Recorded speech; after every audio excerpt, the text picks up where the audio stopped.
So I am. Anyway, killer frequency. um. Uh. I wish listed it a while ago. Got gifted it like a month and a half ago. Um. And then finally I'm getting around to playing it. But it's one I don't want to put off for too long because I was gifted it. Oh yeah. Um, I don't really know much about it other than it's like horror. You're a radio DJ, and there are murders happening in town.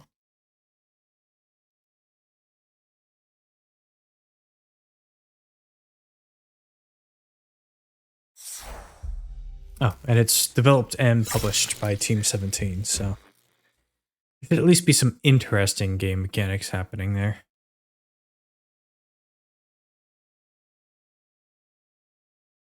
Because I always do stuff that may not be ordinary, but at least solid. Cool. I'm not too worried about the settings right now. If anything ends up being an issue, I'll adjust it. We'll just jump.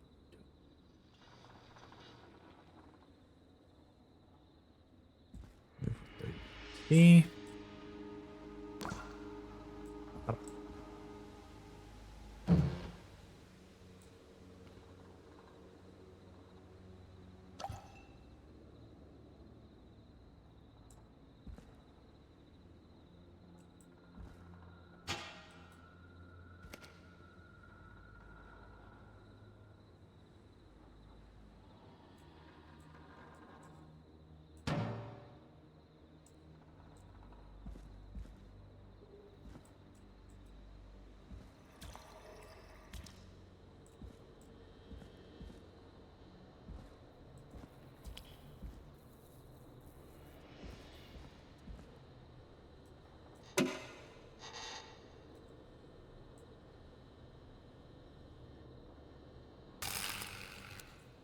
I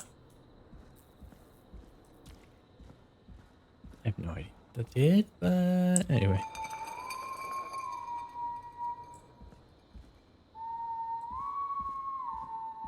Yes.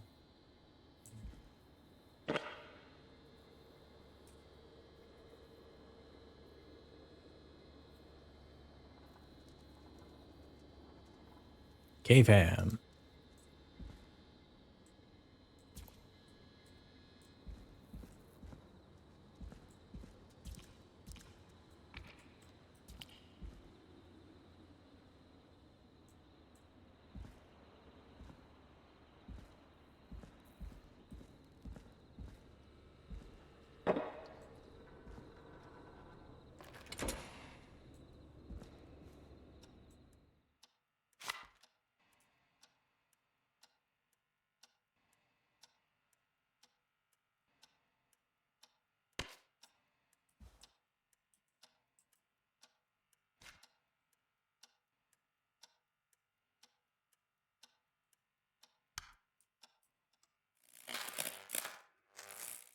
Hmm.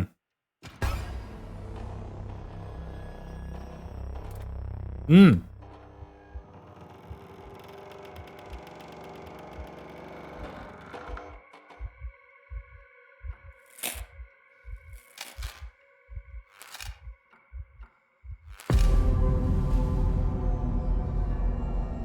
I see.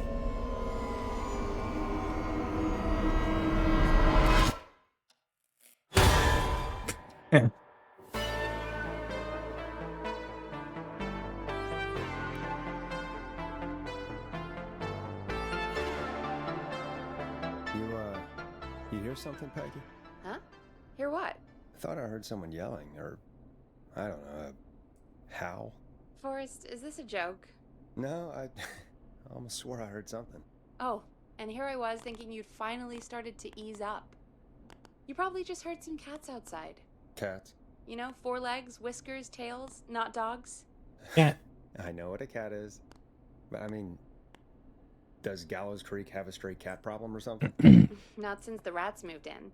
Anyway, You ready to do the pre-flight checks? Seriously? Do we have to do these checks every time? And do you have to call them that? Reggie pays us to check the equipment before each show, and he pays us to call it a pre-flight check. But if you're sure you don't want to...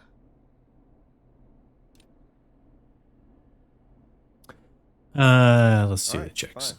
Let's get through this. Alrighty, this is your captain speaking. Really? Come on, let's have a bit of fun with it for once. Buckle in, folks. We're about to hit some turbulence. Let's start with record playing. Okay. Grab a record, stick it on the player, and hit play. Easy. Got it. Great. Now turn it off. All right, up next, phone line buttons. Your captain will be waiting to take your call on line 1. All right, Peggy. Ready for you on line 1. Who's Peggy? This is Captain Donald Key calling. Call me Don. You get it? Yeah, it's a riot. Great, and button 2 works just the same. So, let's move to the Peggy button. You mean the producer line? Like I said, the Peggy button. Press it when you need my help during the show. Is there a Peggy mute button? They haven't invented it yet. Now come on. The Peggy button is the 3rd one on the phone line. I labeled it for you. Press for Peggy. This is your brain, Forrest. Sorry I made you such an unfun turkey. I'm a turkey now, am I? Okay. Are we almost done? Sound Blaster next. That's an easy one. They didn't make it super clear until just now who was who. I feel like. Sound Blaster. Front of the desk to the right. There we go. Always good for a cheap laugh. Alright, we're almost done. Just the volume sliders left. These should let you affect pretty much everything. But let's test it with a record. Play a record and change the volume with the music slider.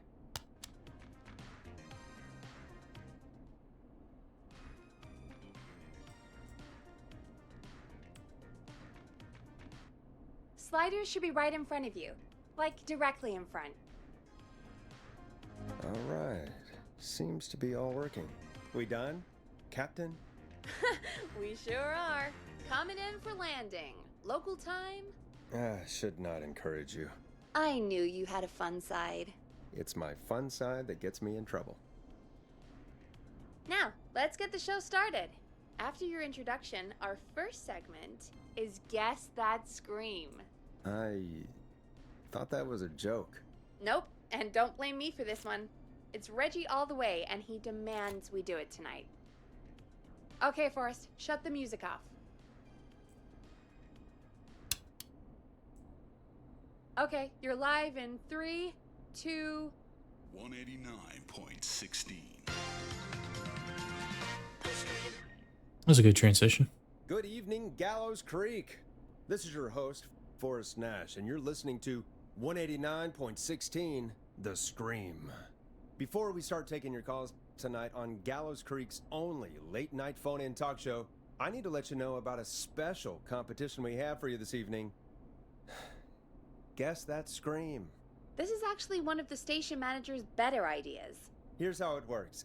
I'm gonna play you a scream, then you call and guess that scream.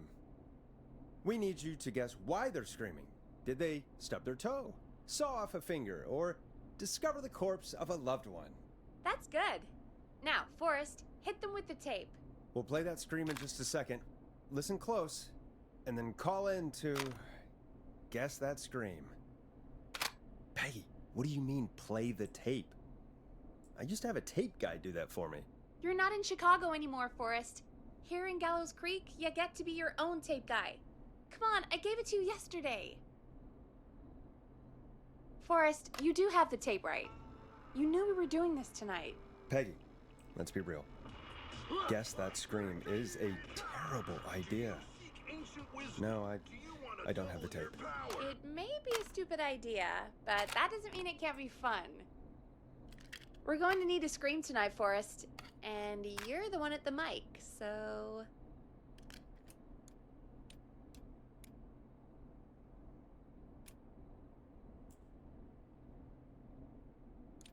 Hey, I what used to have go become? out all across America, and now I'm just screaming into a mic in a backwater town.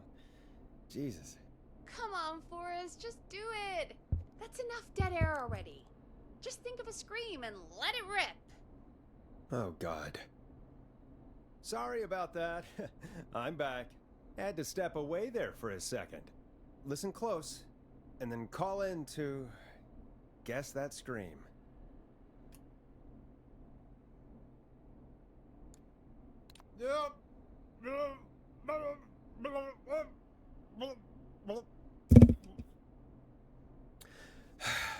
Well, folks, there you have it.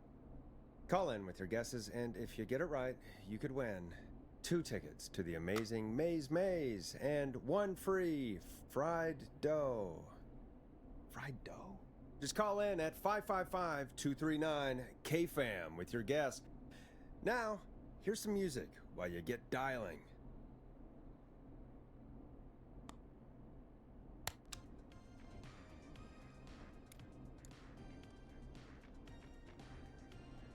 Time to go on the journey that is Blast Processor with their hit song 1980X. Oh, God, Forrest, that was amazing. Thanks. I can't wait to hear what people think that was. How the hell did I get into this mess? Lighten up, Forrest. That's gonna be the highlight of my week.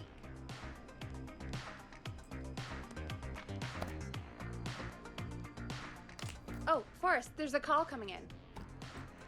Time to turn the music off. Welcome to 189.16 The Scream, caller. You're talking to Forrest Nash. What's going on with you tonight? Forrest, thank God I made it through. My name is Leslie Harper. I'm the 911 operator and police dispatcher for Gallows Creek. Welcome to the show, Leslie. Are you calling in to guess that scream? As a 911 operator, I bet you may have an educated guess. What? No! Look, I found a body and I need your help.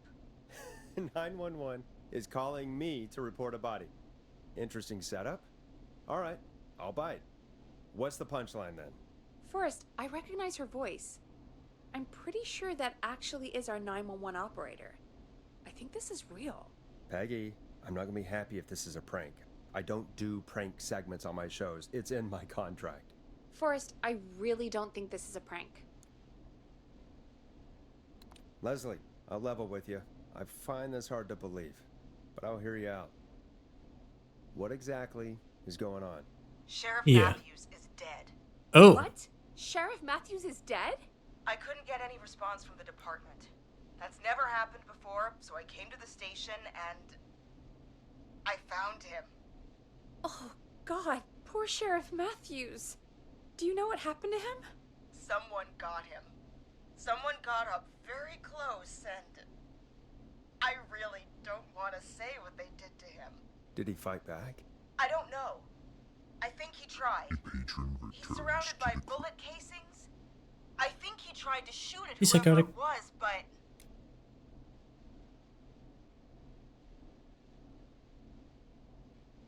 ah, yeah, I've been well. How are you doing?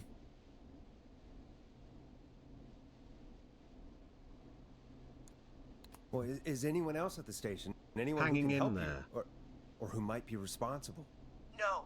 I checked everywhere. Deputy Martinez is here, but she's knocked out, tied up, and locked in a holding cell. I called you right after I found her. God. Wait. Please don't tell me that this hick town only has 2 cops. Don't be ridiculous. We have 3. But Was Officer promoted Gunderson at the is on start leave. of the We can't year prove and it's been a Leslie, busy month do you with have everything. any idea who could Oh, have yeah. done this? Not a clue. I didn't see anything on my way over. Leslie, you need to call over to Henderson or Quiet Ridge. They need to send someone over from their department. I tried, but I can't call anything but local numbers. Something's wrong. I'll have to go there myself. let them know what's going on, and bring help back with me. But if you leave while there's a murderer on the loose, who's gonna man the emergency line? That's why I called. Forrest, I've routed all 911 calls to come in to you. I'm a radio talk show host, Leslie. I talk to idiot people about their idiot ideas. I'm not a 911 operator. Why me? You're the only person with experience manning a phone line around here. You're the only person equipped for the job. Besides, there are lots of transferable skills between the two. It's like an interview. You ask questions to get information you can use. Keep people talking, you know? Guide the conversation and know when to jump in. You do know that I'm so good at interviews, they sent me from Chicago to Gallows Creek, right? So I've heard. But that doesn't matter. And besides, there are two of you. You can talk to each other, discuss ideas, work together. Hell, let's have some on-the-job training right now. I have an emergency. I need to get an unconscious Deputy Martinez out of that holding cell.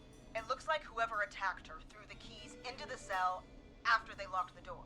Is there any way you can reach the keys? No. There aren't any bars to the cell, and the door itself only has a food tray slot. And that's too narrow for me to reach through. There's gotta be another way in.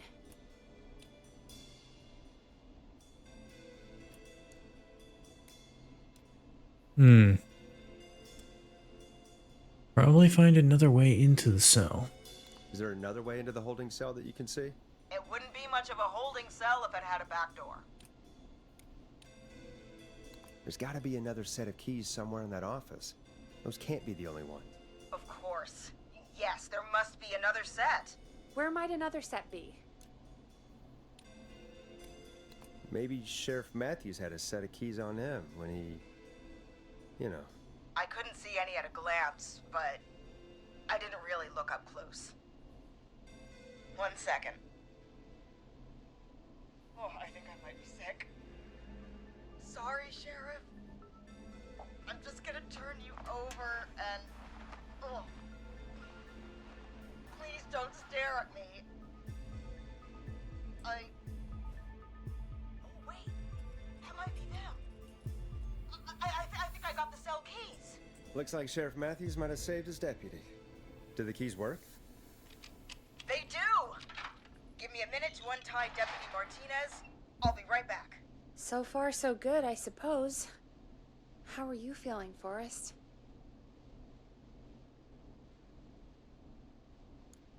Yeah, that seemed to go okay. Maybe Leslie was right.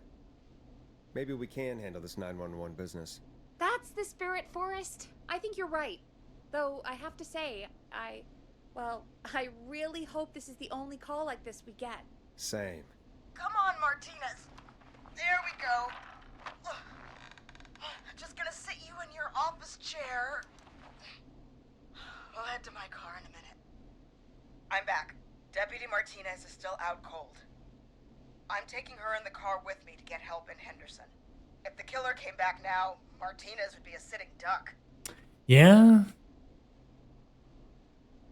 That's a good idea. We don't want to take any risks right now. Thank you, Forrest. You and Peggy just worked together like you did earlier. You can do this. Now I'll be back as soon as What? My car! My car is on fire! What do you mean it's on fire? How the hell? Did it just go up in smoke? What happened? Wait. Oh. What? No way. This can't. Oh, Forrest, we have big trouble. What's happening? What's that noise? It sounds like whistling? Whistling? It can't be. Oh my god. I can see him, but he's dead, right? Right? But that mask, how the hell is he? Who, Leslie? Who? The whistling man. The whistling man? Who's the whistling man? He was a serial killer back in the 50s, wore that mask. But he's dead. What the hell? Oh, God. Do you think he attacked Sheriff Matthews and Deputy Martinez? He's coming this way. Leslie, stay inside and lock the doors. Right. Shit, we need a new plan. My car's torched. We need to think.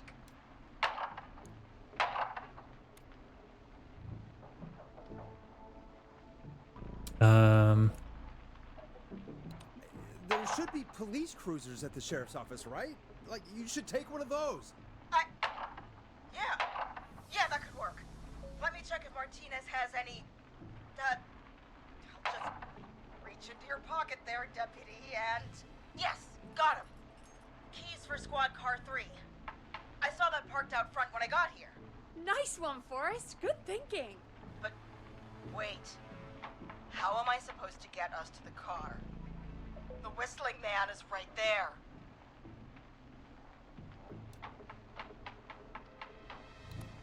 The sheriff must have a gun, right? Can you see it? There was a gun next to him.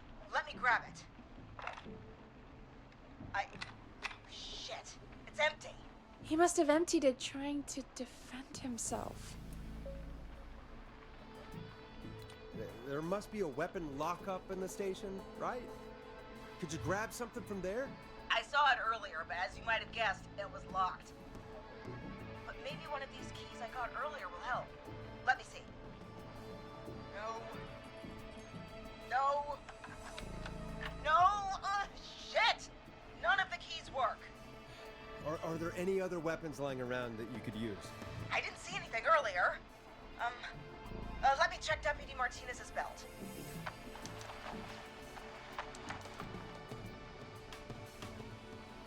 All right. It looks like the whistling man left her with a baton, pepper spray, and taser. I can only hold one if I'm carrying Deputy Martinez. Which should I take? Oh, mask would probably prevent the pepper spray. Taser's kind of a... I take the baton. You can always trust a beating stick. Got it. I'm just going to grab Deputy Martinez and then... Wait. Do you hear that? No, I can't hear anything. Exactly. It's gone quiet. No more knocking.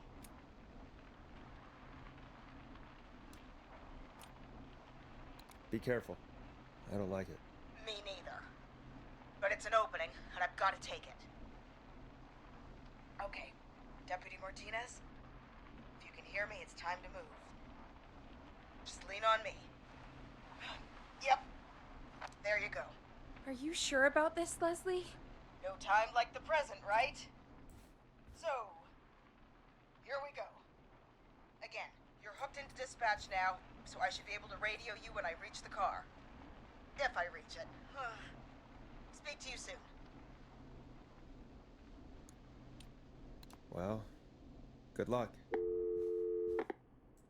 This is the part where the killer comes out of nowhere, isn't it? You know, I've got to say, this really wasn't what I expected when I came into work today. Well, they always say you have to be ready for everything in Okay, life. so that's where we are.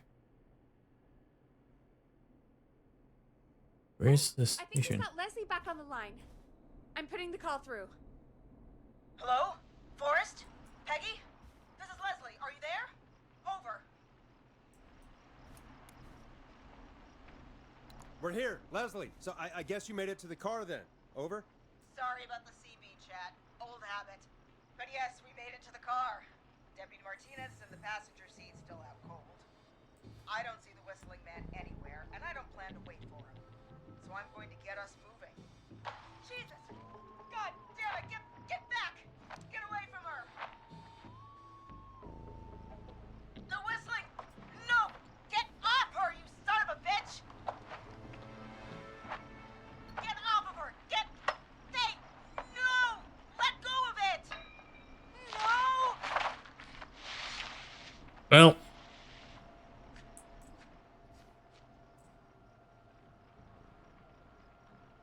Leslie, go! Martinez!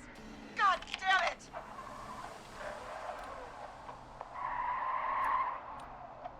Are you all right? Do you think you got away? Forrest. He slit her throat. You need to get to Henderson, Leslie. We can't let this happen again. Peggy's right. We've all got our part to play now. How long do you think it's gonna take to get help? Gallows Creek isn't Nowheresville, but it's pretty damn close. It's going to take a while, maybe 2-3 hours each way. Slightly less if I put my foot down.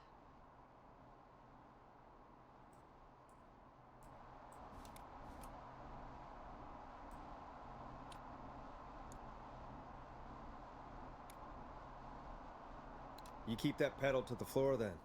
We'll see when you're back. Thank you. I'll be back as fast as I can. All right, both. God damn it. I need a minute.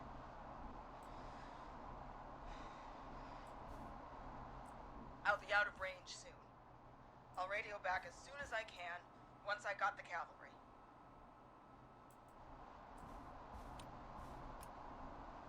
Take care, Leslie. And be safe out there. Good luck, Leslie.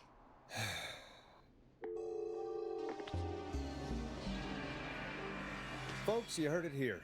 We've got a killer on the streets of Gallows Creek tonight. Please make sure to stay safe. And Leslie, we're counting on you. We're gonna get back to the show meanwhile. If you have anything on your mind or have any information about this Whistling Man character, then give us a call. We'll talk here on 189.16, The Scream. For now, here's another hit record for you all to enjoy.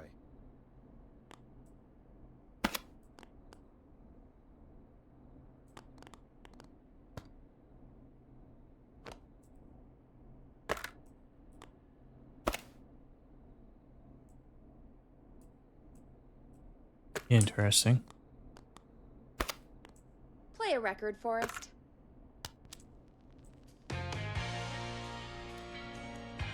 Let Storm Riders take you on a rock and roll ride with the Glam Jam. This is not what I signed up for, Peggy. This is actually insane. Did she really say it's gonna take her 4 hours? This guy's gonna kill half the town in 4 hours. Forrest, that's not helpful. I know, I just... Who is this Whistling Man character anyway? He was a serial killer back in the 50s. Edward Marshall Mooney. Went around in a freaky mask, whistling, and killed about a dozen folks in Gallows Creek. No reason for it. No motive. He just did.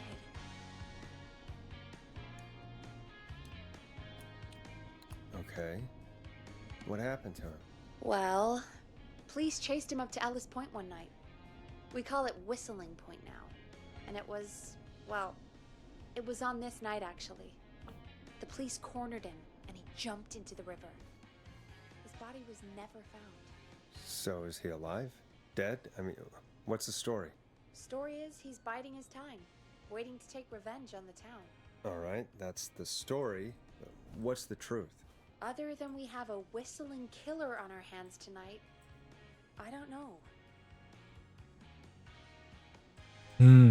Yeah, if she was unconscious from the head trauma, she's probably already dead. All right. Copycat or ghost killer. I guess we'll do our best. That's the spirit! At least we got the word out, I guess. What kind of listening figures do we get at this time? On a Thursday after midnight, could be around 35? 35. Isn't 3,500? Huh. I didn't realize Gallows Creek was that large. No, 35 people. At best.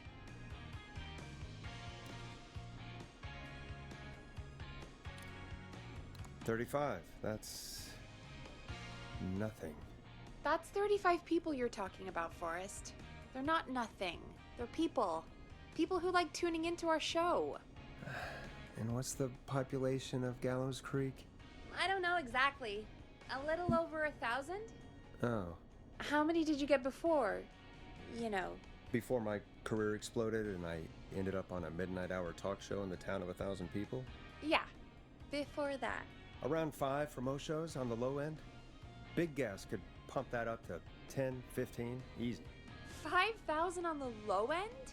We could only dream of that. 5 million. Million? Yeah, sometimes that's just the way it goes. At least the Whistling Man hasn't killed me yet, I guess. Yeah, I guess we're gonna learn a lot about perspective tonight, huh? Oh, we have a call coming in. Take it when you're ready. Okay, Forrest, shut the music off. Hello, caller. You're live on 189.16, The Scream.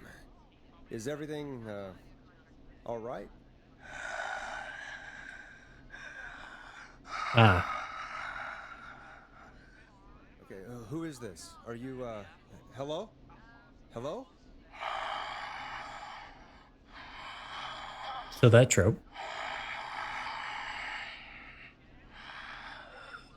Okay, what's your name and why are you calling in?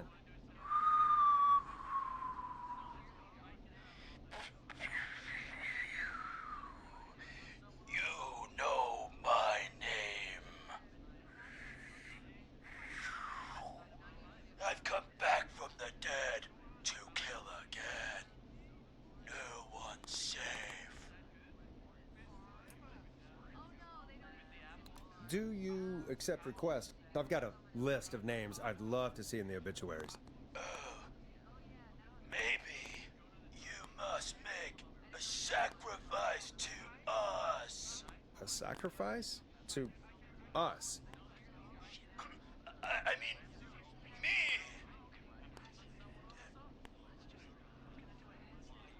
We want cheese-dusted pretzels. I want cheese-dusted pretzels. Or I'll cut your face off. Uh-huh. Goddamn kids. I'm cutting them off. Not yet. I want to deal with them.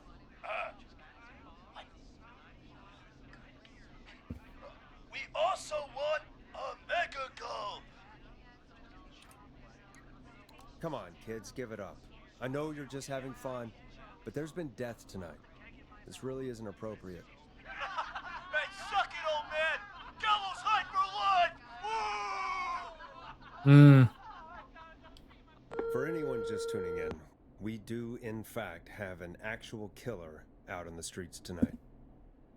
Anyway, this next one's dedicated to all of you staying inside with your doors and windows locked.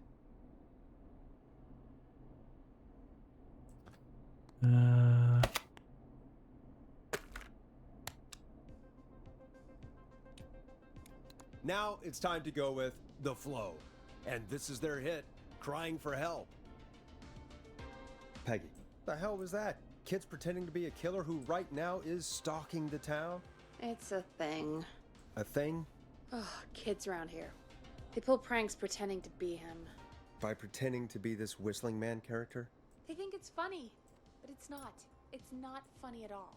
And there's no chance that our Whistling Man was just a prank. That Leslie... No, that's real. Christ. Let's stay positive. We still have a show to do.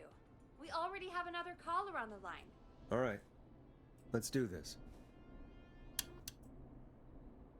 Hello, caller. You're live on The Scream with me, Forrest Nash. What? I dialed 911. I need the sheriff right away. Okay, right. Well, I'm filling in for 911 tonight. What's your name and what's your trouble? My name is Sandra Sharp, and I need the cops now. I'm sorry, Sandra, but the sheriff is dead. We're trying to get help in from Henderson now. What? God. Listen, you've got to help me then. I drove to the edge of town for a jazz run, and now some psycho dressed like the Whistling Man is after me, knife in hand. Oh God, it's actually happening. Where are you now? Did you escape to somewhere safe? Oh, I did, baby. I jazz ran all the way to my car and nothing flat. But I dropped my keys somewhere along the way. I never locked the door, at least I've got a place to hide, but I can't get moving.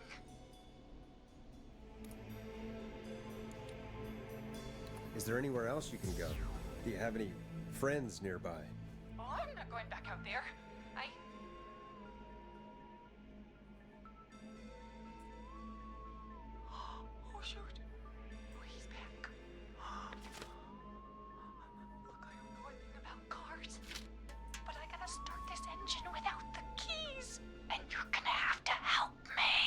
Wait, I don't... If it helps, I've got a toolkit buried beneath my spare sweatbands. I'll call you back when I find it. You're listening to 189.16, The Scream. Mm. Hosted by me, Forrest Nash, your friendly neighborhood radio host, mechanic, and Oh boy. savior.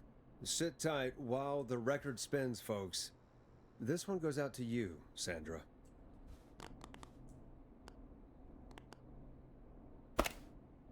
No, that's in bad taste.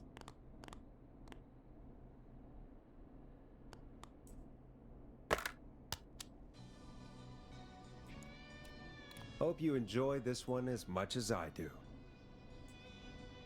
Doesn't the station have a show about cars? The Tamora twins or something? Timberline twins talk motors. Yeah. You know they're not even brothers. Really?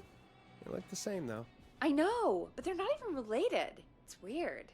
I asked them about it once, and they got really sweaty and defensive. Anyway, go see what you can find. The offices are out the door and down the hall.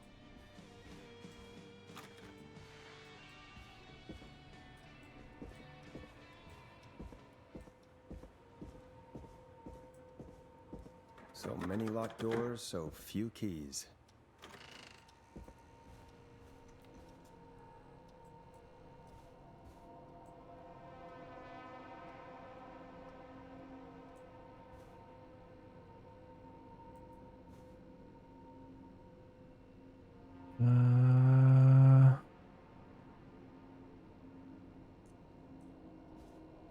Yeah, it's like culinary stuff.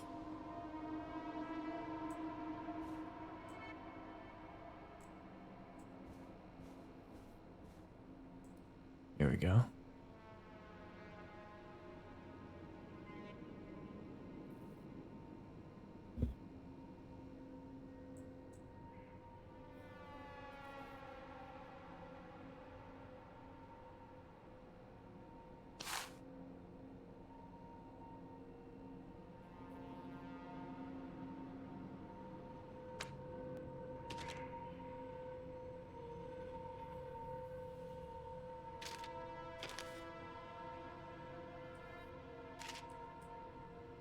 Now this has to be important.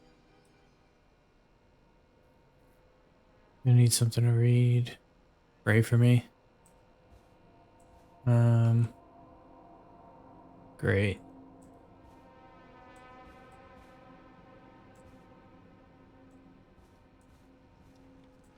Toilet?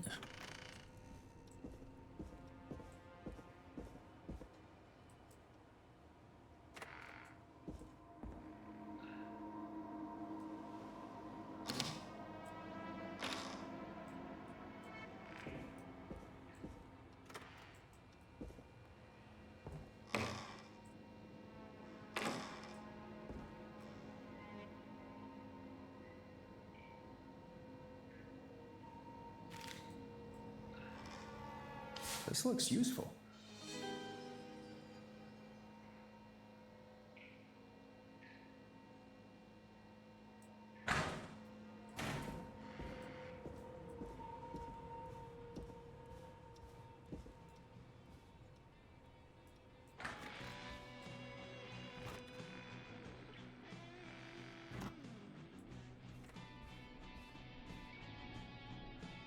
You find anything? Yeah, I found a magazine about hot wiring cars. Well, that sounds perfect. When you're ready, shut the music off.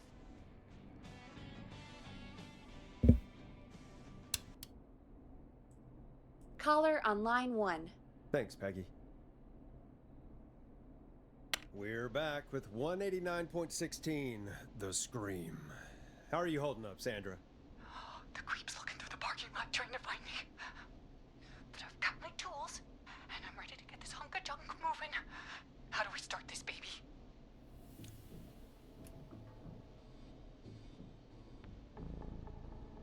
Yeah. Put the screwdriver in the ignition and twist clockwise. Here goes, baby. Screwdriver's too fat to fit. What next? Unscrew the steering column. All right. Chest turn. Chest turn. 1, 2, 1, 2. Thank you for your gift. How long are these scrolls? Hey Andy, thank you for the gift sub. Cover's off. Okay. There's a bunch of wires down here all paired up and oh god, my heart is pumping.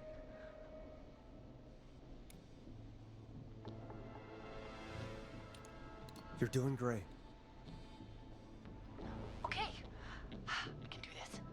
There's a red wire, a blue wire, a yellow wire, a green wire, and a brown wire.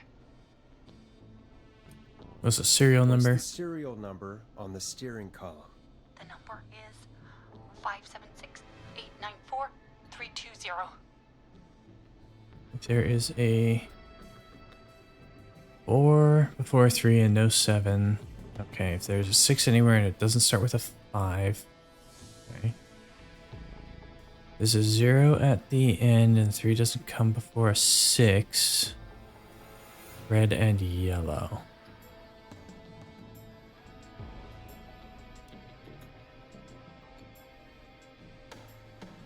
Strip and twist together the red and yellow. How you doing, wire. Indy? All right. We take the red and the yellow and we twist and we turn. Oh, perfect. I also see pink and purple wire. What next?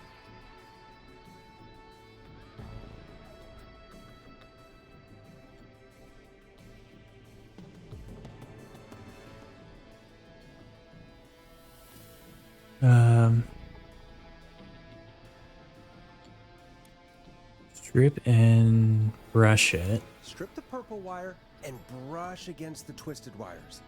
Okay, okay. We strip and we brush and. Everybody! Fantastic work, baby! Anytime you want to come down to the jazz studio, you get in for free!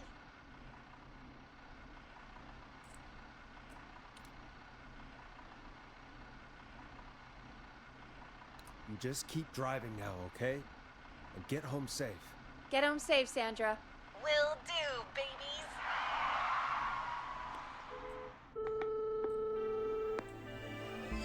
We did it, Forrest! We sure did. Here comes another hit track that we're excited to share with you. And remember, if you're also having car troubles, then tune in to Timberline Twins Talk Motors here on 189.16, Monday to Friday at 5. Take it away, Forrest.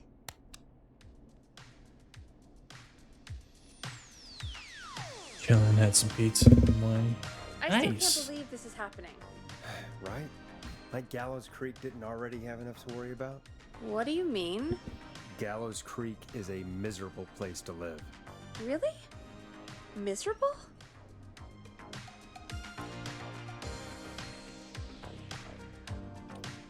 It's nothing personal, Peggy, but it's not Chicago. Or, hell, it's not really anywhere. Well, I like it here. People are polite and, friendly, usually. Oh, I missed if the you get to know choice. them. Come on, there must be something you like about this place. I guess some folks have been okay. You're not terrible, after a while. Not terrible after a while? High praise coming from Forrest Nash. You know what I mean, Peggy. I do. It's Forrest Nash for I think you're swell. Anyway, I hope the killer is done for the night, and that Leslie gets back soon. Me too. Can we at least call off that stupid Guess the Scream contest now? Yeah, that'd probably be a good idea. 12:42. Caller on line 1. Evening, caller. This is Forrest Nash, host of 189.16, The Scream, and tonight's 911 stand-in. Hey, Forrest. My name is Brian. Brian Ponty. Brian Ponty of Ponty's Pizza.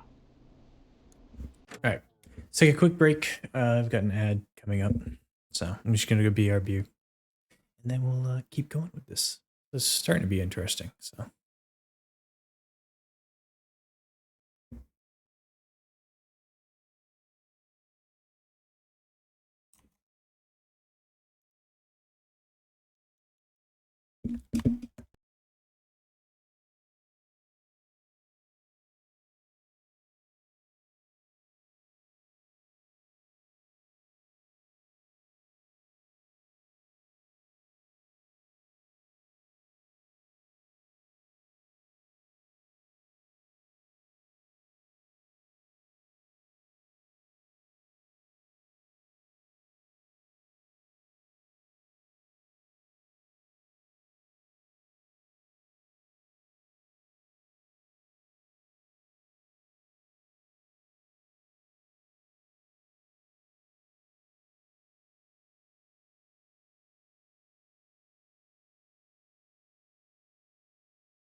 All right. I just noticed there's actually a stat for how many times I make that basket, and I can make it from the desk, apparently. So, while we're waiting for things to actually prompt us to do stuff, I might just start working on that.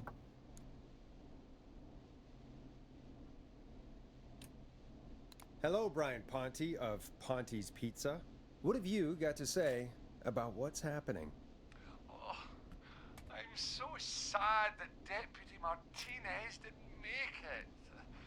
I saw her a lot over the years down here at Ponte's Pizza. Just terrible. Anyway, I just wanted to thank you for doing your best. So, I'm sending you some coupons for free pizza here at Ponte's Pizza. Just a little something to look forward to when all this blows over. Wow. Brian Ponte of Ponte's Pizza. That's really good of you, but you really don't have to, though. Oh, it's the least I can do. And if you like it, well, you're in luck, because we're always running great deals that'll have you eating for pennies. Sounds great, bro. And let me tell you, the pizza we have is to die for. Oh, Oh, no, oh, no, no, no. Poor choice of words tonight, I guess. That was pretty tasteless, I have to say. I'm sorry, Forrest. Well, I just hope I didn't put you or anyone else off coming on down to Ponty's Pizza. We've got a great special this weekend. Our famous beer and pizza deal. Wait a minute. Come on down to Ponty's Pizza this weekend. You've just got to pay for one slice to get yourself. God damn it, you're just calling in to advertise your shop. Peggy, hang up on him. Done. Oh, real quick, before I forget, it's probably time we played a paid ad. Now, a word from our sponsors. You know how to play an ad, right?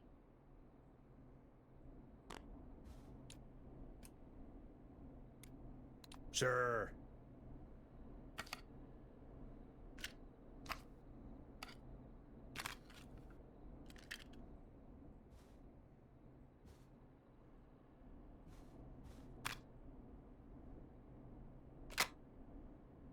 Done. Teddy Gallows Jr. is a family man, a devout Christian, and a proud patriot. Teddy Gallows Jr. is Gallows Creek. Oh, I don't have the game up. His father and all his fathers before Oh, I him, do have the game up. Teddy Gallows Jr. Okay, has bigot. worked hard to create jobs, improve infrastructure, and make Gallows Creek a good place to raise a family.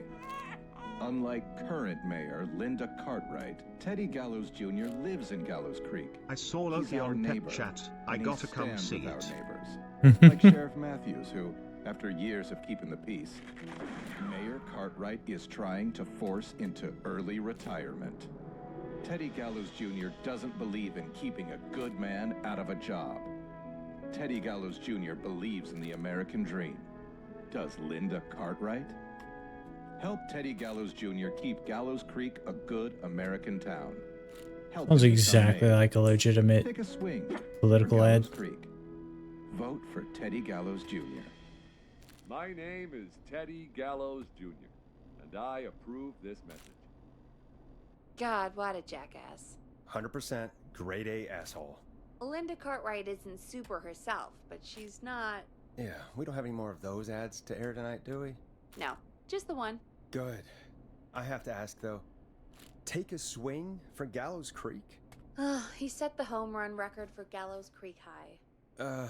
Of course he's one of those guys. Yeah, he played lots of sports back in the day, and he never lets anyone forget it. Right. Let's just get back to the show. I just realized a whole bunch of stuff for like the street names are horror related. That ad really made me want to take a swing at Teddy Gallows.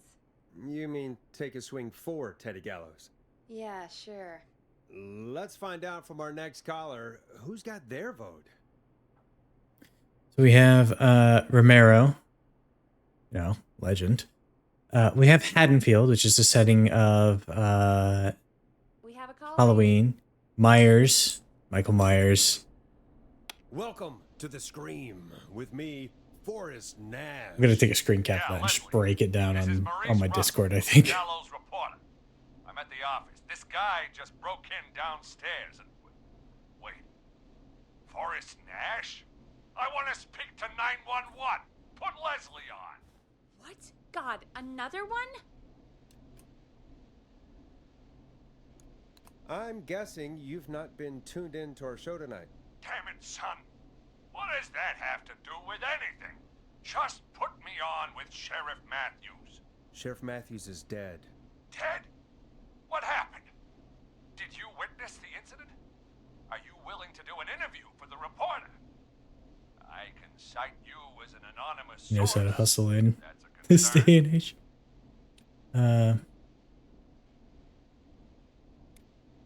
Never mind that. Tell me what's happening there.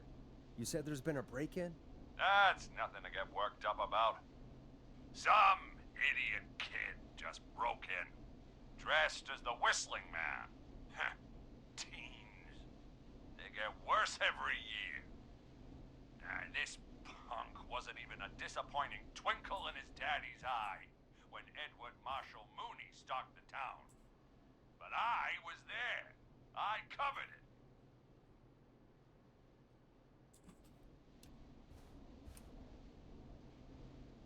don't understand. That's not a prankster. That's the Whistling Man. Of course it's not. It's a stupid kid.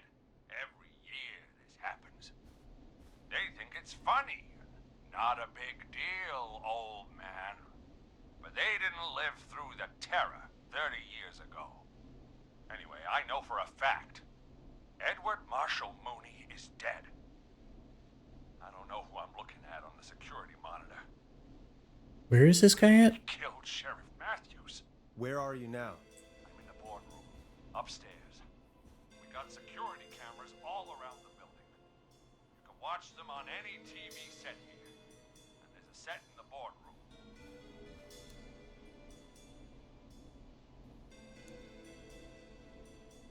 Maurice, is there any way you can get out of there? I sure as shit hope so, kid. But I'm not sure how I'm going to do it. That crash you heard was him tipping over my filing cabinets. He's blocking the stairs. I'm guessing the stairs are the only way out. That's right. And it would take me a good few minutes to move those cabinets. We need to do something. But what? All we can do from here is... Forrest, I think I've got it. Why don't we call the killer? They'd have a bunch of phones set up across the office, right? In different rooms, with different extensions? So we call one of them. Bathe in the ashes. Draw the killer away.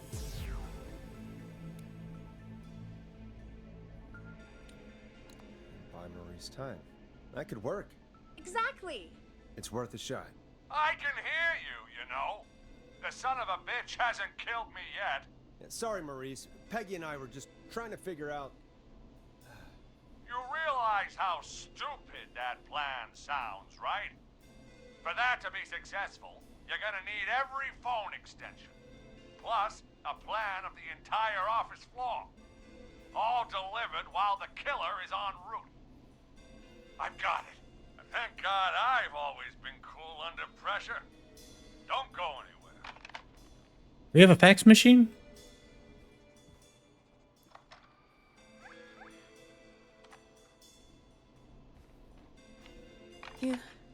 You don't think the killer got him, do you? Mr. Russell. I'm here. The freak's going to be here any second, too. Go check your fax machine. Don't let me down.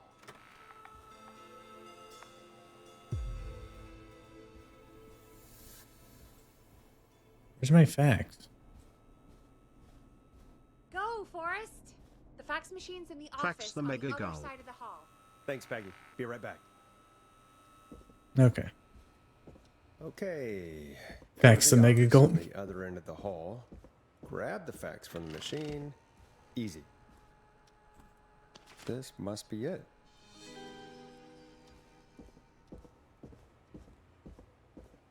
Yeah, he drew him up and gave me the extensions. Awesome.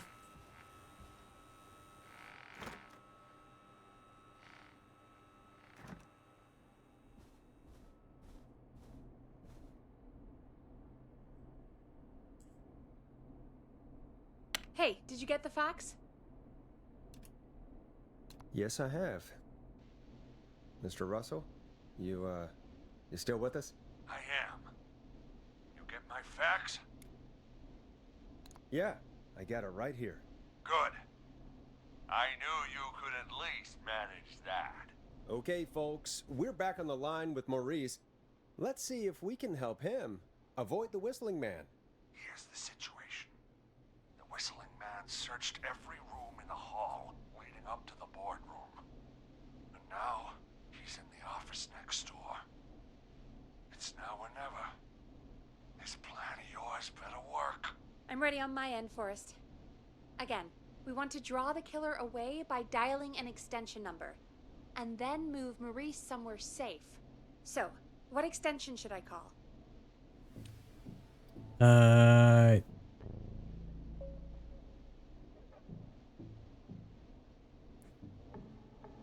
All the archives?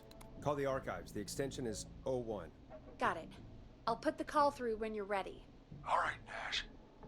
Where do I need to go? Go.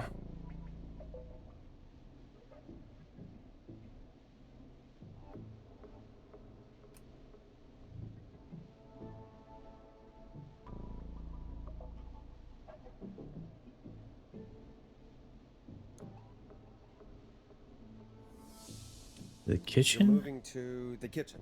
The kitchen? That's just across from the archives.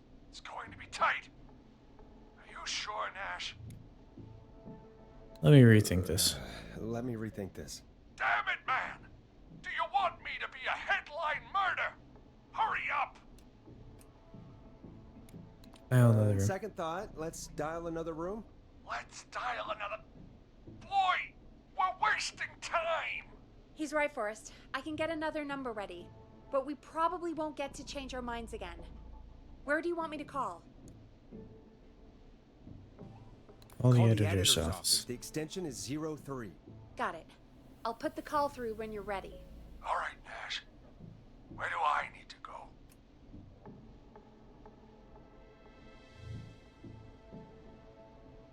You're moving to the archives. Yeah. That makes sense. Go somewhere he's already checked. Not bad, Nash. I'm ready to place the call. Are you ready, Mr. Russell? Don't have much choice, do I? Make the call. Yes, sir. Calling now.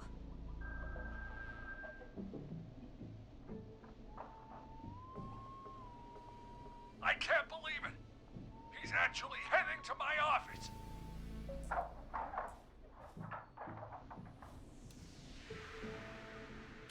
It was all Peggy's idea. Credit goes to her. Don't mention it. The coast is clear. I'm shutting off the TV so he won't see me on the security cameras. Then, making my move. I'll call when I get there. Do you think he'll make it okay? I'm sure he'll be fine. But now what do?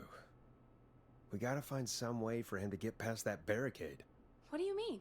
I don't think calling the Whistling Man is gonna buy Maurice enough time to move those cabinets. We gotta think of something else. Yeah. Maybe we could... Oh! Call incoming. You ready? Ready as I'll ever be. Put him through. Alrighty. Mr. Russell, are you there?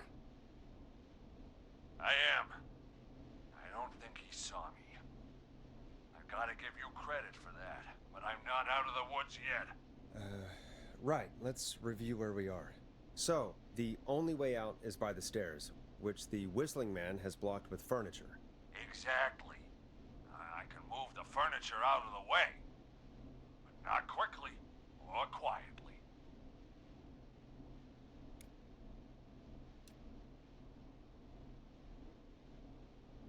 Could you lock him in a room? That'd probably buy you time enough, right? Maybe. But the damn fire regulations say every door in the office has to unlock from the inside. He'd be able to get out just as soon as... Wait. No. I got it. The secret archive through my office, where we keep our most sensitive records. Ooh, a secret archive? Reggie would love that. What have you got back there? Juicy secrets about outer space? Peggy, I don't think now's the time to be playing around like that. You're right. Sorry, Forrest. Kids, we're in the big time now. I've got it all figured out. The secret archive. There's no lock on the inside of that room, only the outside. You can't break out. If we can get him in there, and I lock him in... We can catch the son of a gun. Exactly. Oh my god. Forrest, we might be able to end the nightmare right here. So should I call the secret archive then? You can't. The archive is a room for secrets, not gossip. So we don't have a phone in there. Oh, we're gonna need to change it up then. Any ideas, Forrest?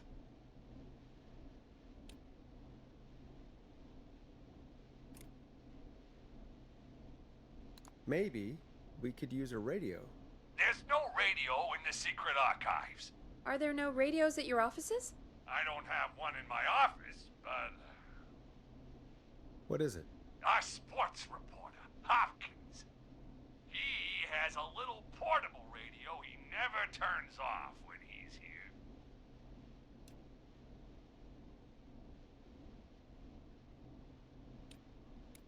That might be what we need then. Is his portable radio still there? It should be. It's what he calls his work radio. It should be here in the archives, actually. Hmm. Let me just take a peek around. Great job, Forrest. Looks like you picked the perfect place.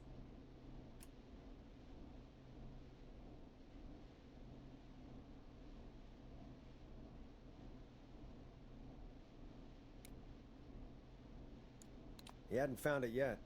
Let's congratulate ourselves later. I found the radio. It's right where I thought it would be. It's all coming together.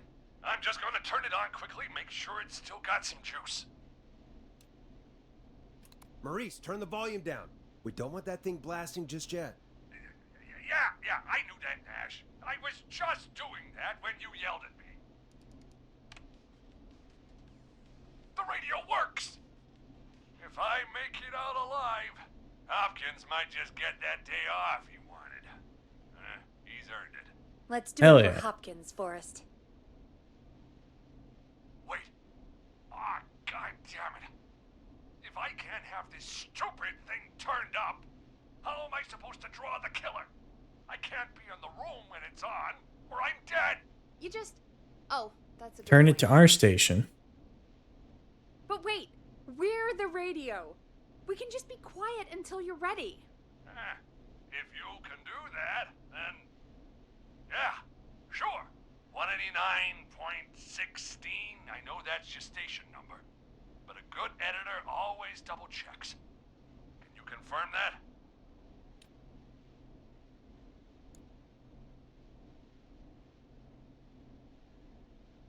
Hit the stinger, Peggy. 189.16. Jesus Christ. I've got the radio on silent, but I'm tuned in. Now, I just need to get to my office. Sounds like we need to make another call, Forrest. Where should we send the killer?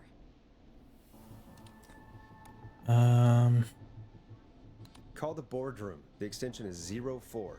That might work. The boardroom is fairly close to the editor's office, but we haven't seen the killer go there yet. Are you sure?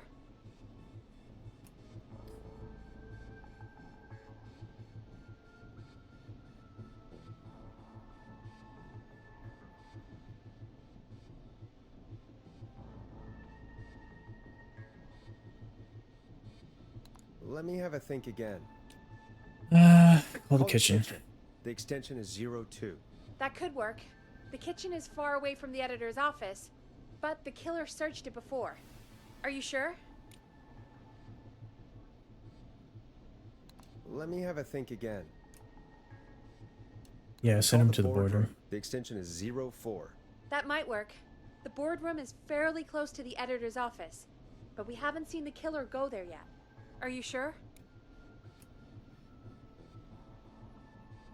I'm sure. Make the call. Okay, calling the boardroom now.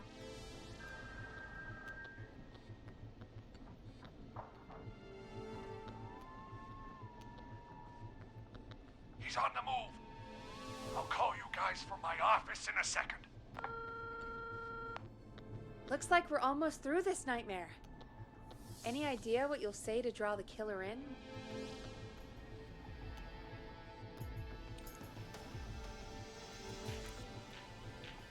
I'm gonna do my best impersonation of Maurice.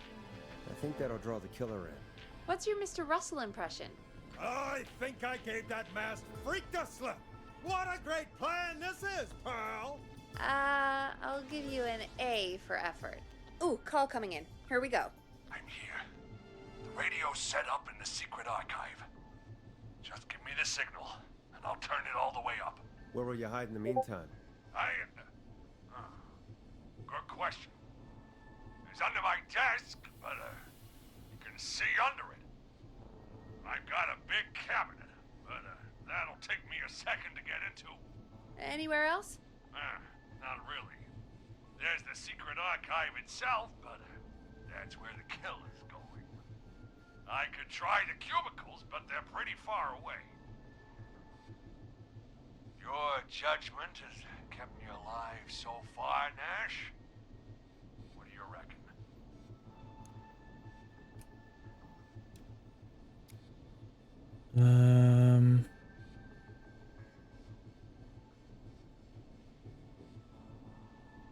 hide in your cabinet. All right. Well, this is it. Man, without actually seeing the Turn layout, the radio up to full blast. and all I now. have is this sketch, I don't know. Say anything until I've had time to hide. You got it? We know the plan. You can trust us. Here we go.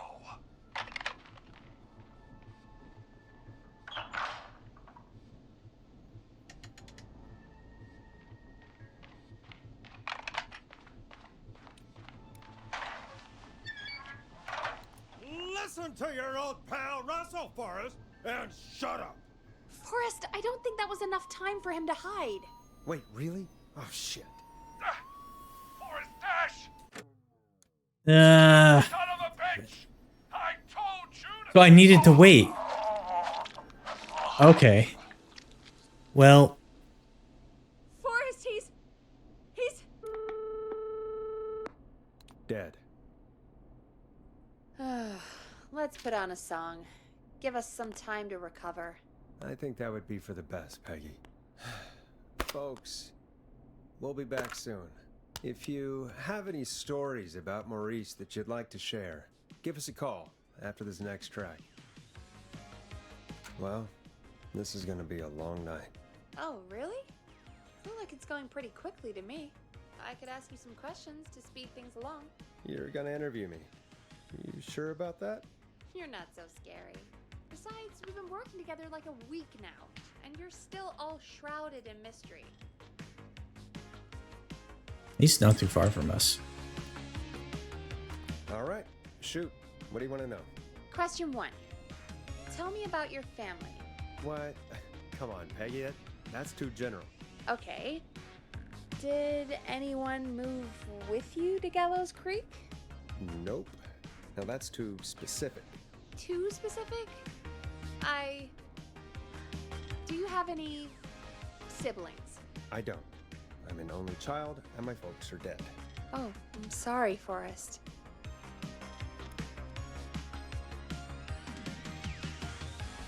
It's okay, Peggy. That's how it goes. Anyway, what about you? Any siblings? Your mom and pop still around? I thought I was asking the questions. You are. I'm just making conversation now. Oh. Well, my folks went the same way as yours. Oh. Yeah. My dad walked out when I was about 13. He'd been a wreck for a while. Then he got himself into a wreck. Well, that was Dad. Mom didn't take it well. She remarried pretty quick after that. She wanted to forget Dad so bad, she even made me take my stepdad's last name. So I'm Peggy Weaver now. Anyway, Mr. Weaver got sick one day, and my mom didn't last long after he went. I'm sorry to hear that, Peg. Don't call me Peg. Yeah, sorry. I was just trying to be... It's okay, I know. I'm sorry. I'm defensive about that name. Any siblings? Funny you mention that now. No, not anymore. I had a sister, but I haven't seen her since before my dad. Hold on. Someone just rang the door buzzer. Really? Think someone needs our help? Maybe. You want to go check it out? Me? You sure you don't want to go? No way. I'm locked up tight in here. I'll pass you the key to the stairs. Gee, thanks, Peggy. Well, here we go. The buzzer's on the front door. See you in a bit.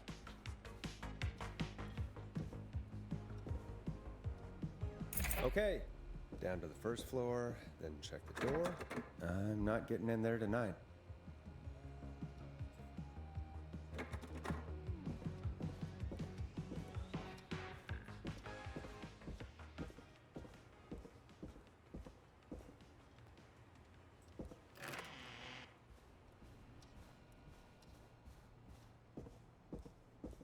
A tape. Play on air.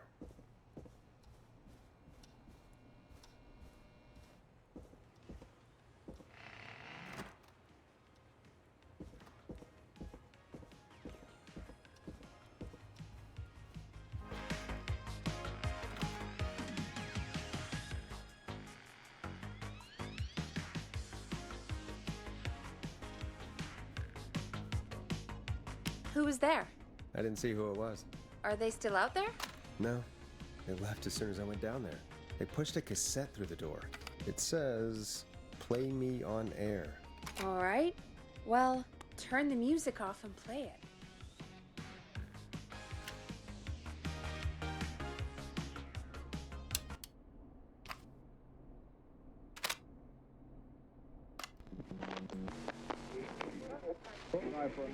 Hello, Gallows Creek. Time to Pay the price. Time to pay for lives.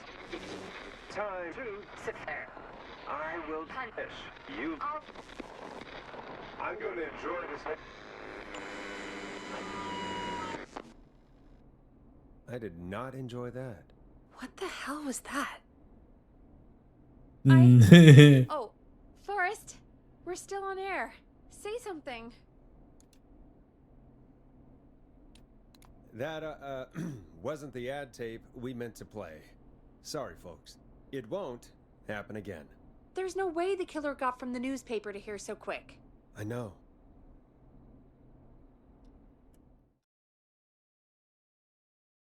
$104. Concerning. Thank you again, Mrs. Mackenzie, for the helpful tip. The bagger at the grocery store cannot whistle. We'll remove her from the suspect list. Let's go to a break. I need you for a second. All right, folks. We need to take a quick break. This one's for all those folks out there keeping the hatches battened.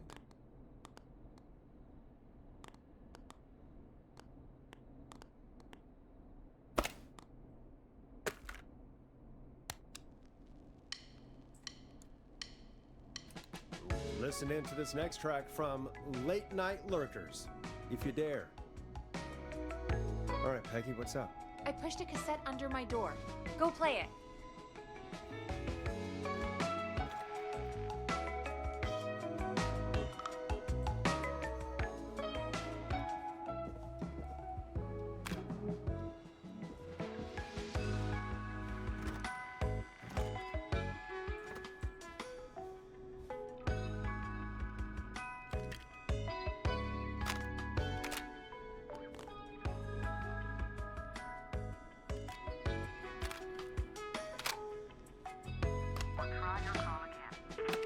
All right, I've got it. Did we forget an ad or something? I don't know. It was buried in my work mail. I only just saw it. See what it says. Play me ASAP, off air. That's Reggie's handwriting. And he wrote it in purple. And? Purple is Reggie's angry color. He only writes in purple when he's Still not really received pissed off. any information about when you're fitting it into your busy Purple programming. message. All right, I'll put it on. I'll be I frank. hope it's I nothing don't want serious. you as part of this debut, but Mr. Snatcher, due to his prior friendship with Mr. Nash, Prior and current friendship, Gina. Forrest, mate, you alright? Don't worry about Gina, you know how she is. But yeah, can't wait for you to hear the new single, man. I think Final Breath is my best work yet. I really hope you and your listeners like it. And man, if you ever find your way this side of the pond, let me know. We'll have to catch up. God damn it, Roddy.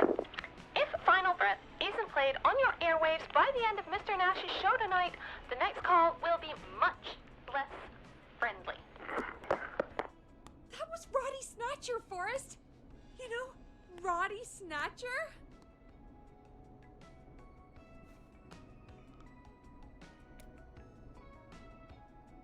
Yeah, Roddy and I are old friends. I love Roddy. I Will Always Find You was my song. I wish we still had it in rotation.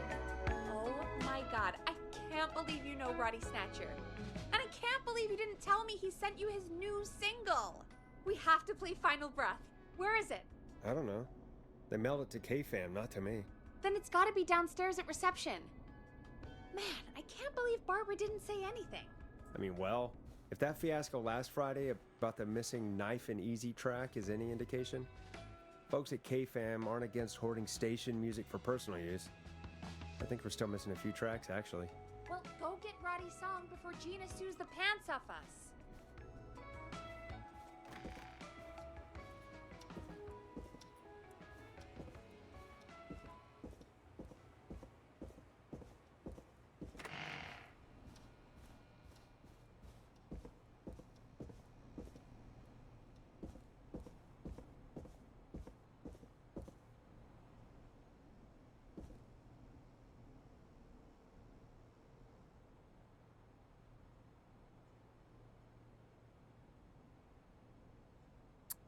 Where would it be? Is it in the desk? Ooh.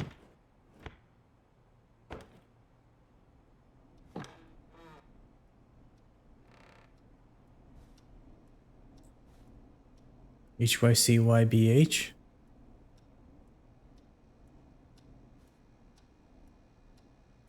Pet photos. I need a key to get in there.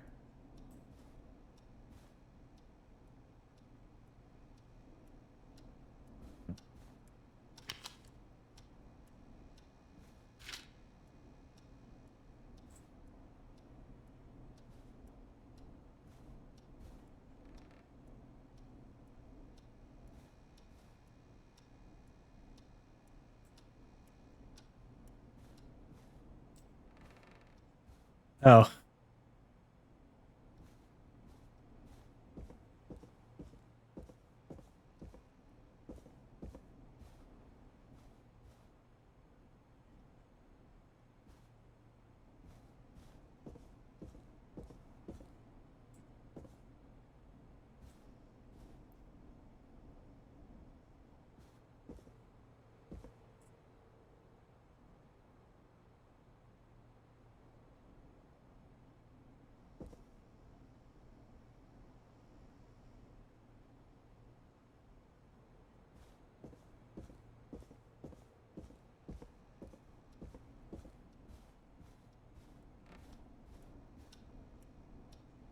Oh, is that it? This must be it. Final breath. My tiny selection grows.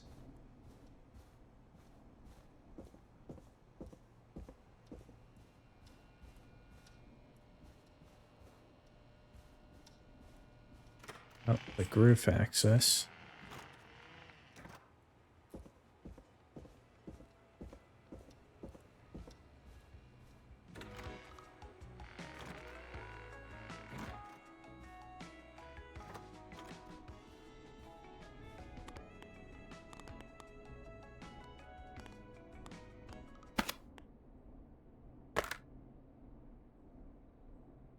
Hey, did you get it? Got it. Let's get this on the air. Gallows Creek. I'm pleased to say we're in for a much needed treat. Up next, courtesy of the British sensation himself, is a track you won't hear everywhere. Here's Final Breath by Roddy Snatcher.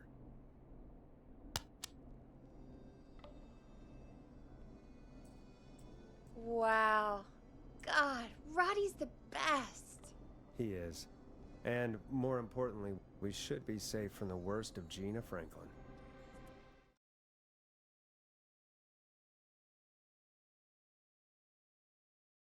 And I think that's every time I've seen him live. Peggy, you just talked through the whole song. Oh, whoops. It's okay. I can just play it on loop later. Oh, shoot. I just noticed we have a caller waiting. I really hope it's nothing serious. Okay, Forrest, shut the music off. We're not on air. Caller, Oh, now we this are. is Forrest Nash, host of 189.16, The Scream, and tonight's 911 stand-in. This is Murphy. Hello, Murphy. What have you got for us tonight? Two things, Forrest. First, happy birthday to my son, Fernando. He's 3 today, and man, being his daddy has changed my life. I've learned how to live, how to laugh, most importantly, how to love. Aw, happy birthday, Fernando.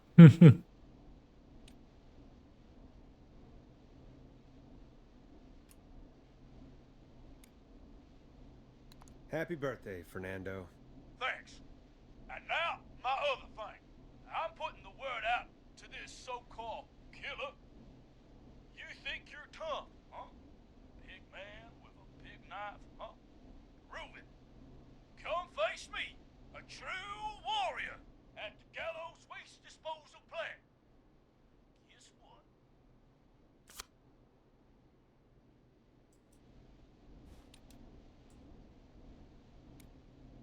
This is a bad idea, Murphy. I got all the tapes in Master Robbie's Dojo series. So get whistling man. You just let loose the junkyard dog. Oh no. And there he goes.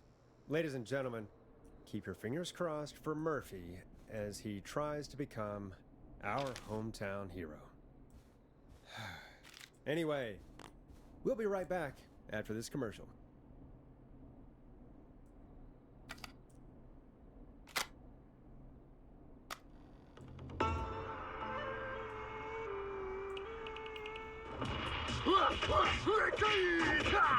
Do you seek ancient wisdom? Do you want to double your power? Are you ready to unlock your inner warrior for only $24.99? Yes. Then step into Master Robbie's deadly dojo of Kung Rate and receive direct by video warrior instruction from me, Master Robbie. You will learn the 4 qualities of an ultimate conqueror. The power of the alligator, the discipline of the tarantula, the speed of the tuna, the poise of the scorpion, and the wisdom of the bullfrog. Using classified techniques, I'll unlock your inner chi after only 5 30-minute video sessions. Ultimate power and wisdom can be yours now for the low price of only $24.99. Just call 555-7861 USA to take your first step to becoming a champion.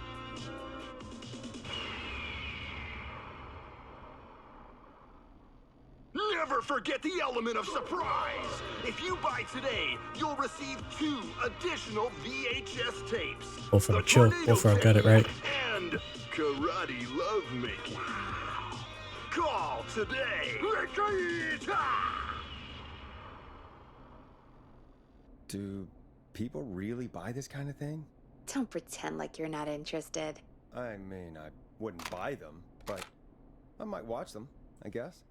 Yeah, I bet karate lovemaking sure is something. Is Forrest Nash at a loss for words? Hey, let's just get to the show. Wow, what a deal. Only $24.99. And I'm not just saying that because they're paying for the airtime. Just ask Murphy.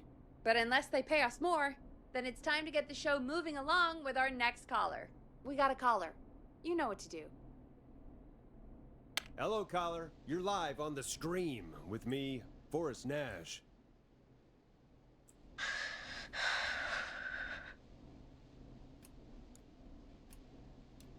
Who's there? Who is this?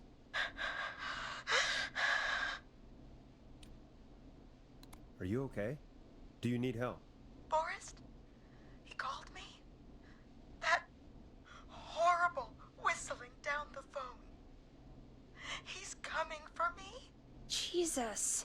Okay, listen, caller. Don't panic. We've done this a few times now. We can help you. A few times already? So, you saved them? Or... Yeah. Sure. Okay. We're gonna help you. Can you tell me your name, caller? I'm Dr. Sullivan. Virginia. Sorry. Take some deep breaths, Virginia. You're gonna be okay. Please don't let me die. I won't. Just calm down. Tell me where you are right now. What's your address? Oh, God.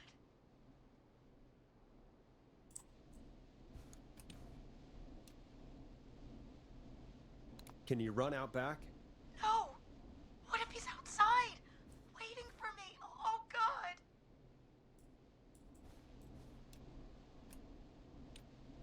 Is there a neighbor you can call for help? No. Everyone's away tonight. There's just a fraternity down the street. You live by a frat house. Yes, they're having a party. Had takeout coming in all night. Lawn covered in beer cans. They're getting wasted, and I'm about to get... Oh, God. Virginia. About to get what's wasted. the name of the frat? Oh, God.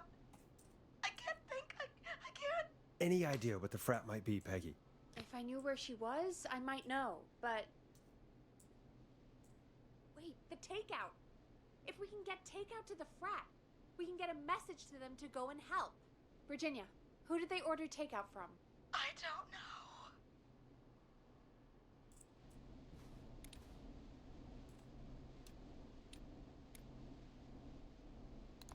Don't worry. We'll figure it out. I can't do this. Well, folks, seems like our Virginia hung up. While we try to figure out what takeout to order, here's some music for your own midnight snacks.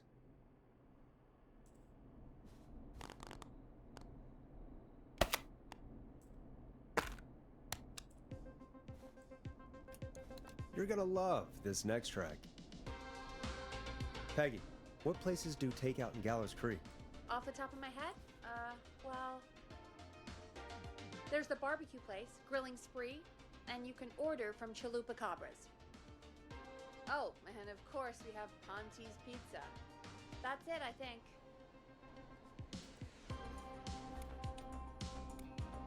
All right.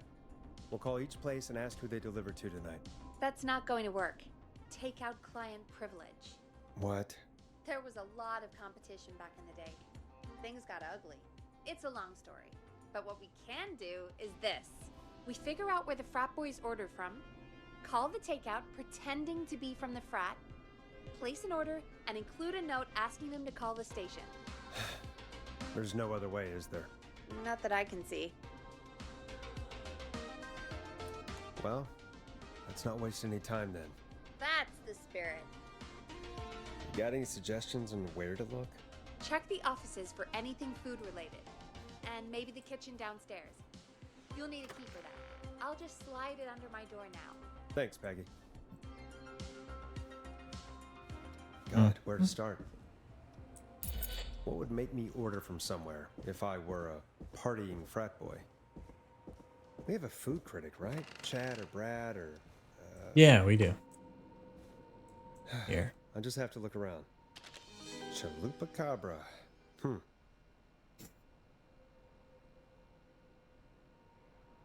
By being pricey option and offering no deals.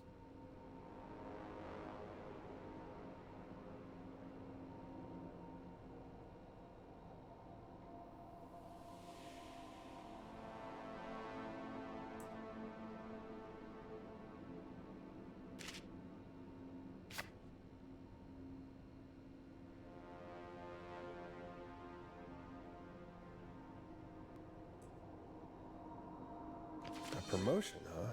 Maybe if I find the pizza box.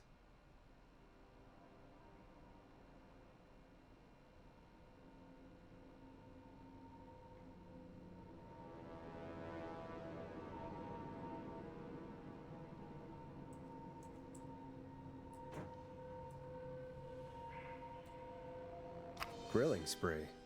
I better see what's on this tape.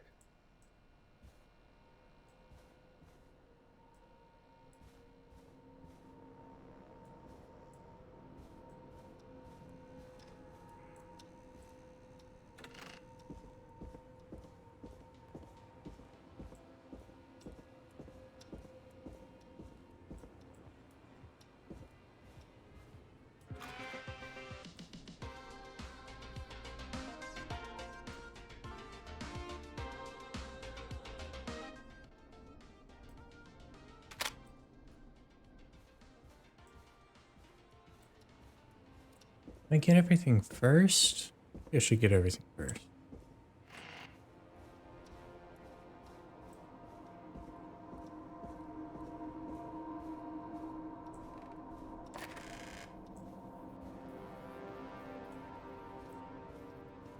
Kitchen.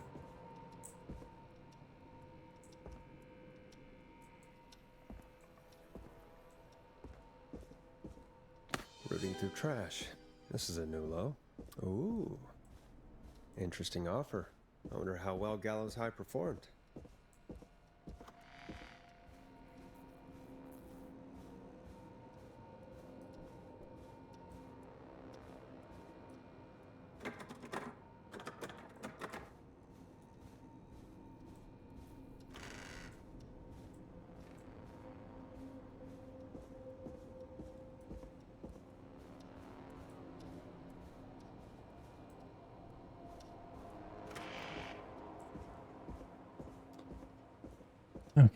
So,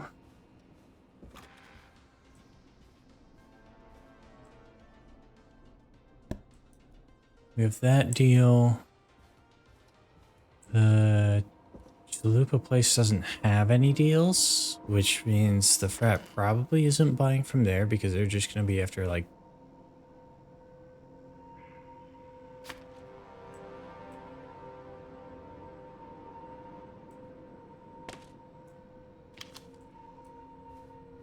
you're going to be after quantity, not quality, right?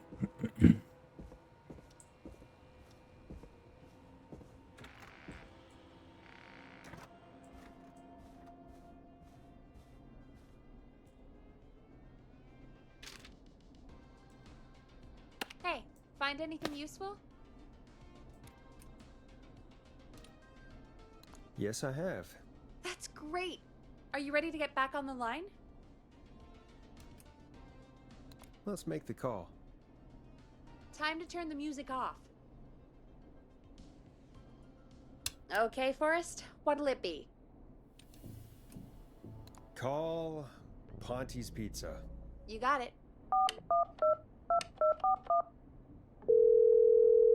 Ponte's Pizza is on the line. Ponte's Pizza. May I take your order?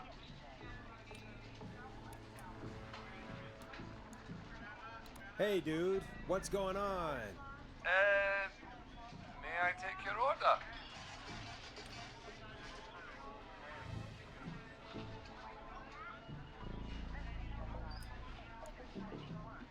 I need some garlic bread.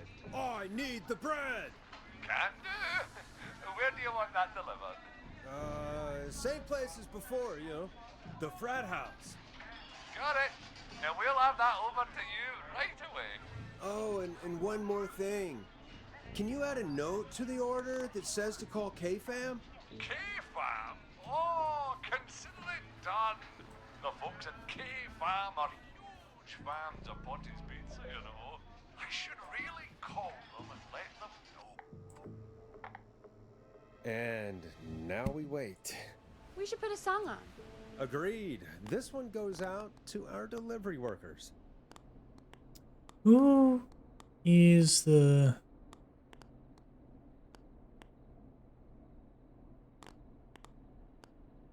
Who is the voice actor that plays Forrest?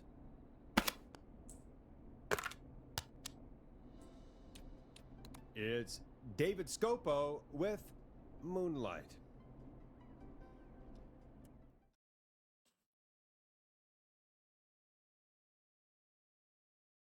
Delivery guy gonna get whistled next. Would you order?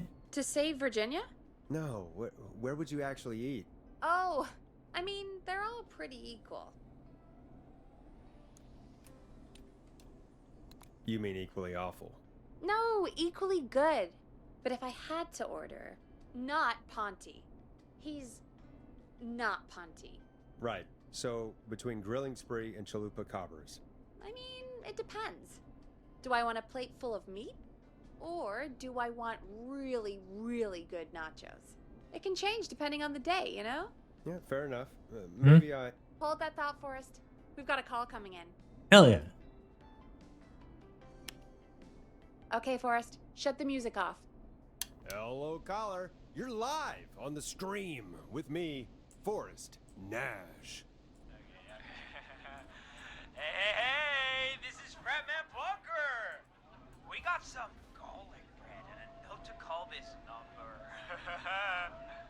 Yes. Bunker, this is Forrest Nash from 189.16, The Scream. And... Is this Goose? Oh, man. It's totally you, isn't it, Goose? This is such a Goose prank.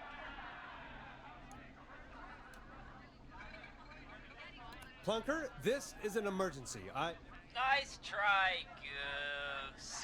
I may be drunk, but I'm no fool. Listen, I need you to... Goose, come get beer. Your brothers are waiting for you.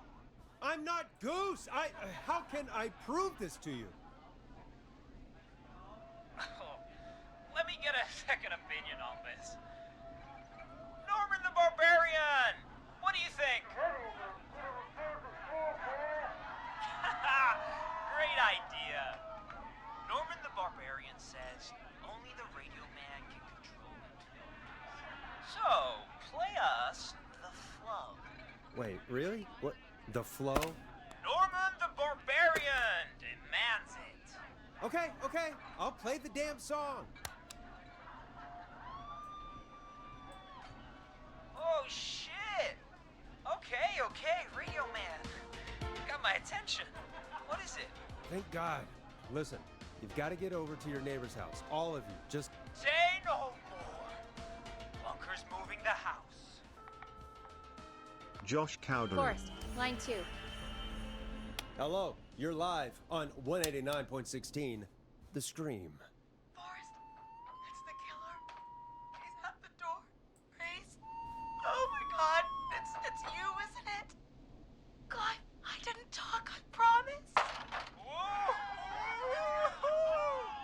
The party has arrived! Oh, thank God. He's gone and... Oh! Oh, is that you, Radio Man? Don't worry, we brought the beer. Good times are here. I could use a drink. Thank you, Forrest. You're welcome, Virginia. And thank you to Plunker and his fraternity brothers. Some heroes wear capes. Some wear sheets as togas. Hell yeah. Where? Hey, Forrest, did you hear what Virginia said earlier? What was that all about? Clive, I didn't talk. Do you know what she meant? There's a janitor here at the station named Clive, but your guess is as good as mine. All right, folks. Seems we may have a lead. If any of you know a suspicious Clive, then please Josh call Cowdery. in. It could save lives. In the meantime, looks like we have another caller. I'll have to look him up then. The caller. Hello, caller. You're live on The Scream with me, Forrest Nash. It's great to speak with you, Forrest. As a local small business owner, I find this all horrifying. A killer roaming the streets of our fair town? Ooh, terrible. I hear you there. It's a scary time for everyone in Gallows Creek. How are you holding up? You somewhere safe tonight? Yes, Forrest, I am. I'm here at work in my small business. It's a safe, family-friendly place.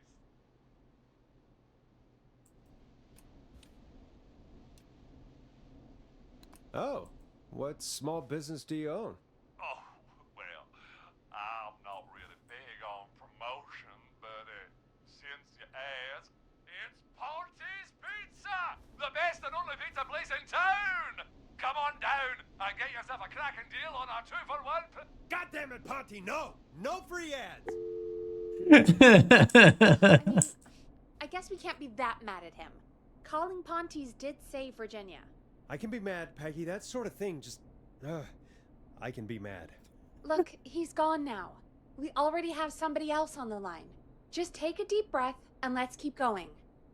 Evening, caller. This is Forrest Nash, host Hey, of Ponty. 189.16, The Scream. And tonight's 911 stand-in. Hi. Hello? Am I on air? Sure are, Yeah. caller. What's your name? And what have you got for us tonight? Name's Eugene Stein, and I've got a heart full of love, Forrest. I'm hanging out in the middle of the maze, listening to your show, looking up at the stars and waiting for her. You got a special lady coming out to see you. Yeah. Molly. We planned to get lost in the maze tonight, to take our first journey together. So he's here. To the love labyrinth. That's why I'm calling, actually. I thought she'd be here an hour ago. And since I've listened all night to how cool you play it, I thought you were the perfect guy to ask. Should I call her up and ask if she's coming, or wait and see? For real, kid? If you've been listening all night, do you really need to ask me? Yes, that's why I'm calling. All right, we're going to take a quick break and then we'll answer. This poor kid. Anyway, be right back.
All right. Let's get back to it.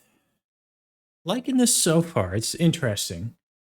I do think that all the people who are specifically being targeted are people who either had some involvement or some knowledge of killings that happened like 30 years ago.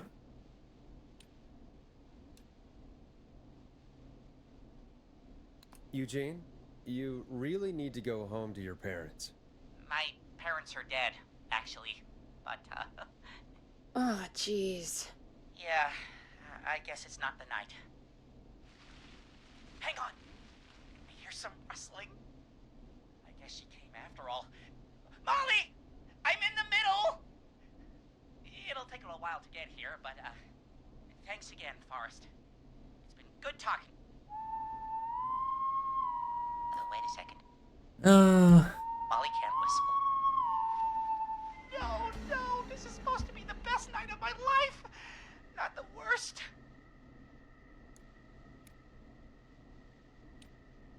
Eugene, do you know the way out? It wouldn't be the maze if he could just remember the way, Forrest. She's right! Listen, Eugene, breathe, hide, and call back in a minute. We'll get you out. I'll do it for Molly. But please, hurry. All right. Well, I know. listeners, while Peggy and I deliberate, here's a track for all you lovers out there.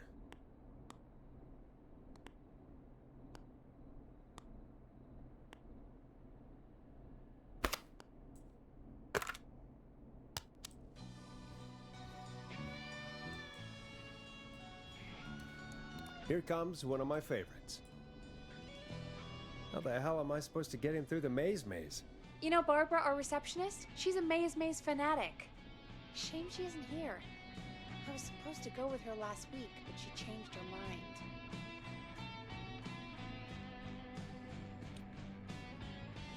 Why'd she change her mind? She went with that jerk Brad instead. Does everyone in Gallows Creek go on dates in the maze? A lot of folks do. There's something nice about getting lost, I guess. And besides, there's not much else to do here. Maybe we should call Barbara then? If she's so big on the maze. We could, but I don't actually know her number. But she probably has maze stuff somewhere. Go Yes, see what she you can does. find. That'll hopefully be enough. Which one is Barbara again? Barbara! You know, Barbara! Forrest, I've seen you speak to her. Help me out, Peggy. She's the receptionist. Sits at reception, never does any work because she's talking to Brad all day. Ring any bells? Right, yeah, sorry, I guess it's just the stress of... No excuses. Just go and find something to help us.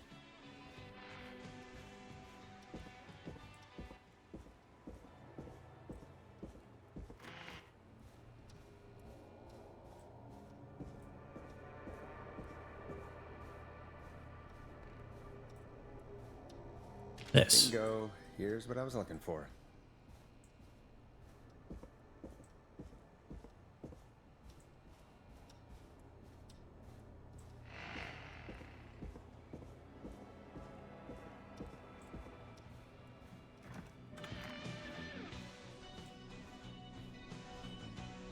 Any luck?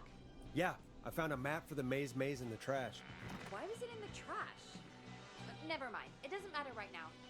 That's a question for Barbara later. Eugene called while you were away. He's on line 1. Let's put that there. Let's put this there for now.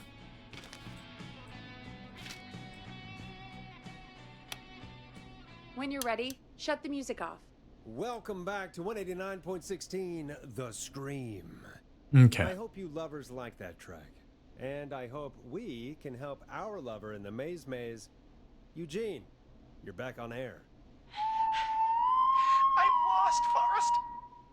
I just ran and I don't know where I am. I'm at a crossroad, facing a tractor statue. There are hay bales painted gold on my right. Okay, so he's in that pathway facing here. Go left. Go left.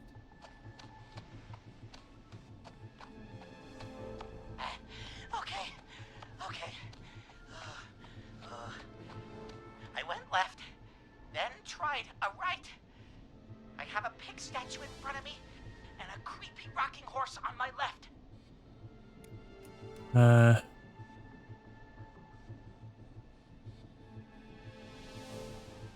Go behind you. Go backwards. Oh God! Why didn't I just invite her over? I'm at a crossroads. There's a pitchfork statue up ahead. Which way?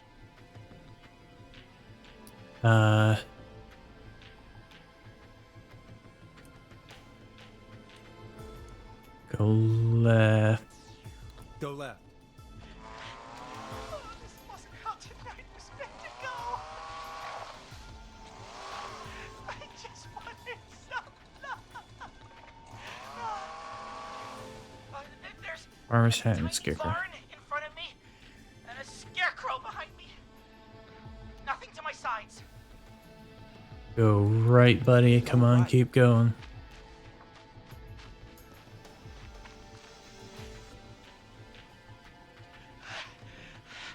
I can't run much more. I just passed a cordon silo. Didn't see anything else.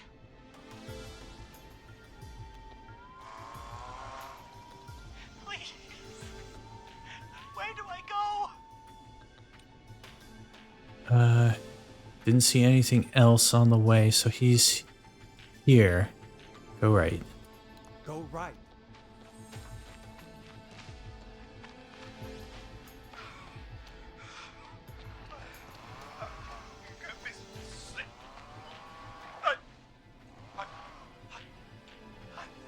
I'm out. And my bike's still here. Oh, thank you, Forrest. I love you, Molly! That was tense. I think I held my breath the whole time. I'm good at mazes. Pretty well, all told. I think you're right. By the way, why do you think Molly missed their date? Do you think she's okay? Unfortunately for Eugene, I think she probably never left home. 149. And thank you for calling in, Mr. Walton. We'll make sure to add the town librarian to our list of suspicious Clives. Remember, report a Clive to stay alive. Next caller is up, Forrest, so take it away. Caller, you're through to Forrest Nash on 189.16, The Scream. Hey, wonderful show tonight, Forrest. I don't know about wonderful, but, thanks. What's your name, caller? You can call me Dawn. Could you play my tune, Forrest? Your tune. Sure. Long Ride Home. That old song. Sure, we got it. I think I played it the other day. Thanks. It'll be good to hear it again. All right, folks. Coming up is that old classic. Forrest, I don't think you're gonna find that song. What do you mean? I played it a few nights ago. I know, but, we don't have it anymore. What are you talking about? I threw it away. You threw it in the trash? No, I threw it out the window earlier today. And why did you throw it out the window earlier today? Brad was annoying me all afternoon. He played it on repeat because he knows I don't like it. I think Peggy may burn the place down. Threw it right out of one of the office windows. Not my finest hour, but I can only take so much. All right. So, what do we do instead then? Let's just play a different song. We've got more important things to think about anyway. Gotcha. Okay, folks, here comes some unrequested music. Sorry about that, Dawn.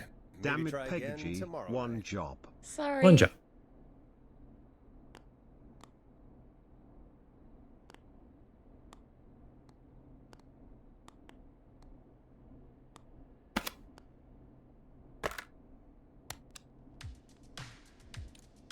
Enjoy this classic by Smooth.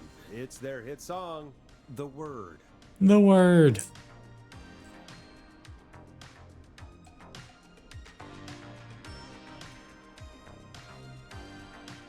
Of all the songs to request, why'd it have to be that one? Gee, Peggy, what did the barn finds ever do to you? Wrote that song for one. It gets real old when you're forced to listen to it on repeat for years. Why couldn't they just request Roddy? Oh, Forrest, scrap the song. We have another caller.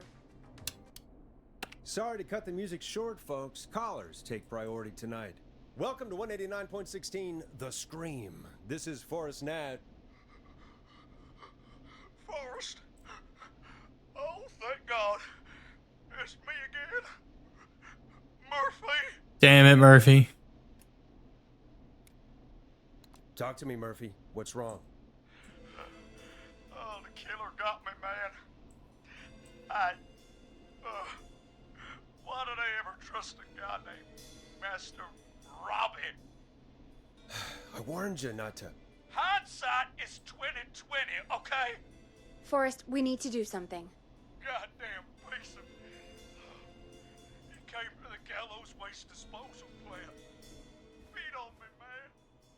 Carried me inside and locked me in a dumpster. I got a flashlight.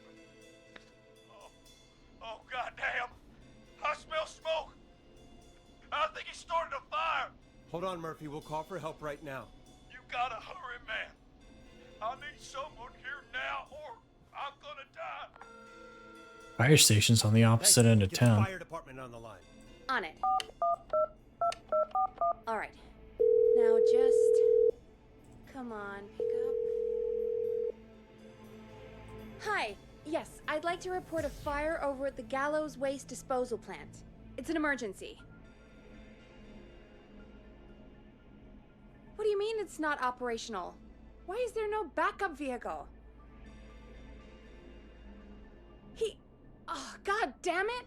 Forrest, that evil son of a bitch slashed the tires on the town's only fire engine. They can't do anything. But I have a few friends who live nearby. Maybe one of them can save Murphy. Where do they live? My friend Alex lives on the corner of Haddonfield and Romero Street, and Catherine lives on the west end of Myers Lane. And there's Jericho on the east end of Myers Lane. But he's old. Really old. Okay, I'll check the map, see who would be best to do this. All right, Forrest, who should I call? Who can help Murphy?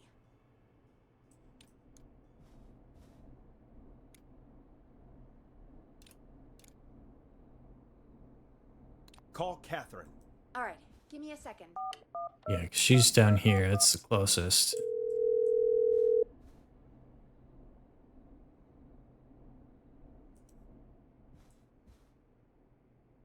They're on the way.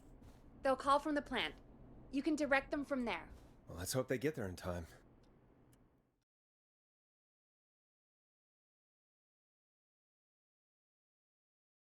Call coming in. It's Catherine. She and Murphy are now both on the line. Hello, Catherine, are you there? What's happening at the plant? The whole damn thing is up in smoke. God damn it. I'm going in. Oh, my reception is terrible in here. Oh, God, my eyes sting.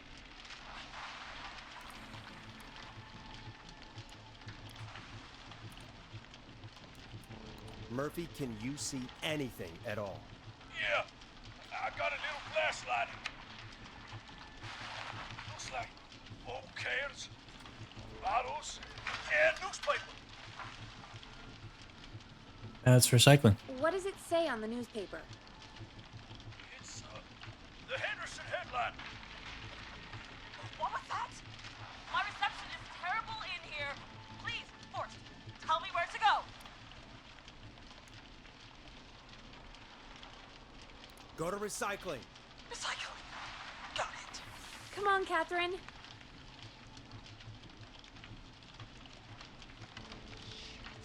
The plant's up again.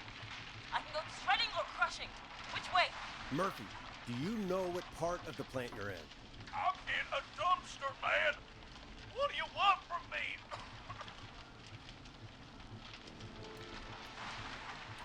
Do you hear anything, Murphy? I hear my heart about to pound out of my chest. Put the receiver up to the lid. Put it up. Catherine, go to the crusher.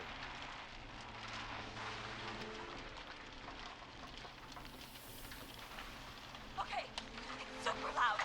We're almost out of time. There are 3 dumpsters here. 1 for Gallows Creek Council, Henderson Disposal, and Quiet Ridge Municipal.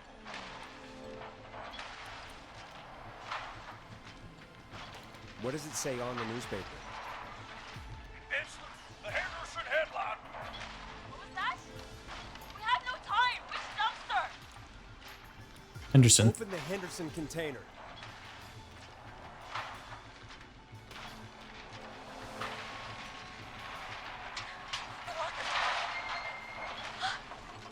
I found him! Thank God. Let's haul ass. It's coming down! Oh, shit!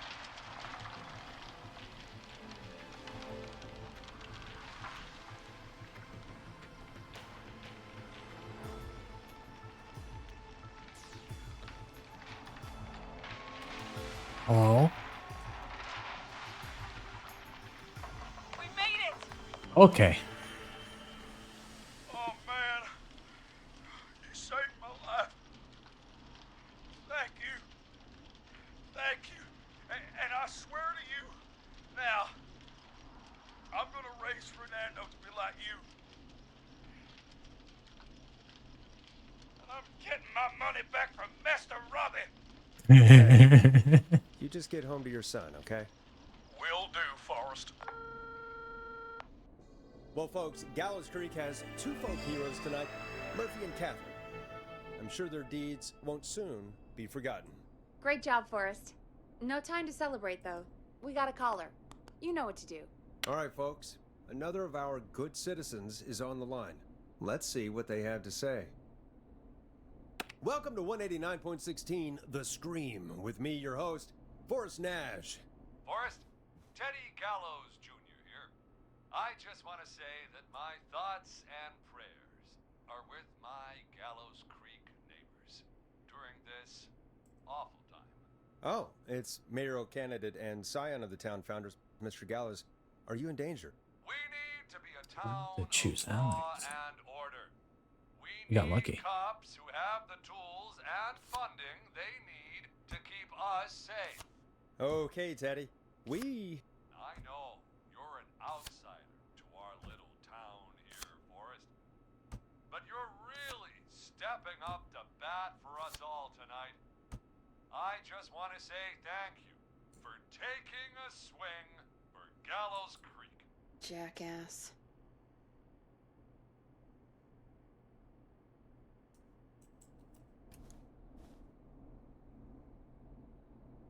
Teddy, this isn't the time for your political ads. Stop. I just want to make sure our town is safe and prosperous. That's why the Gallows Family Factory, founded by my father, Theodore C. Gallows, God rest his soul, which employs over 200... Teddy, unless you've got an emergency, I'm cutting you off. You know what? I do have a problem. A problem that's ruining our town. You know what it is?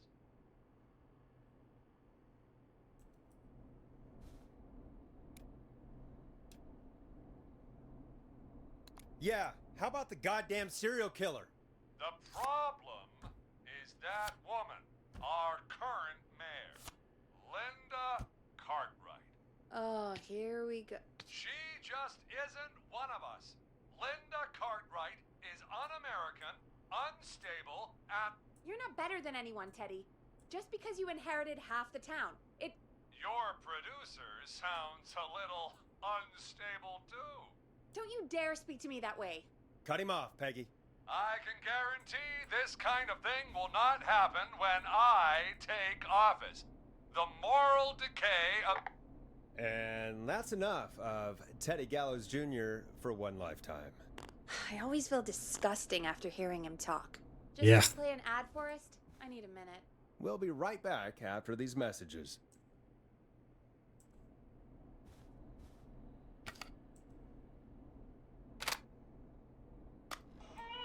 The world-famous annual Gallows Creek Harvest Festival is back!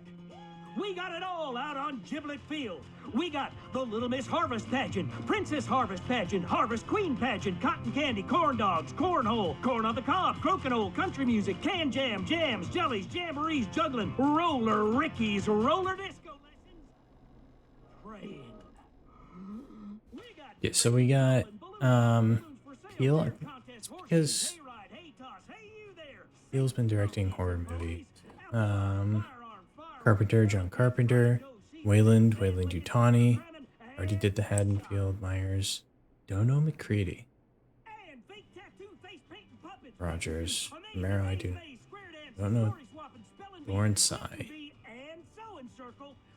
Lawnmower racing, hot dog eating contest, flower contest, and of course our famous gourd measure-off. Aragon, River, Axetown is just sponsored by Gallows and Sons Factory and dedicated to the memory of Garrett Dinkley. Tragically taken from us last festival. I think that's Velma. I can see why it's world famous. It's a highlight around here, Forrest. Oh, Nancy? I am sorry to hear that, Peggy. All right, folks, welcome back to the show.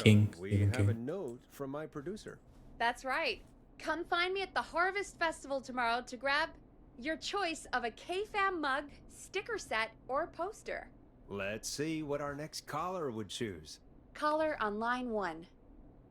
Hello, caller. You're live on the stream with me, Forrest Nash.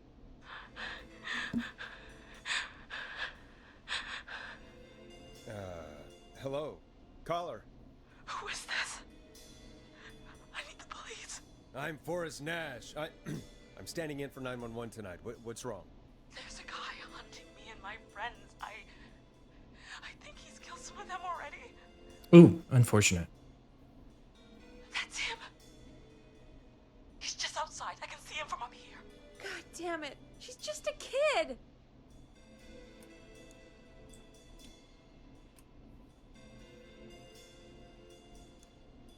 Where are you? Are you somewhere safe? Oh my god, oh my god. Stay with me, kid. Focus. I can't do this. Yes, you can. Focus. Tell me, what's your name?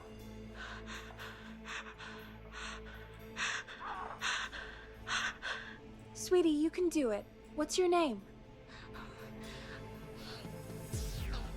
Carrie. Good. Carrie, listen to me. We're gonna get you out of there. All right? Now, where are you? The old murder house. Upstairs. I'm at the end of a hall. There's a bathroom, a couple bedrooms, a closet. Oh, he's coming. Where should I go?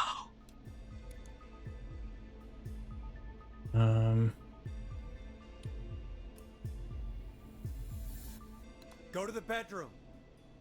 Okay, I'll...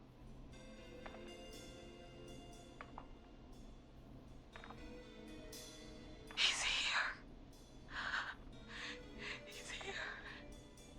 He's gonna kill me. This one you just have to guess, I don't apparently. think we can...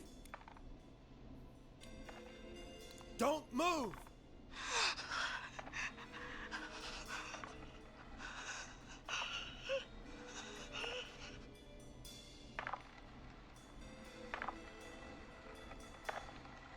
Oh no! Oh no! Oh no!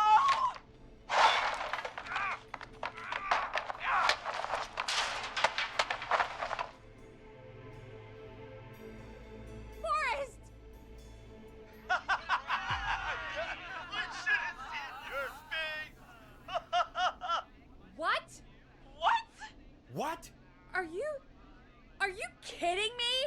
Okay, what the hell is going on here? Oh, who's on the phone, Carrie? The cops? It's just a joke, jeez. Wait, isn't that... Jimmy, that wasn't funny, you sicko! Of course I called the cops, but some guy just answered instead. What guy? Forrest Nash. What the hell are you all doing? It's prank night, old man. We're just having fun. That's the kid! The kid who called in earlier pretending to be the whistling man. That's it. I'm out of here. You know he's really out there tonight, Jimmy, right? Yeah, right. It's just whistling night, man. That little idiot. Whistling night? It's a stupid tradition. Especially stupid since that one kid died back in... Would you take off that stupid mask if it's hard to breathe? Who's under there anyway? Is that you, Seth? Idiot! Seth is right next to you. That's, That's the whistling man. Oh no. Who are you? Oh no, man!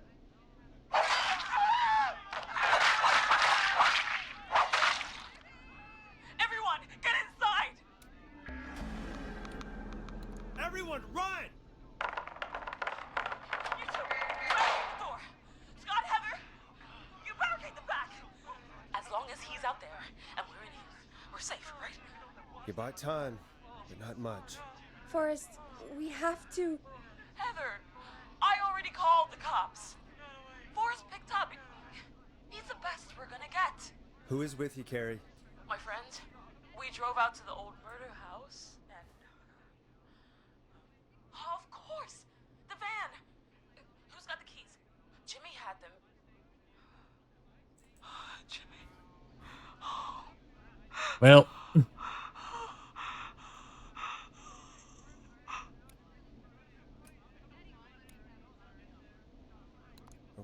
Okay. It's gonna be okay, Carrie. Right. We'll figure something out. Between all of you, there's gotta be a way to beat this. Just sit tight, okay? Heather, shut up. If we do that, we're gonna get killed. If only Jeannie were here. Jeannie? Jeannie McPherson? Our intern Jeannie? Yes. She's my best friend and the smartest one out of all of us. She stayed in tonight. Forrest, listen. Smart. We'll see what we can come up with, and, What? Scott, you're not any good at... And... No, Chad. Out of all of us, you're not the one to... Everything okay? No. We're figuring out a plan, but everyone's volunteering to do things they're just bad at. I think we can figure out what to do, but I don't think we can agree on who should do what. I think you'll have to be the tiebreaker, or else these idiots are gonna get us killed. But Shut up, you... Forrest, I'll call you back. But I don't know anything about your friends. These damn kids never learn.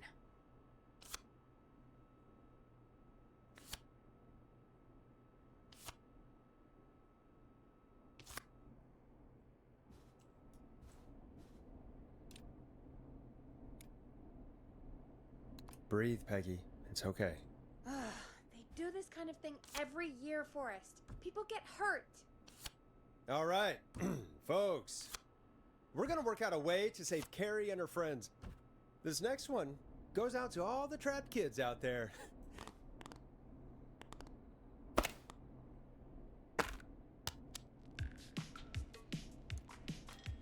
It's funky, it's groovy, it's Stab in the Twilight by Knife and Easy. Peggy, you mentioned something about their friend working here? An intern? Yeah, Jeannie.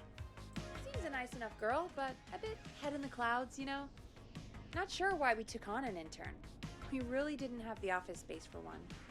Poor thing got tucked away in a dark corner somewhere downstairs, I heard. And right, who put I'll go see if I gum can find her underneath the desk? Hopefully she has something we can use.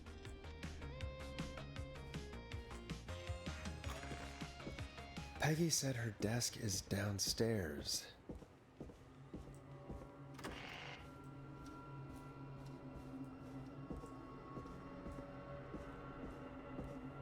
Didn't have the space, so. Jeez, they really tucked Jeannie away.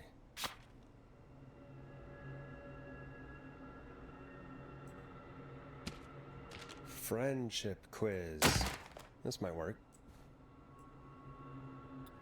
What's that sound?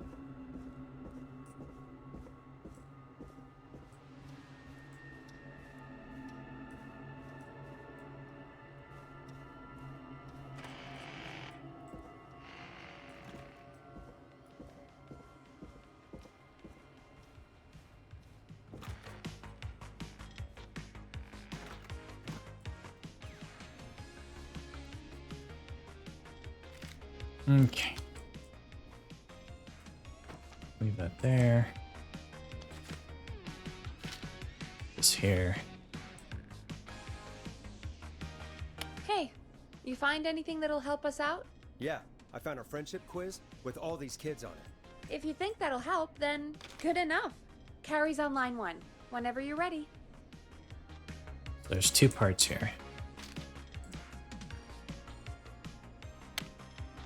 Okay, Forrest, shut the music off. This is Forrest Nash, back again with an unlucky caller on this unlucky night. Carrie, are you there? Yes, we've got a plan, but we can't agree on who should do what. You want me to be the tiebreaker? Exactly. I'm ready. What's the first step? Okay, first things first, we'll need a spotter. Someone who can keep an eye on the killer. We'll need someone on the roof. It's gonna be a hard climb.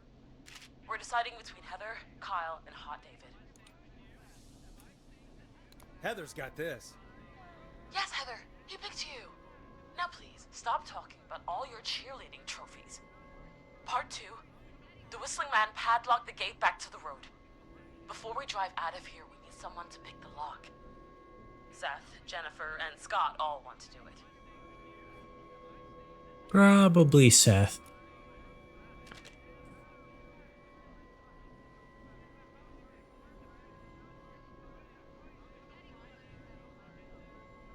Yeah, probably Seth. Seth. Seth, what are you talking about? I don't know that smashing into windows is really... Oh God, fine. Anyway, Oh, that wait. brings us to part 3. Getting the van keys.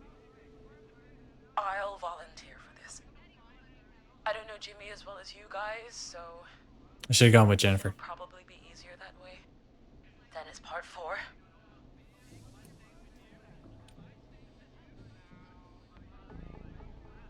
Well, this is a long plan. How much more is there? Only a couple more points. You're doing great. What's the next part? Part 4, we need someone to lead the Whistling Man away. We need a fast runner. For this one, we're trying to decide between... Who was it again? Hot David, Cynthia, and Scott.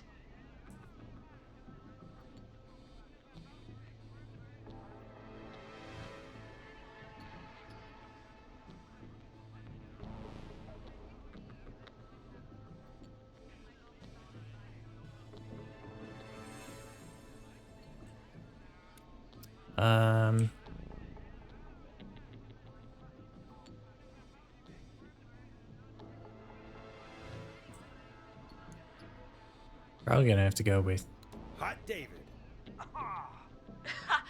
Yeah, you, do spend a lot of time running shirtless. You got this, Hot David. Sweet. Okay, let's recap. We get the eyes on the roof. A runner distracts the killer while we grab the van keys and pick the lock on the gate. Now the tricky part. The getaway. Ooh, what's the plan there? Well, we can't all outrun the Whistling Man. But he thinks we're just a bunch of stupid teens. So, let's use that against him. Part 5. We trick the killer into a trap. Someone can pretend to be injured. Who would make the most believable bait? Who you got? We got Lisa, Tammy, and Cynthia.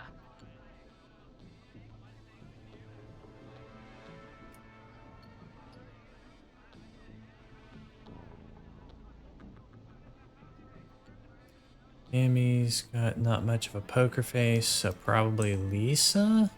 Lisa. You're right, Lisa. Having to smile at rude customers is perfect practice. That should take care of the killer. And then it's time to get out of here. Finally, part 6. We need someone who can drive us through the woods and back to Gallows Creek alive. Who's our getaway driver? Should it be... Who have we got? Chad? Scott? Cynthia? Whatever. Forrest, you know what to do.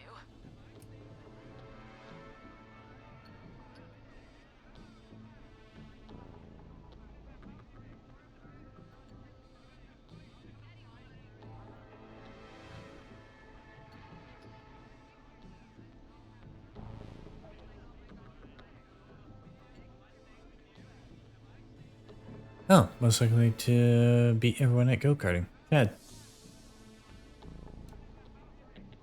Chad. Oh, perfect. Your go-karting experience will be great, Chad. Thanks, Forrest.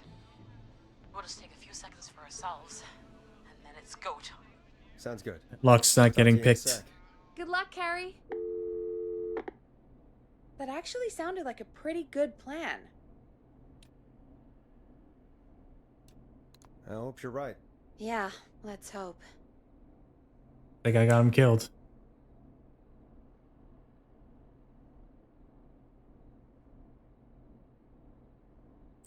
Pretty sure it needed to be Jennifer for the lock Oh, picking. the kids are back already. Line 1 again. If you're just tuning in, we're coming to you live with a bunch of teens about to flee a madman. Listener discretion is advised. Are you ready, Carrie? We're good to go, Forrest. Good luck. Hot David save us all. You got Hot this. David save us Here we all. go, everyone. Spotter, to the roof. Go, Heather. She's off and away. All right, Renner. Get ready. Wait for the spotter's signal. Spotter says go.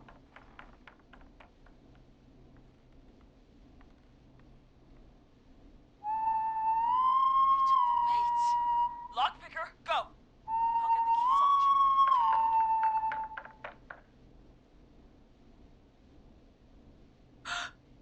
Oh, Jimmy. Oh, his face is... The keys, Carrie. You need to get the van keys. His face is lying next to him, Forrest. He got cut. Ugh. Oh, God. Focus. Breathe. Right. The van keys. Got him. And Hot David should be back any second. Lockpicker's still working.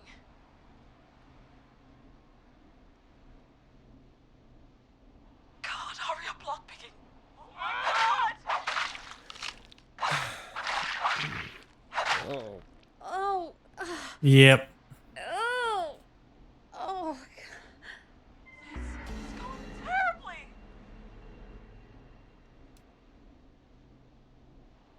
You have to keep going. Don't give up, Carrie. Don't give up. Right. We just gotta keep pushing on. Time to trap the killer. All right. Bait. Get into position. Everybody else, hide.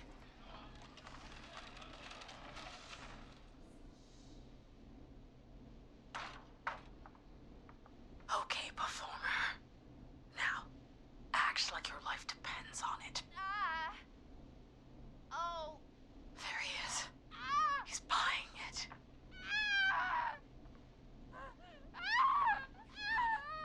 Now! Push the bookshelf over!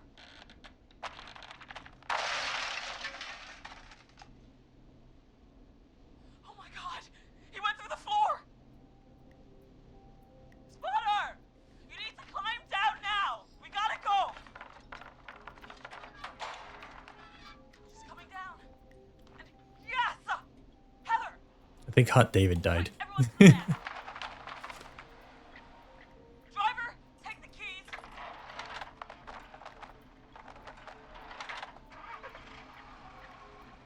Goddamn gate's still locked. We're gonna have to ram it. Carrie? Oh, what was that? It's the whistling man. Drive! Now! Hold on!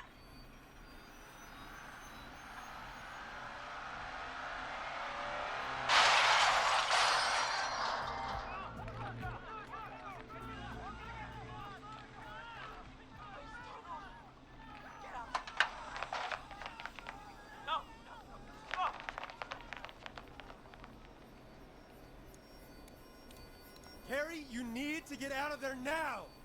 Oh, we crashed. Everyone ran.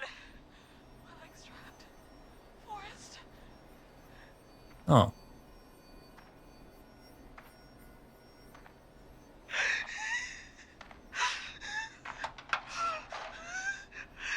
Whoops. Please, no!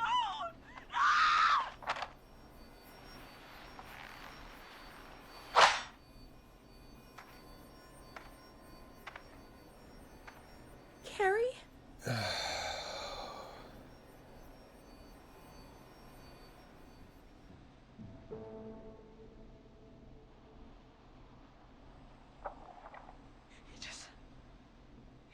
He just stared at me. Carrie! Carrie? He just stared at me and got my leg out. I don't understand. You weren't on the list? Thank God you're okay. Can you get somewhere safe? I can make it home. Thank you both for helping. If you hadn't, I guess the plan was just... It's my fault. Don't blame yourself. No, it's... I need to get home. Breathe, Carrie. You're okay now. I'll call you when I'm somewhere safe. Talk to you then. Folks, that was a lot. Our thoughts go out to the parents whose kids won't make it home tonight.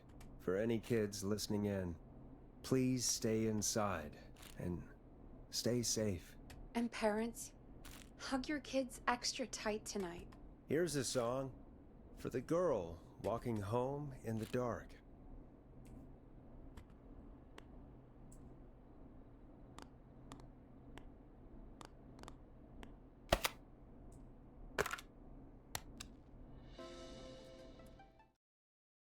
You return. We got a bunch of stupid high schoolers killed. Hey, we had a call come in.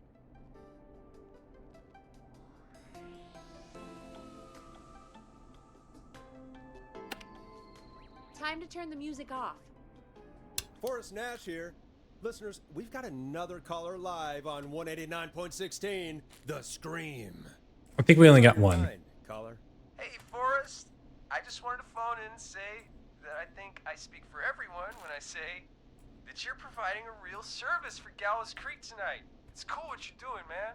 Well, I'm just doing my job, friend. Anyway, tell me about yourself. What's your name? Are you keeping safe tonight? Yeah, man, I'm good, thanks. I'm at my roller rink, trying to get everything ready for the Harvest Festival tomorrow.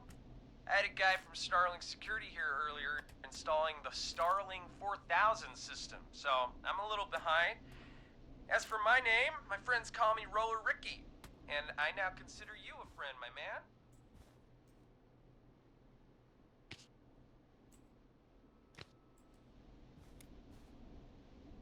We're friends now, huh? Well, that's kind of you to say. Thanks. Yeah, man. Sounds like roller skating is more than just a job to you. So is this vocational? I wasn't always Roller Ricky. Once upon a time, believe it or not, I used to go by just Ricky. Yeah, back then, things were pretty rough. He's over there. I used to roll with a bad crowd. Not all bad, but there was one guy. Anyway, some bad stuff went down. I harbored a lot of guilt for a long time and turned to the bottle.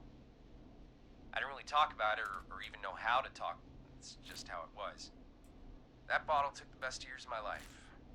Or so I thought. It's never too late, Roller Ricky. How did you turn things around? I joined a support group. I opened up about my problems, and sharing that burden just took so much weight off. It's a long story from there, but Oh, he gone die. I found roller disco. He gon' die. I gotta have fun again, cutting loose and making shapes. Now whenever I get down, I get down. I'm finally free from it all, man. It's important just to talk to somebody. That's the first step. Ain't that right, Max? Aw, hello, Dog.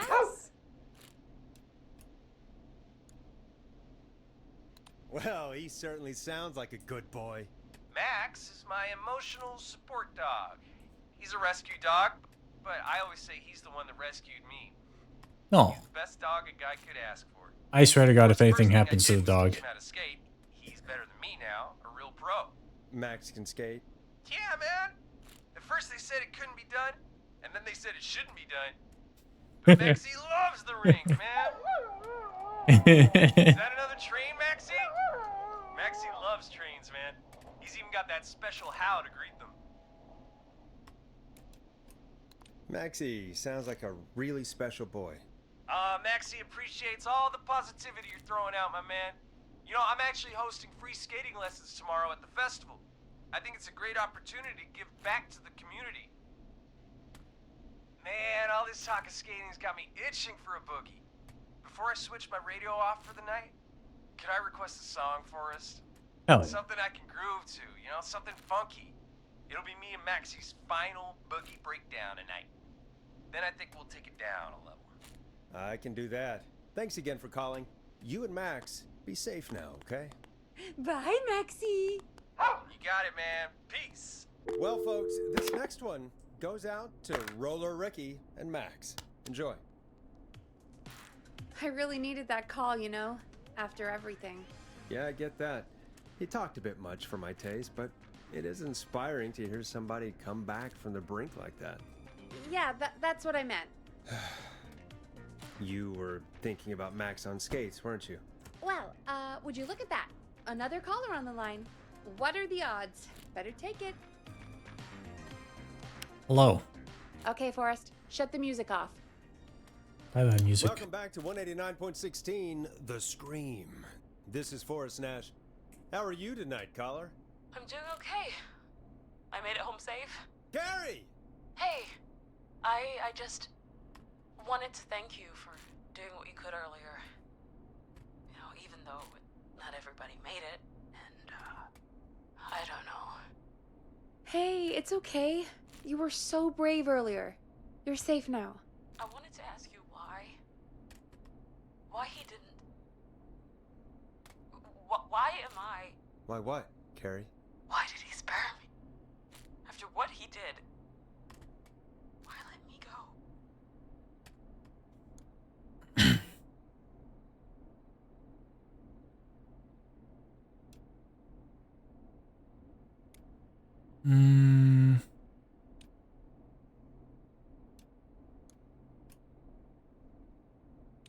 Maybe he didn't kill you because he saw you as a victim. Maybe. But why would that stop him from killing me too? After everything he did to... These stupid hazing nights have to stop. Carrie, you did so well tonight. Stay safe and rest. Help is coming to Gallows Creek. We just need to hold on. Thanks, Peggy. Hey, Forrest? Could I request a song? Of course, Carrie. What song? Any song by Blast Processor. And thank you. This next one goes out to Carrie.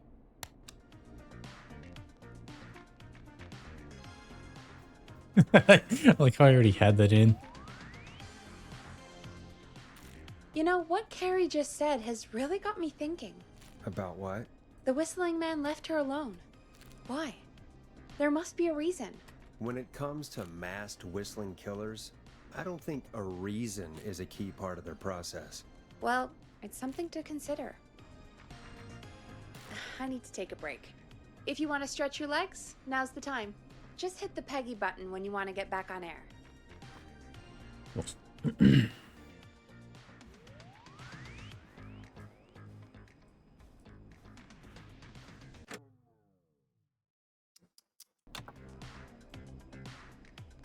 Let's get going, Peggy. Alrighty, we could run another segment or... Scratch that, Forrest. We have a caller. When you're ready, shut the music off. You're through to 189.16, The Scream. What's your emergency? Hello again, Forrest. Oh, that call with the teens was awful. Those poor kids. Still, I'm glad the girl didn't get hurt. Thanks for your concern. Are you in trouble? What's on your mind? I wanted to ask you again to play my song, Forrest. You said you were gonna play it, but you didn't? Your name was Dawn, right? What, Peggy? Yes. Oh, well remembered. My name is Dawn, and I wanted to ask you again to play my tune, Forrest. Long Ride Home? You know, the one that Peggy said she threw outside the window? But we don't have that song. As you just said, Peggy threw it out the window. But, Forrest, you do have it. It's just outside the window. There's a serial killer on the loose. I can't just go outside hunting for a record. I'm really sorry, Dawn, but we just can't get it right now. But wasn't the Whistling Man just at the old murder house? That's miles from the station. It won't take you a second to grab it.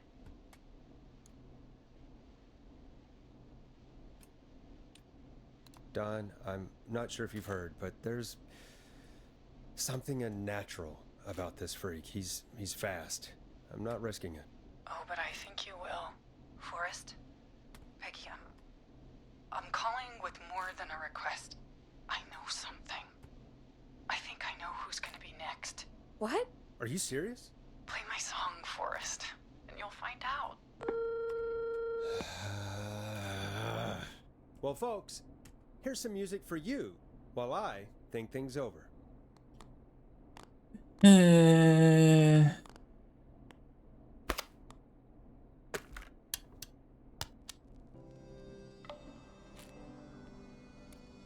I know him.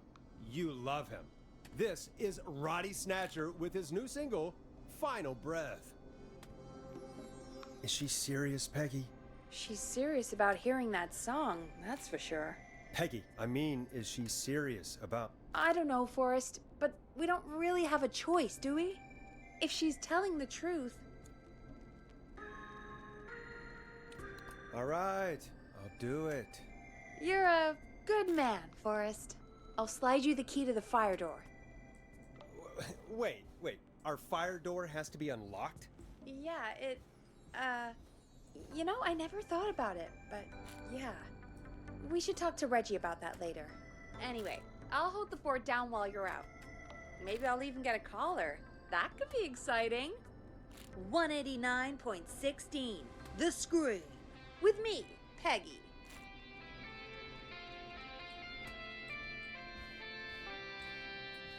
Damn it, Peggy. I don't want to do this. I don't want to.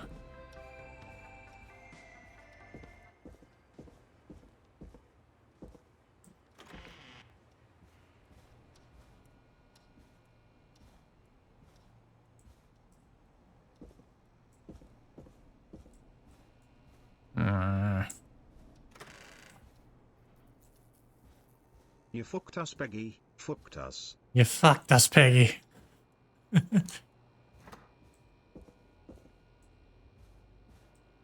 That's not opening. Where's the fire door? This is...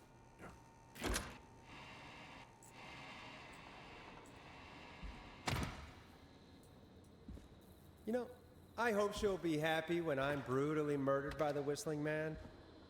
Out here, in the open, alone.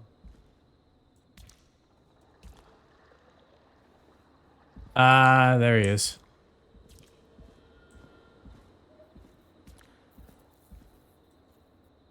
Here it is.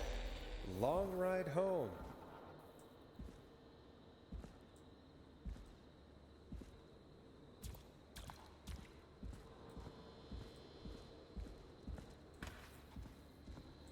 Of course, it locks behind me. And of course the key doesn't work on this side. Fantastic. Maybe there's another way back in through the basement. A door, elevator, or something. And that's broken too. Only the best for K-Fam. Let's see if I can fix this. Looks like a power issue. I should check the fuse box.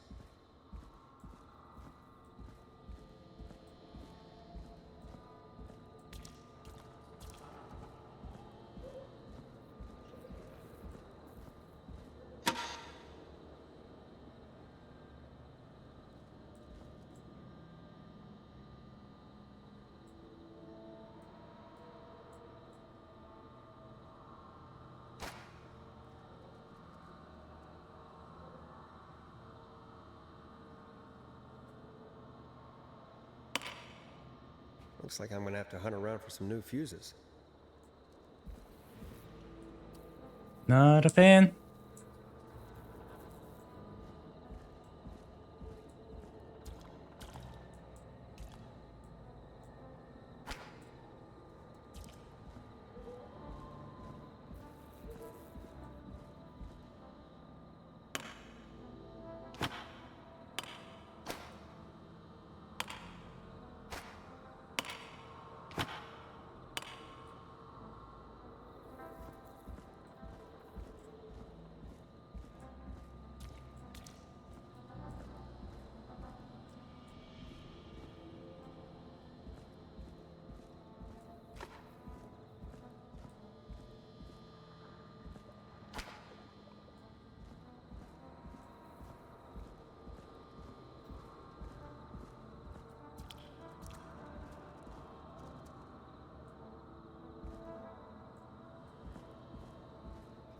Okay, let's take a quick break.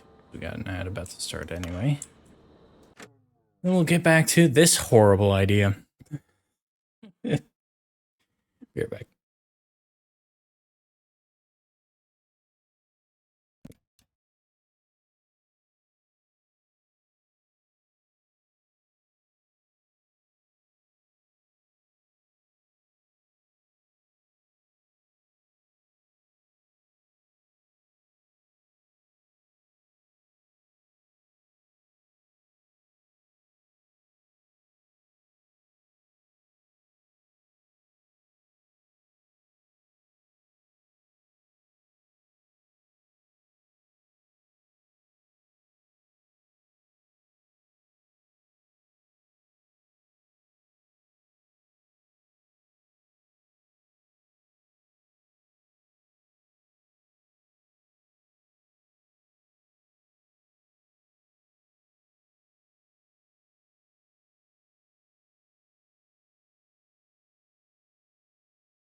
All right, we should be coming out of an ad in just a little bit here.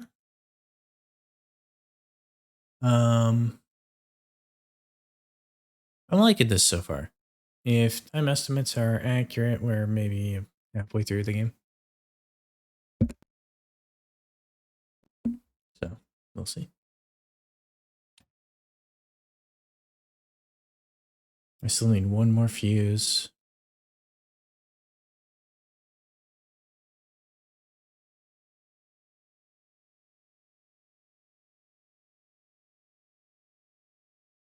All right.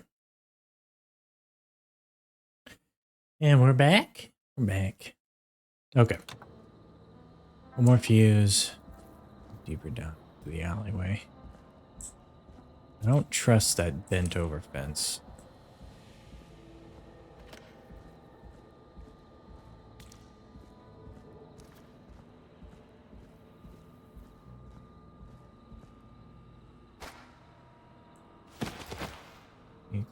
Oh, I need to guess. A15.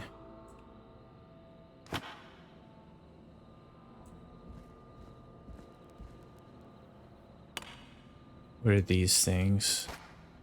They're 5s.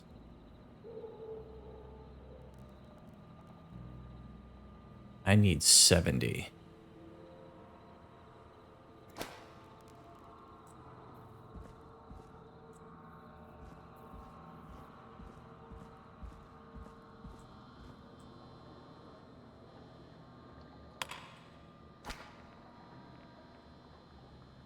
$40.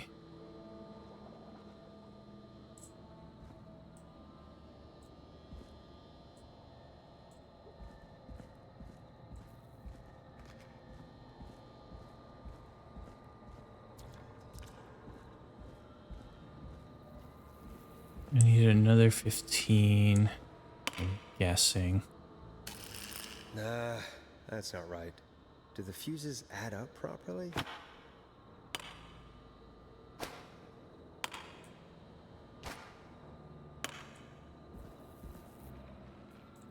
What are you?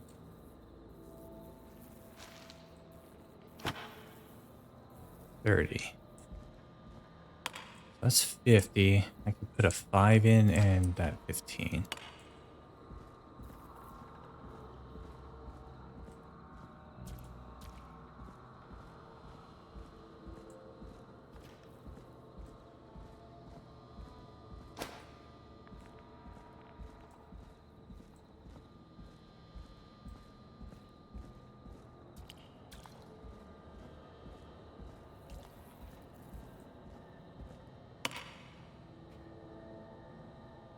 Bingo!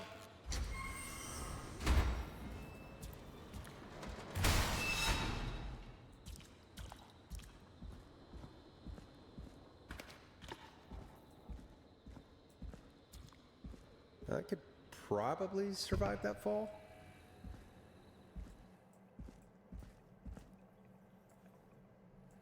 Looks like the janitor's closet. What did Peggy say his name was? Clive?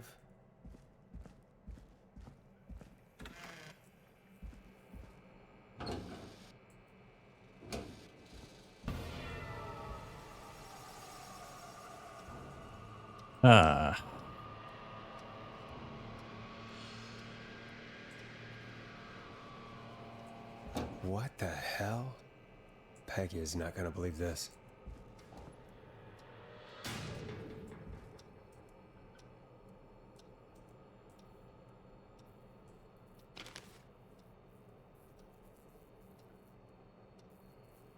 Fire station, trailer park, hospital, gas station.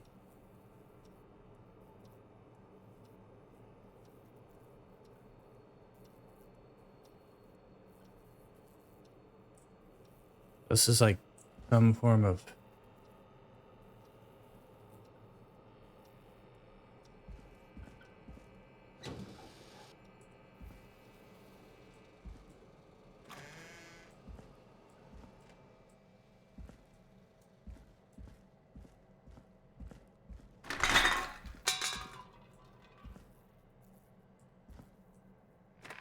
I wonder how the show's going.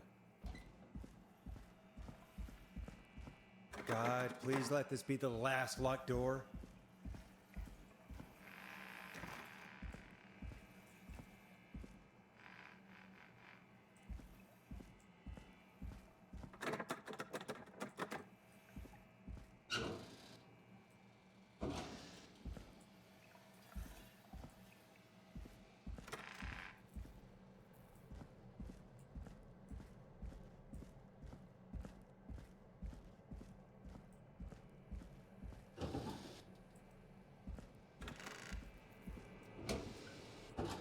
I'm looking for keys.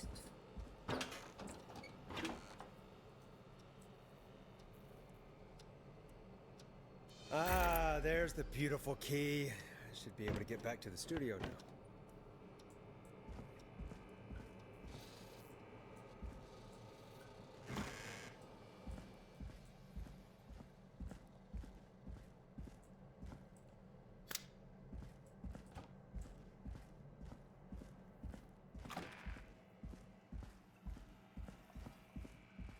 Yes. Oh, he made a comment when I went in there the first time.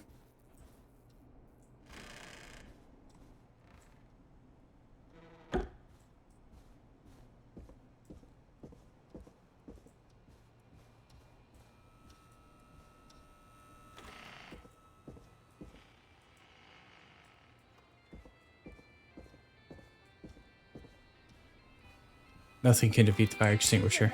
That's such a good song, folks. And now for... Jesus, Forrest, you've been gone for ages. I thought something had happened. Something did happen. Clive the janitor might be Clive the murderer. What? I'll start from the beginning. The fire door locked.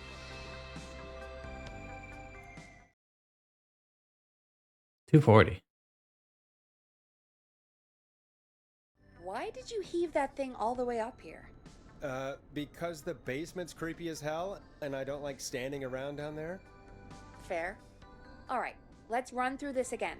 We have Is there a comment about that? You found in a creepy basement made by our creepy janitor, who you think is the creepy whistling man.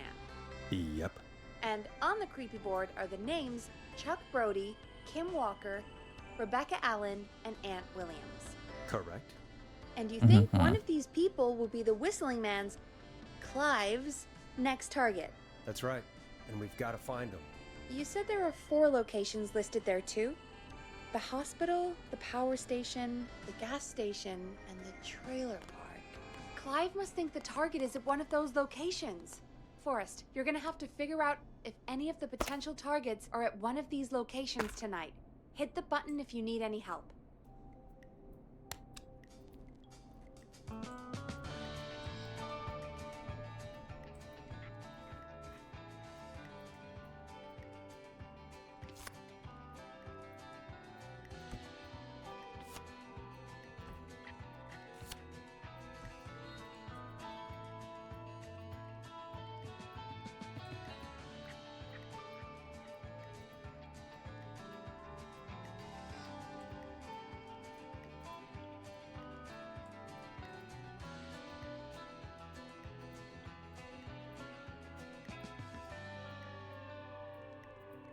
Students from Gallows. Okay. Local Dr. K. Walker recommends all locals get their flu shot anytime flu season is upon us. 84 is no different from any other year. Make sure you're protected. You're injured, but who is to blame?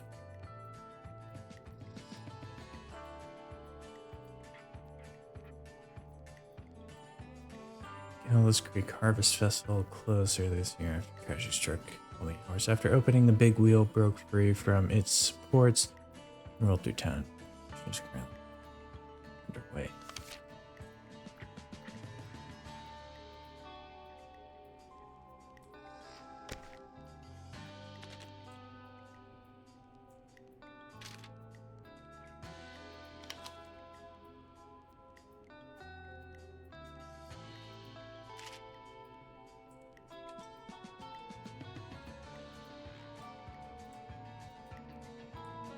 Former high school captain Chuck Brody suffered a career-ending injury as a victim of festival's disaster late last year. Helped him on his road to recovery. We were playing lottery tickets. Till he gets lucky and can get back on his feet. Pun not intended. Drop tickets bucket below. Thanks.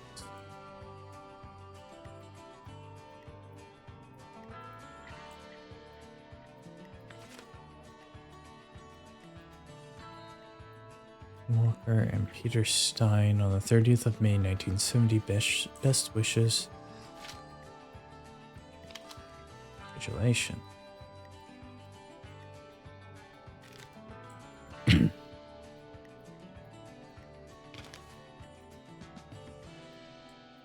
Crime syndicate impounded. Criminal operation shut down. 24 arrests. Inside informant walks free. Police have finally put an end to the long-running car thieving syndicate.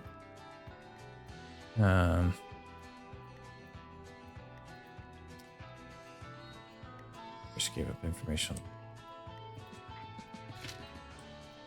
Okay, Rebecca Allen was part of a syndicate and was the informant. 2-year investigation into accident included. Investigators blamed 2 engineers that were contracted from the local power station. Lead engineer Ant Williams and junior engineer Sean Everett were distracted to talk about horror movies while assembling the big wheel, which led to various construction mistakes. In order to do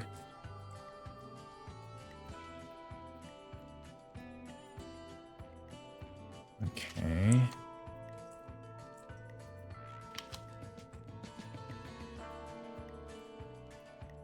Tragedy struck at the gallows yesterday. Gallows Creek yesterday afternoon after a bus failed to stop and crashed into a fuel tanker. The deceased have been identified as Mr. Rudd, Mr. D. Rudd, Mr. M. Houghton, Mr. P. Steins, Mrs. K. Steins, and Miss J. Mildred. Police have asked for privacy for the families of the victims. The incident not being treated as suspicious.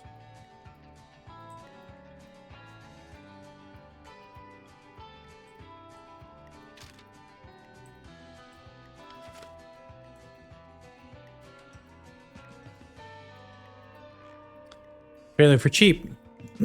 Sale price $10,000. Lot 101, 63 McGreedy Street, Gallows Creek.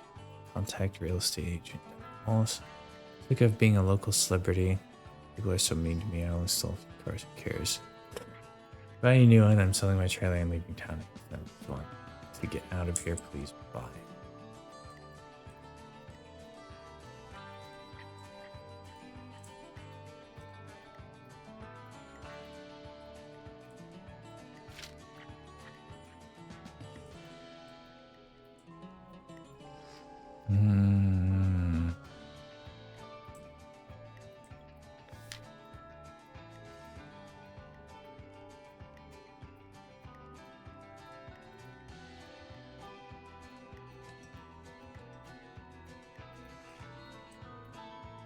This has to be Chuck Brody, right?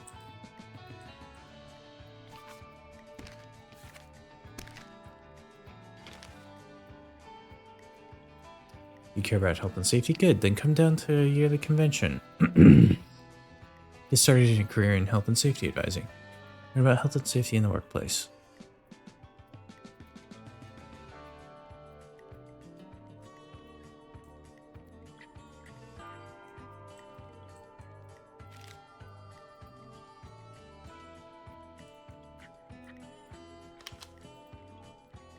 Matthews warns citizens to look out for suspicious behavior.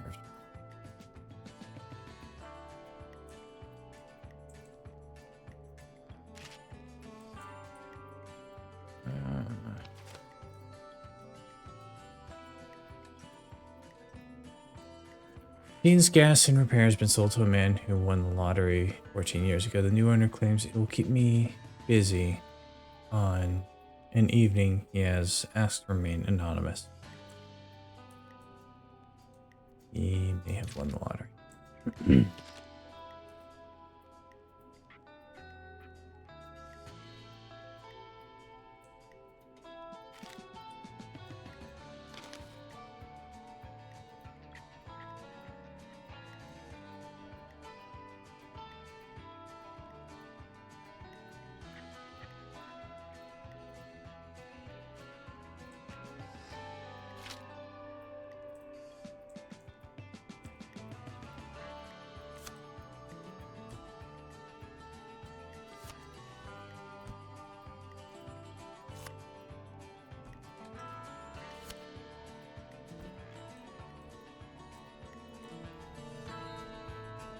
How's it going? It's not going well. I could use some help. Okay, let's review the basics. We need to work out who the next target is. There's 4 locations, right? And 4 people. We need to figure out if anyone is at any of the 4 locations tonight. And if they are, we can call them and warn them. There must be some connections between the notes. That makes sense. Great. Need any more help? I'm pretty sure Rebecca moved. What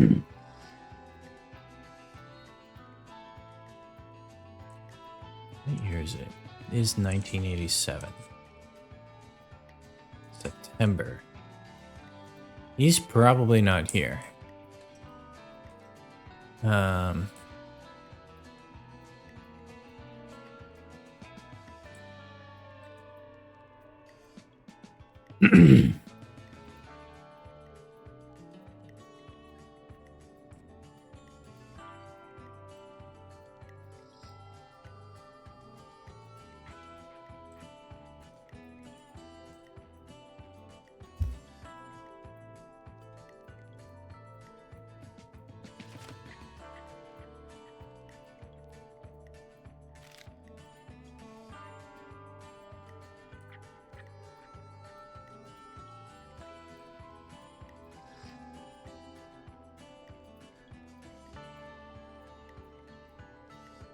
That happened after that.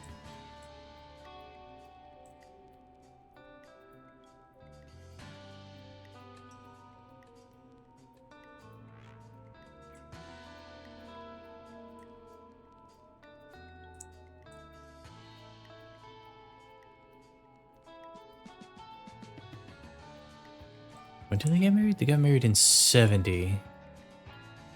So she became Mrs. Stein. K. Stein? Yeah, Mrs. K. Stein died in 77.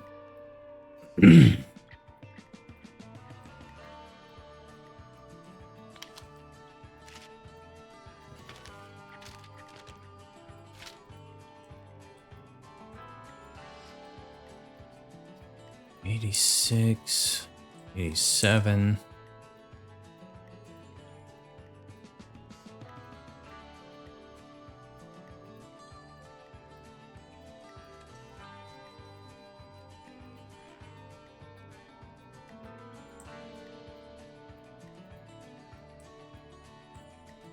Would have been 14 years ago.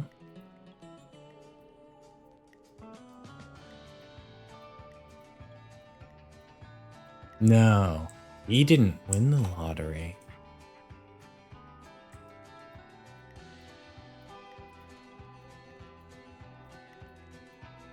You moved, you're dead.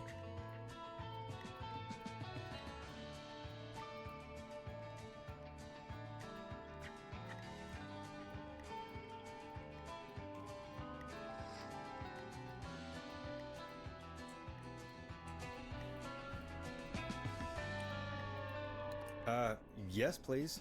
Sure. I think you should be methodical with this. Try grouping the notes by who they're about. You could also have a look at the dates and make a timeline. Maybe that will help rule out potential targets first. Got it. Thanks, Peggy. No problem.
How's it going?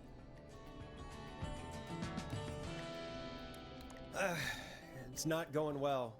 I could use some help. Okay, let's review the basics. We need to work out who the next target is. There's 4 locations, right? And 4 people. We need to figure out if anyone is at any of the 4 locations tonight. And if they are, we can call them and warn them. There must be some connections between the notes. That makes sense. Need any more help?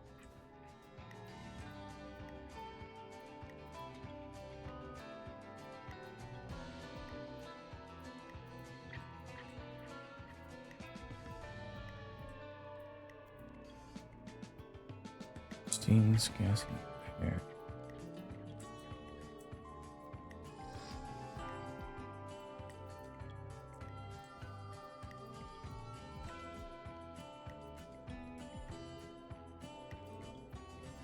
Yeah, so you're dead. You are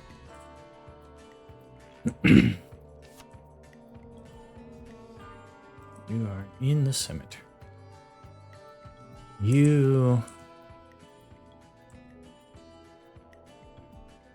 But you moved.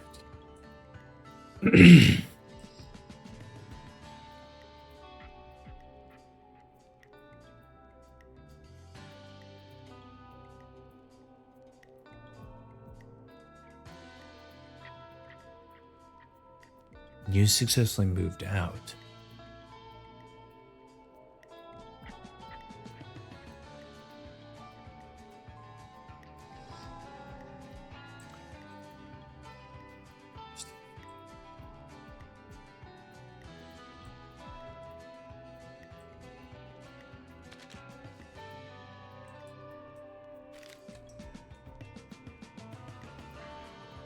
I mean, you seem like the only one who would be in town.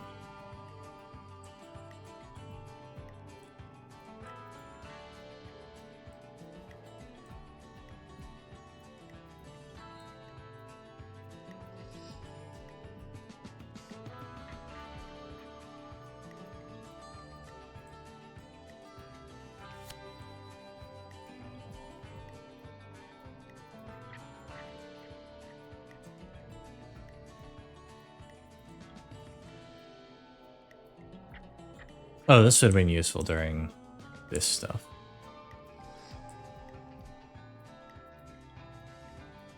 Oh, that's why she was the right choice. Okay.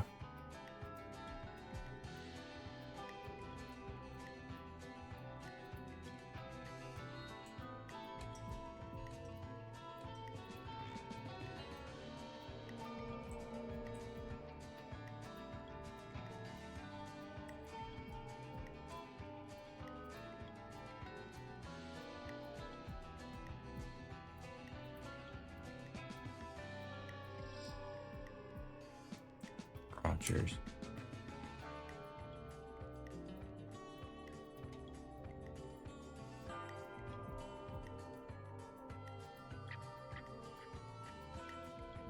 I guess, maybe?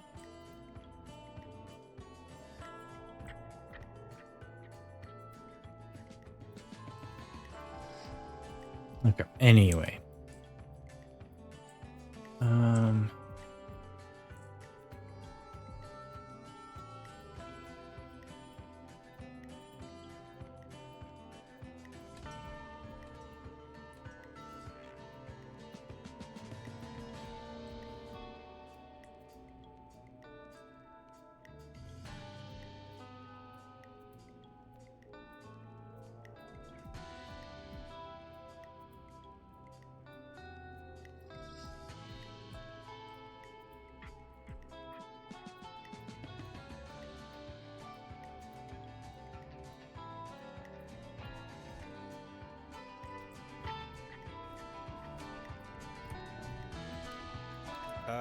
Yes, please. Sure. I think you should be methodical with this. Try grouping the notes by who they're about. You could also have a look at the dates and make a timeline. Maybe that will help rule out potential targets first. Got it. Thanks, Peggy. No problem.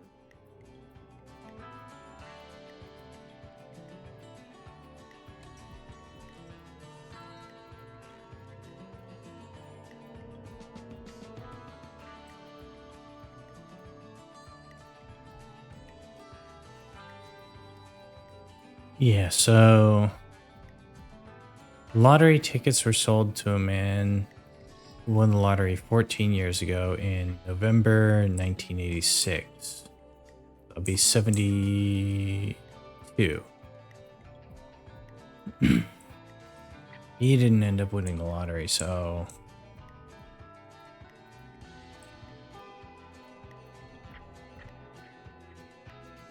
based on that.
I'm sure I did it in 60.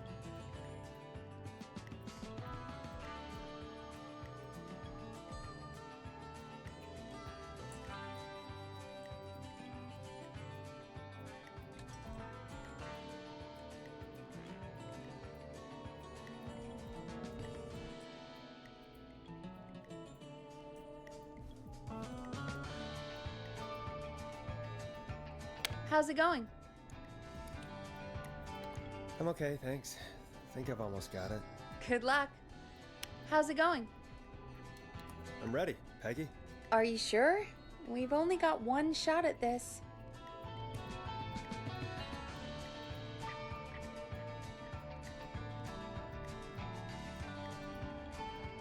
I'm sure. Let's do this. Okay, name first. Who do you think the target is?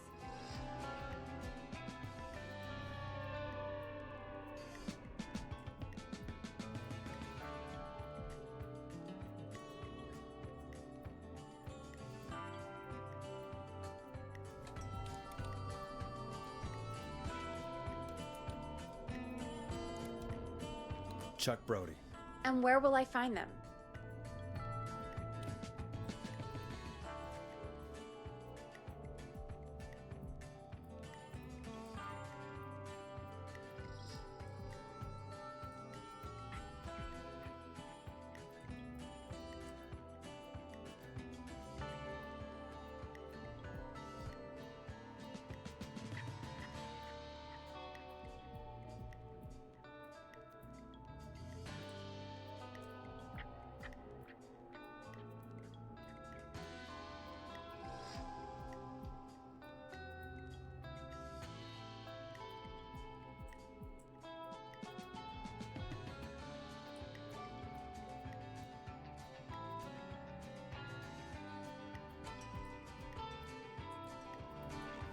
Trailer park? The trailer park? Okay, I'm dialing. One moment.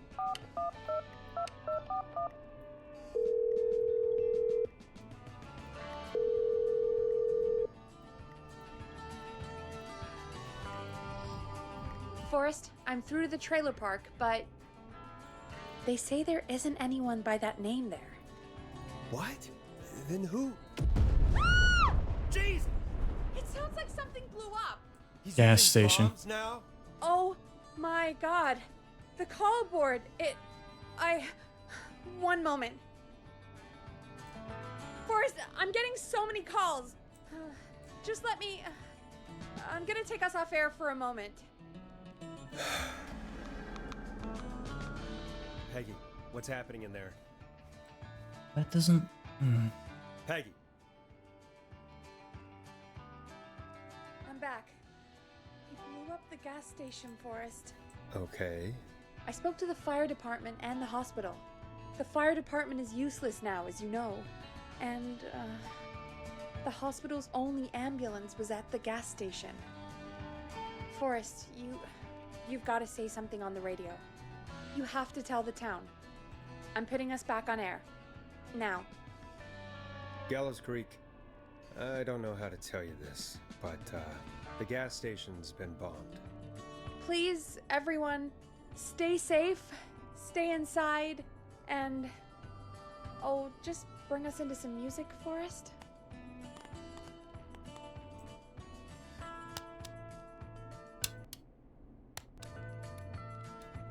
Here's some music while we regroup here on KFAM 189.16, The Stream.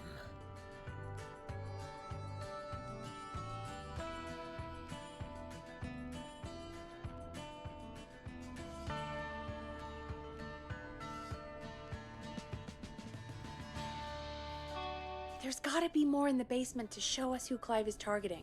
And if that's the case, we can get ahead of him. Stop the killings before they can happen. Forrest, we need to go back down. By we, you mean me, right? Yep. Like I said, I need to handle all these calls. Maybe start with that creepy mannequin room you mentioned before. I still have a lot of questions about those, by the way. Me too. Okay.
A key? Was this always here? I must have missed it when I brought everything upstairs.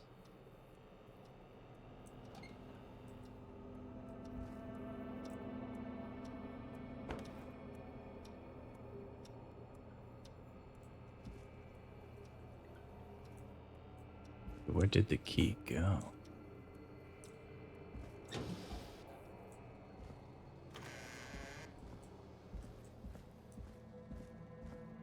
Must be that other door.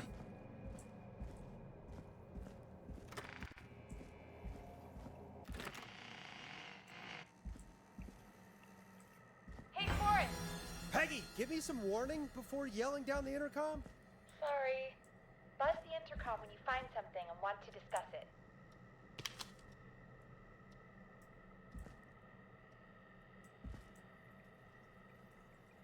What have you found, Forrest? I think I need to keep looking. All right then. Buzz the intercom when you find something and want to discuss it.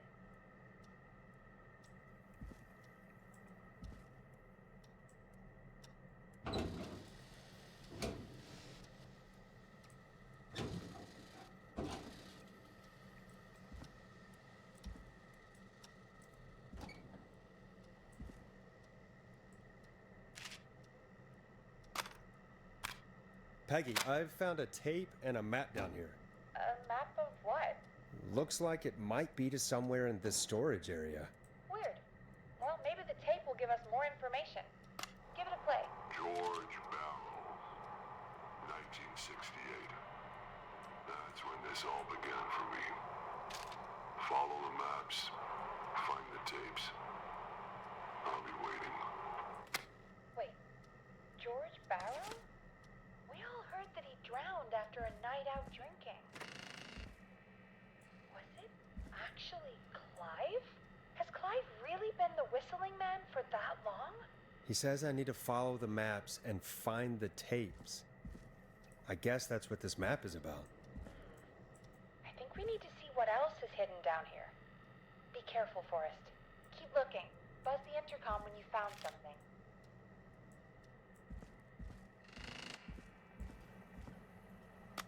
Time of autopsy is 7 a.m. Cause of death is asphyxiation from drowning. The degree of rigor mortis indicates that the subject has been deceased for 5 hours. That puts the time of death.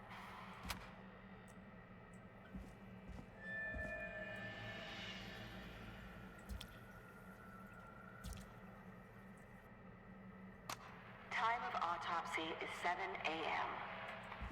Cause of death is asphyxiation from drowning. The degree of rigor mortis indicates that the subject has been deceased for 5 hours. That puts the time of death.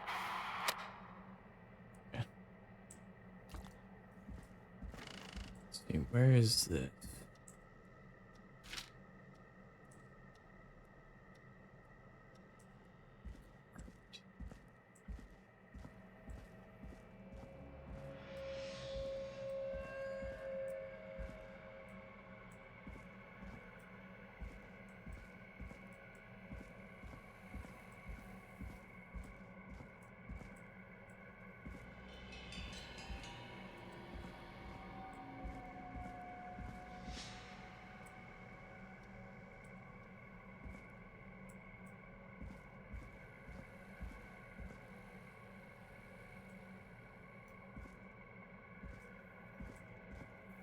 May have accidentally skipped ahead there.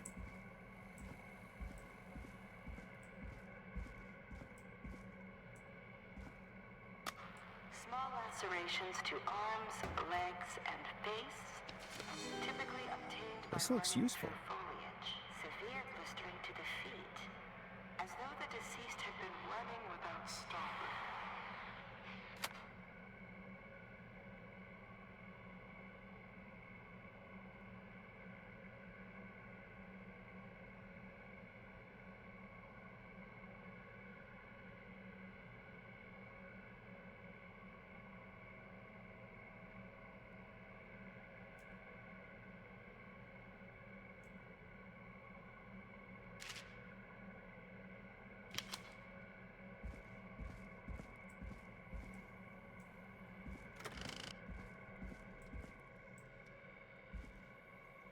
What have you found, Forrest?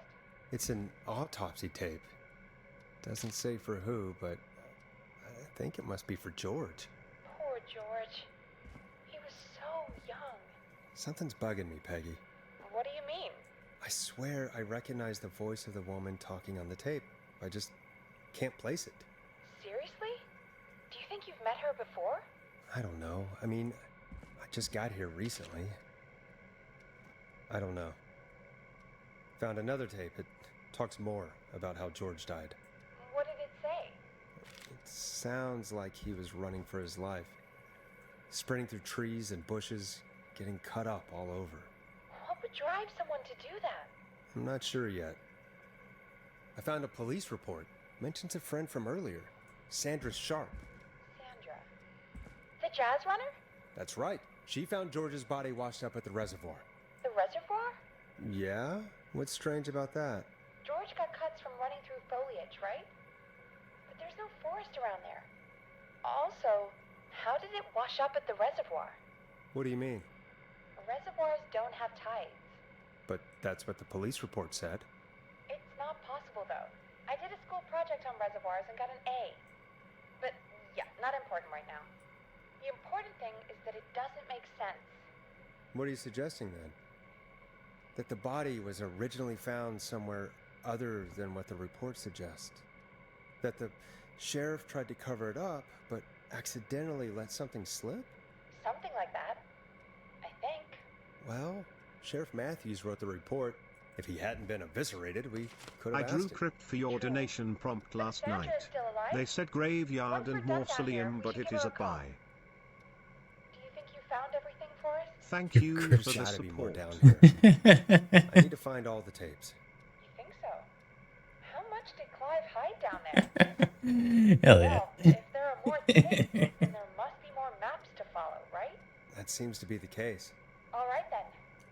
Buzz the intercom when you find something and want to discuss it.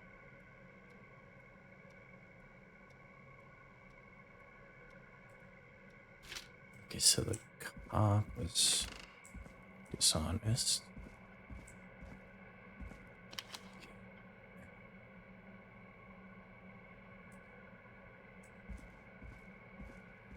How you doing, Lippy? I haven't been asking for shoutouts this stream just because I kind of focus on the game and just keep moving through it. Additionally, there appears to be a post-mortem injury to the arm. It looks like it was trapped in a car door. Hmm.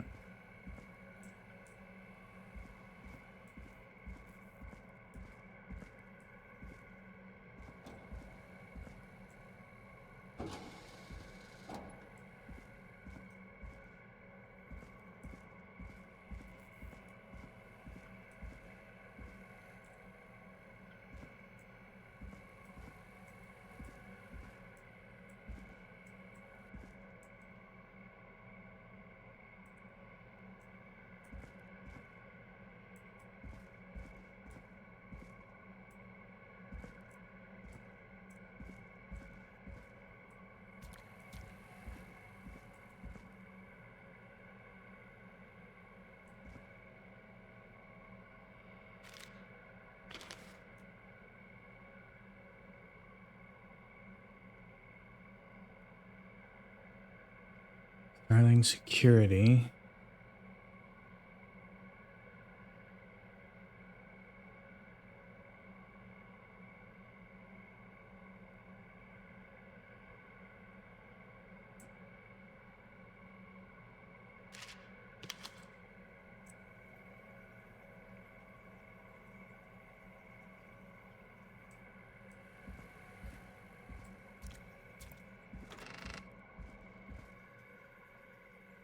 What have you found, Forrest? I found a tape that introduces a new detail to the story. Post-mortem injury. Apparently, his arm got caught in a car door. A car door? Yeah, after he died. How do you suppose they can tell? How can they tell? I'm a radio producer, not a coroner. The written report I found doesn't mention it at all. How did his arm get trapped in a car door after he died? Unless he got it when the police collected his body? I guess someone else must have moved him, after he was dead, to where he was eventually found. But the report, what is going on here? Do you think you found everything, Forrest? I think there's gotta be more down here. I need to find all the tapes. You think so? How much did Clive hide down there? Well, if there are more tapes, then there must be more maps to follow, right? That seems to be the case. Yeah. All right then.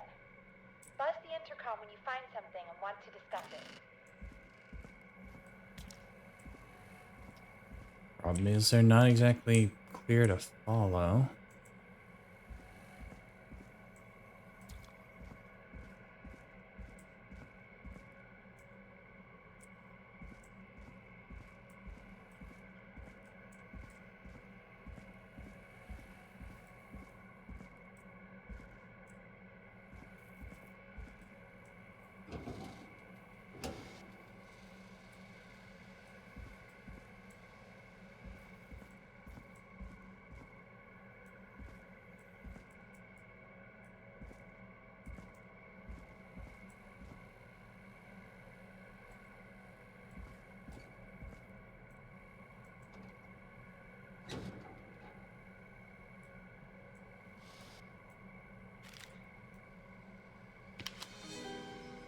This has to be important.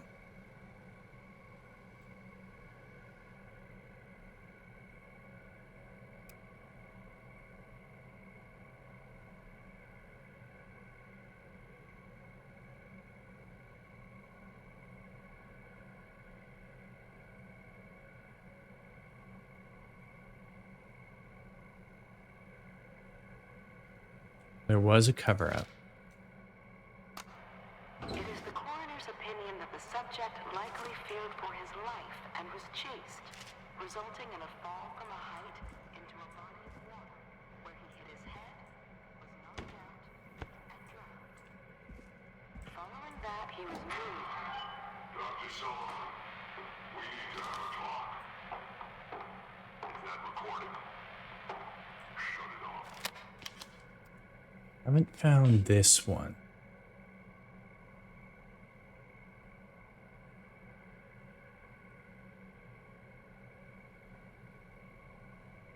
Box with an eye on.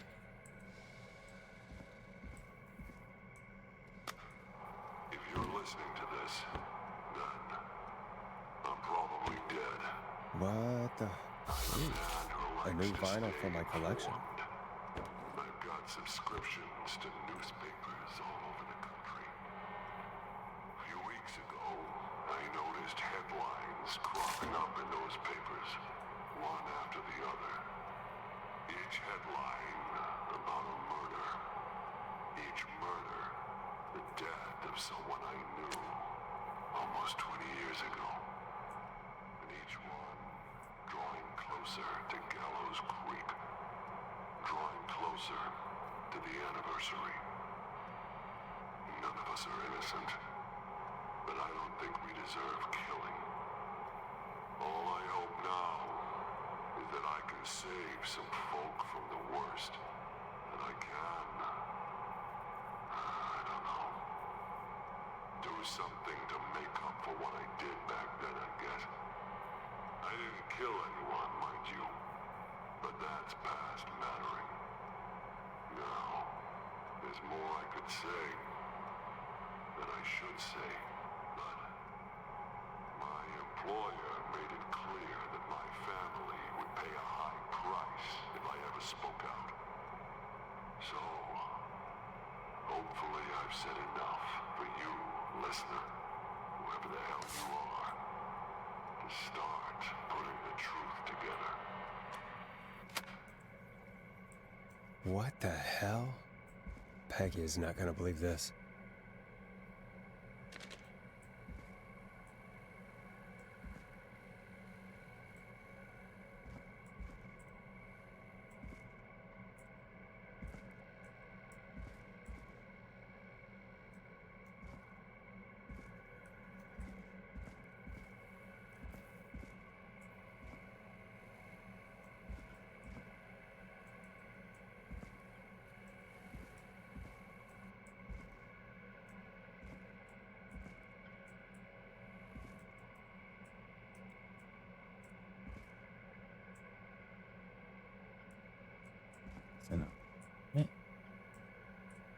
They're all locked. Oh. You.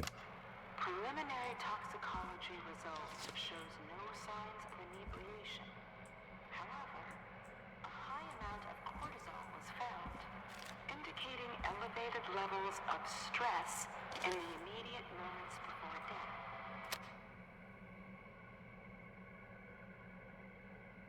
Over. And on top of the cabinet.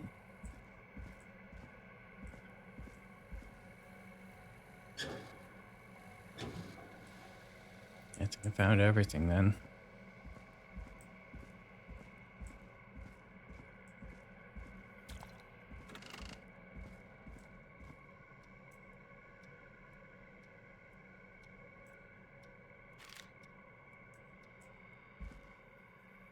What have you found, Forrest? There's also a tape about a toxicology report. There were no signs of drinking or that he was on anything. What? But everyone said he went swimming drunk and drowned. It was in the newspaper and everything. I found a written autopsy report. What does it say? According to that, it's just like you said at the start. George drowned after getting drunk. Said he liked to fight, too. But that contradicts the tape. I know. And I think I know why. There's a note with a report that says, "I'm sorry I made you do this, Virginia." If it was on the autopsy report, then Virginia must be our coroner. Wait, the caller from earlier, when we had to call the takeout restaurant, wasn't her name Virginia? We need to call her back once we finish down here. It looks like she might know something about what's going on. In another tape, the coroner comes to the same conclusion as I did. George was running from something. Maybe an animal? Maybe, but then there's this next bit, where the coroner thinks he was moved post-death. So she agrees with us. At the end of the tape, someone burst in and demanded Virginia stop recording. I think it was Clive. This is starting to make sense now. This is a conspiracy to cover up what happened to George. I think I found Clive's last recording. I think Clive might be gone. Gone? I found a confession. Not for any killings, but for playing a part in covering up George's death. He left this behind in case he died. He hoped someone would find it. Do you think the Whistling Man already got him? Possibly. We've had a lot of callers tonight, but maybe not every victim made it to the phone, you know? We don't know how many there really are. Christ, Forrest, that's dark. I know, but Clive said he had read about other murders in other towns, and that the murders were all folks who knew about the incident. And the killings were getting closer to Gallows Creek. He said he wanted to do something good for once. The board in his office. He wasn't tracking people down to kill them. He was tracking them down to save them. Ugh, why didn't he just come out with all of this? He said his employer threatened his family if he spoke out about any of it. His employer? The one who orchestrated the cover-up? Oh, Clive. I'm sorry for thinking you'd killed all those people. Do you think you found everything? I think so. Forrest, what's going on here? Someone wanted that boy's death to seem like an accident. And they hired Clive to make it look that way. Come back upstairs when you're ready. We need to figure out our next step. 3 o'clock. Thank God you're back, Forrest. I've been running out of stuff to pad our airtime with. Peggy, you work in radio. Forrest, I'm stressed. I mean, really. How are we supposed to keep a show going with all this happening?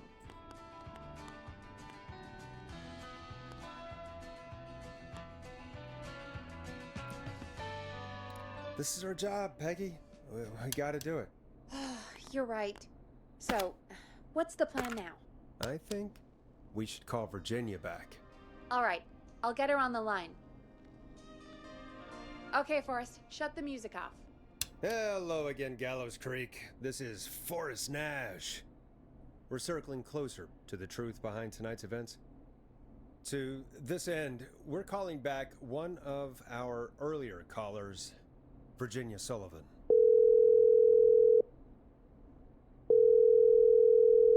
Fredman Plunker here? Who's this? Is it you? Goose? Plunker, hey, it's the Radio Man, Forrest Nash. Radio Man? What's up? Solving mysteries, saving lives. The huge. Right Plunker, what are you doing at Virginia's house? She asked if we could stay to keep an eye out for that whistling turd. So we're hanging out, bro. Well, that's big of you, Plunker. No, it's nothing. Can I speak to Virginia? Sure thing, Radio Man. I'll just go get her. Who is this?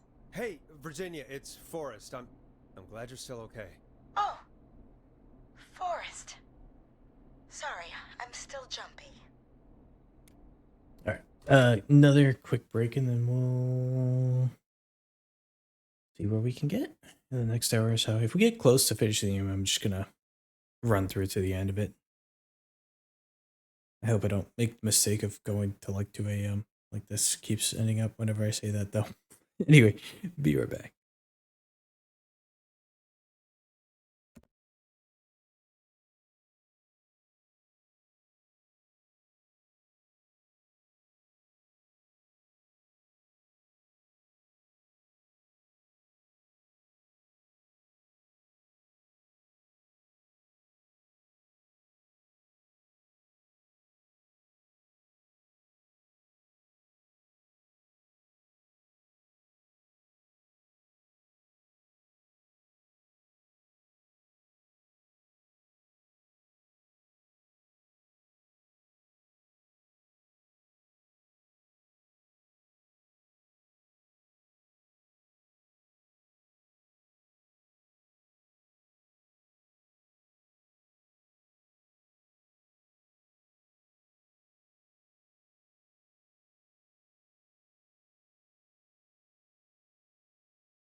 All right, almost done with the end. So go ahead, just switch back. Oh no, it's starting soon. I forgot to hit the button.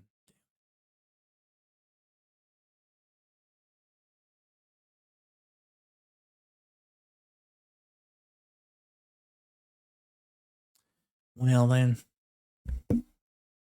be another few minutes and I'll go get my snack.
Okay.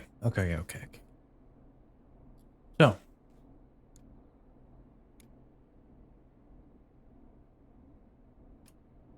Sorry to hear that, but listen, hey, we need to talk. What about? We're calling because we think you can help us understand why this is happening tonight. Me? What would I know? everything. Does the name Clive mean anything to you? Clive? No. I don't know that name. What are you asking about this for? You mentioned that name earlier when you called us the first time. I don't know what I said then. I was petrified, Forrest. Clive's the janitor at our station, and we know you spoke to him in the past. Forrest, please. You don't know what you're doing. He'll come for me. Virginia, it's okay. Clive won't be coming after you. We think Clive's dead. Dead? But isn't he? He's the whistling man, Forrest.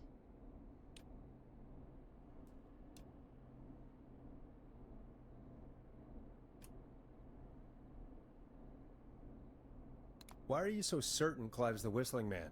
Because all those years ago, It's okay, Virginia. He's gone.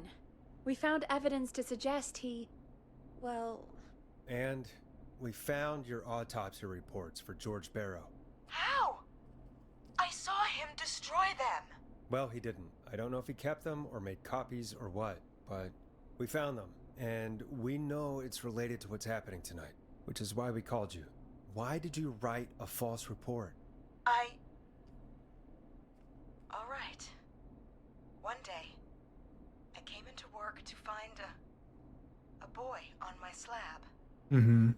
And as I finished the autopsy, this man, Clive, he just burst in.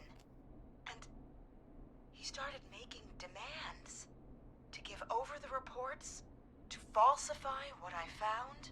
Of course I said no. But, well, when someone wants to make you do something, they can use the carrot or the stick. For me, he used both. Makes sense. You see, my sister is sick. She has a chronic condition that's never going away. It's expensive to treat, and it was getting to where I couldn't afford it. And Clive promised me that his employer would pay for my sister's treatment if I did what he said, and that if I ever spoke about this, he'd beat me to within an inch of my life. I don't know why he had me do it, but my sister needed me. You have to understand, she needed me. We understand.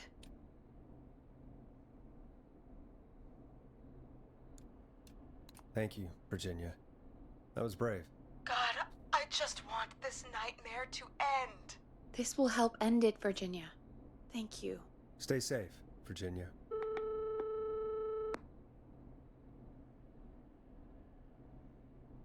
So, Virginia's tied up in all of this. Clive threatened her to keep quiet about George's death. But for who? Why cover up these details? Well, we know Sandra was involved in George's death. Do you want to call her? I do. Alright, but before we go asking questions, I think we should know what we want to ask.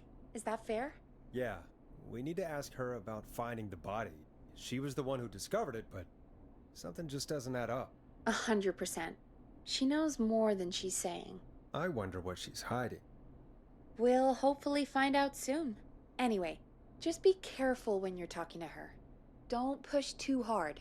We don't want her to hang up. I'll be careful. Alright, calling her now. Hopefully she's at her jazz studio.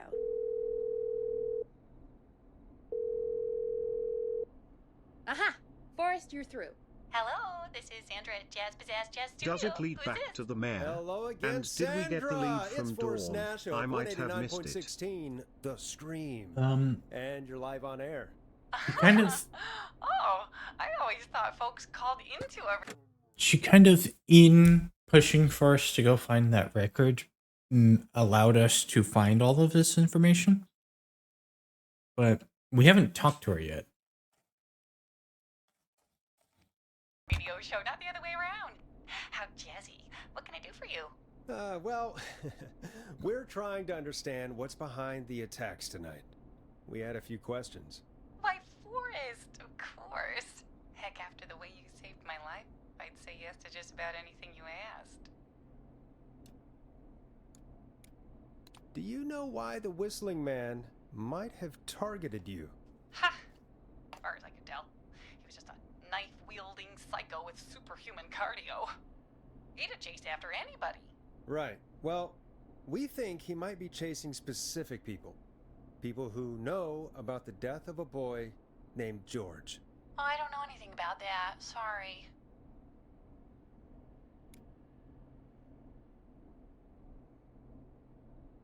Sandra, we know you found George's body. We have the police report. I don't know what you mean. It's okay, Sandra. We know. You do? You know about? Yes. Of course. This studio is my life. After I found the body in the river, I couldn't lose my studio. Do you understand? Sure. I understand. When the rent just kept going up, he said he'd stop if I just needed to keep quiet. And everything would be okay. Sandra? Who was he? He said, if I told everyone I found the kid in the reservoir instead of the river,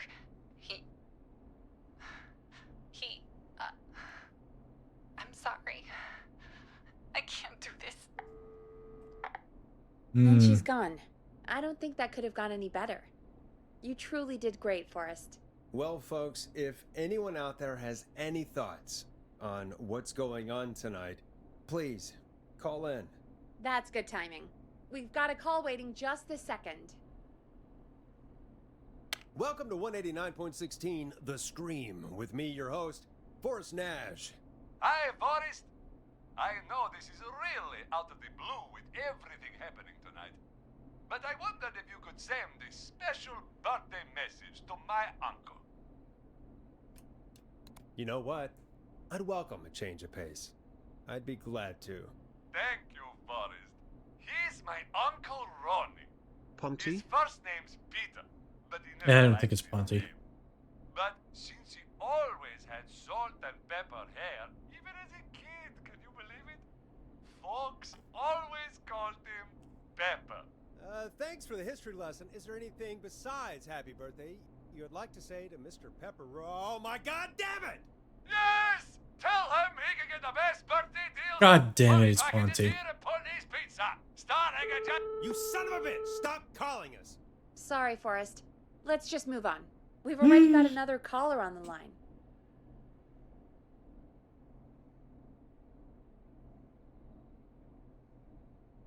This is 189.16 The Scream. I'm Forrest Nash. You're on the air, caller.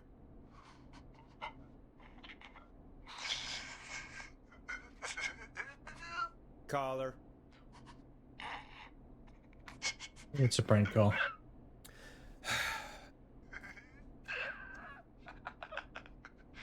Ponty. Ponty's Pizza always delivers. Come rain or sleet or whistling man, we'll be there.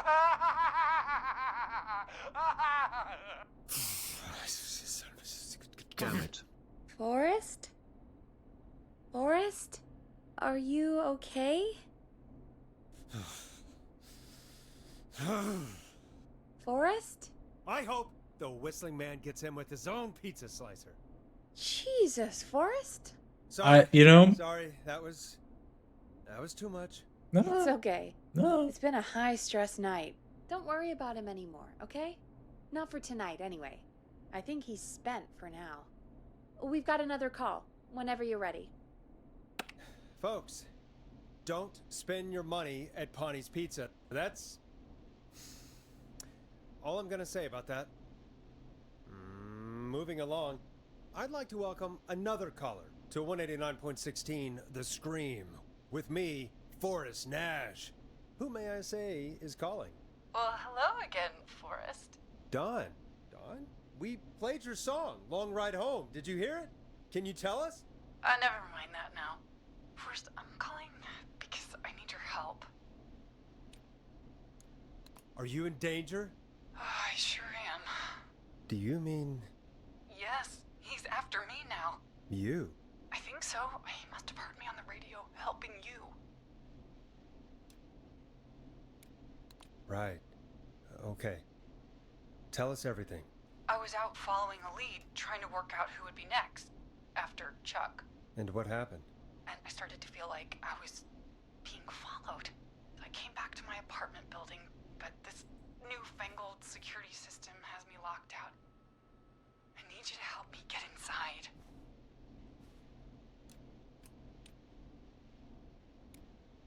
Don't you have a key to get in?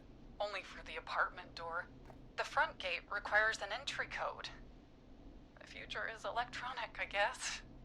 I need that code to get inside. Which apartment block do you live in?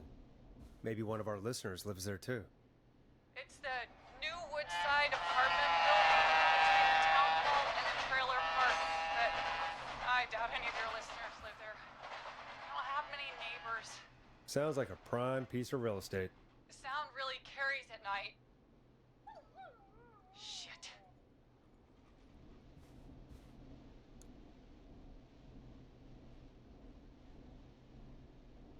Is that a neighbor's dog? Yes, it is. Boy, I wish he'd muzzle that thing and... Oh. And now he's blasting David Scopo out of his window. Listen, I can't get any... Max. Max. He's coming down the street. I don't think he's seen me yet. Forrest, please. I need your help. I need the code for that security system, or I'm gonna die.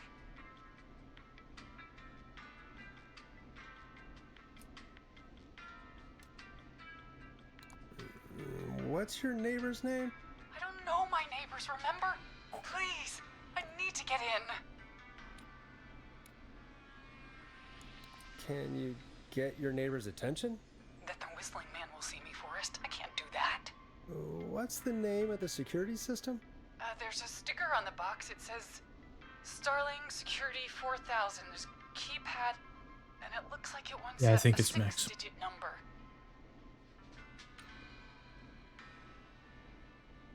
Starling Security 4000, huh? That's right. Very newly installed. I need the key code before the whistling man gets me. Yeah, of course. Don't worry, Don. Thank you, Forrest. I knew I could count on you. I'll sit out of sight. Call me back soon. All right, folks. Here's a little tune for you all to enjoy while I try to break Dawn into her apartment. She's not trying to break into the apartment. She's trying to break into the... You Roller were Ricky's. pretty quiet there, Peggy. Forrest, was it just me, or was there something... Yeah, it wasn't just you. Something was weird about that. Yeah, well, tell you what, we have a Starling 4000 or whatever here at KFAM. Clive bought one for the station. Maybe we can find something to help. Well, I'm not sure who, but to help someone.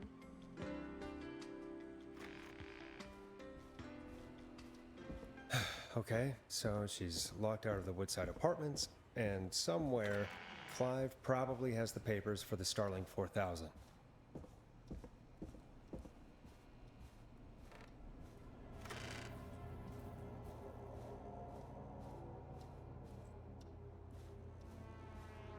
Ah, here we go.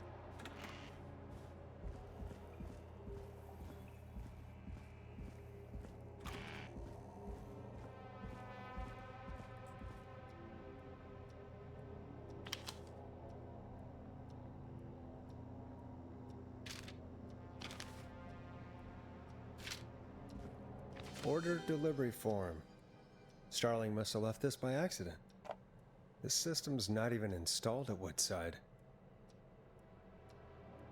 Yup. Yup.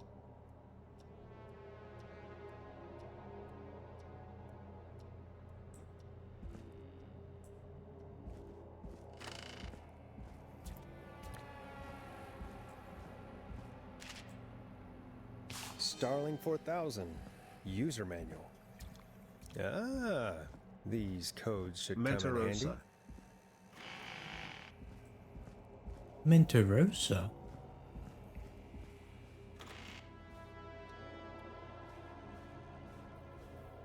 The Dawn, I believe, is the Whistling Man.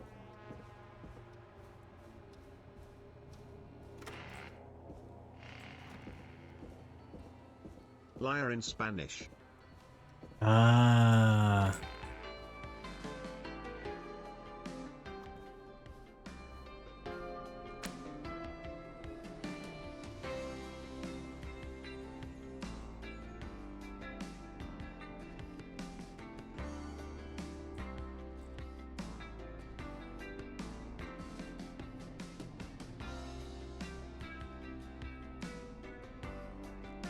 So we want to give 191519. Welcome back, Forrest. Find anything? The Starling 4000 security manual. It's got a bunch of codes. Good. And did you find anything else? I saw a list of everyone else who bought the Starling 4000. Know who was on there? Oh my god. Roller Ricky! Do you think we should give him a call? Is that crazy? I don't know what you'd say, but...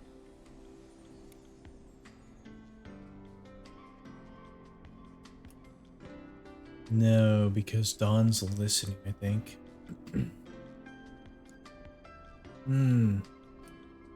That might be a good idea. Okay, one moment. I got the number here. Patching you through. Oh, we're not on air, though. Shit.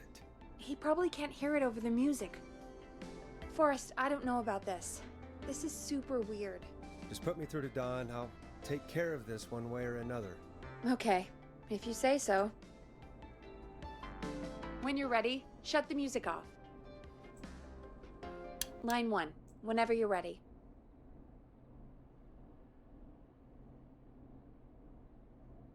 Don, are you there? This is Forrest Nash from 189.16, The Scream. Oh, thank God you're back. I'm so afraid. What's the code? You don't sound afraid.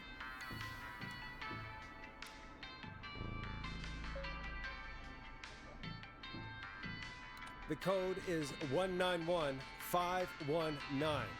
Thank you, Forrest.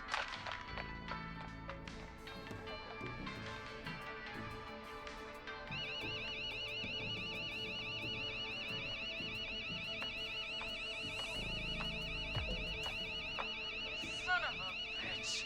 Ah!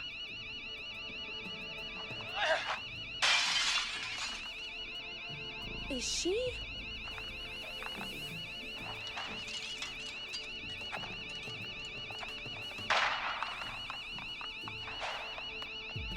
Yeah, stay out! Nobody disrespects the sanctity of the ring. Don't ever come back here again. We just saved Ricky. Cops! Thank God. Hello? Is someone there? Ricky, get back inside and turn on the radio. Whoever that was, she was trying to break into the ring. Roller Ricky. Huzzah. Forrest, man, you got no idea. That was him.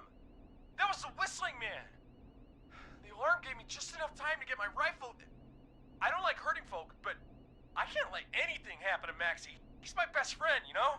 Hell yeah. Listen, man, I'm heading back inside. Gonna barricade that window. My man, thank you. You and Peggy can skate for free whenever you want, forever. That's a done deal. Thanks, Ricky. Can't wait. You got it. Talk to you soon. Okay, Gallows Creek, here's some music while we process what just happened.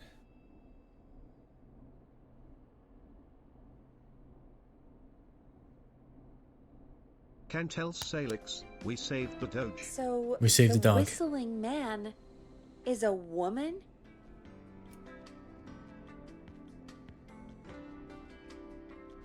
I had my suspicions. Yeah, sure, Forrest. You just never mentioned it.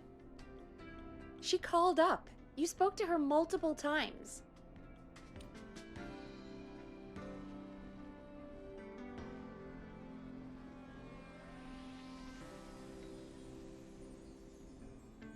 I knew she wasn't right. Is that right, Sherlock? Why do you think she requested that song? To get me outside? Maybe, but how? She didn't know the song was outside to start with. That's right. She never actually attacked me out there. So? What now? I guess I should make an announcement. We do have new info. Okay, kill the music and you can make the announcement. Okay, you're live in 3, 2... Hey folks, this is Forrest Nash here. I hope you're all safely locked inside. For those of you listening to that last call, you might be wondering what to make of it all. Here's our take. We now believe he's the gonna get killer attacked. is actually a woman. One who might manipulate you into letting her in before she attacks you.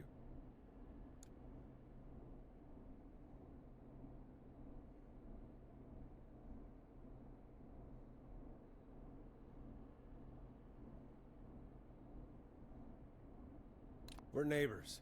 Look out for each other and stay safe. The killer was calling themselves Dawn. This could be a fake name. If anyone needs help or you have info on the killer, please call in. You folks have my new number, right? It's 911. Hopefully, our next caller can help shed some light on our killer. Hey, we had a call come in. Okay, folks, time to take a call. You're through to Forrest Nash on 189.16, The Scream. Hey, man. Murphy? Damn straight. What's going on, Murphy? You in danger again? Nah, man. I've just been listening to the show here at home. And since you asked folks to call in if they could help out, well, I'm calling. Hell yeah. I don't know if I can say as much as other folks have, but I figure I wouldn't be a good role model to Fernando if I didn't try to help, you know?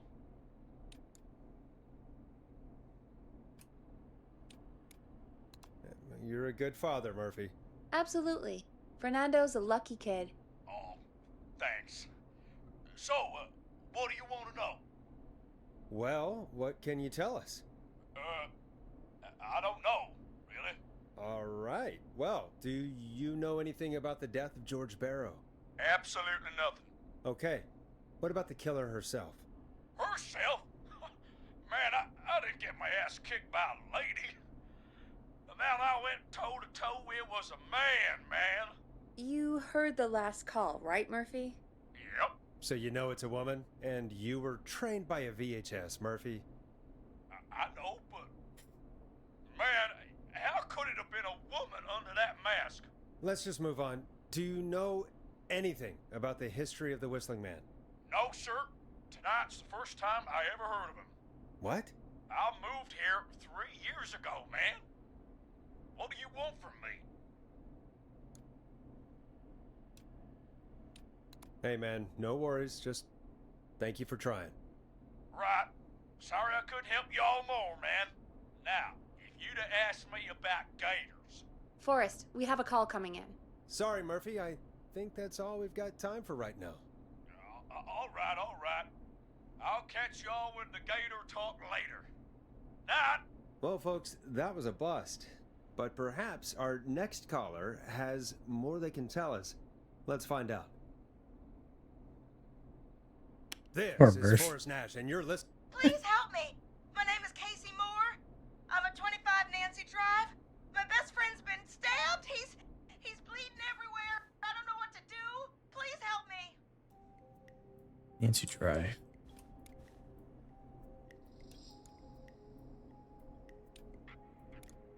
Is he still breathing?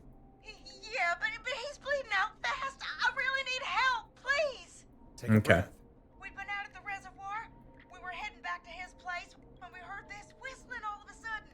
He just started freaking out. He screamed at me, told me to hide.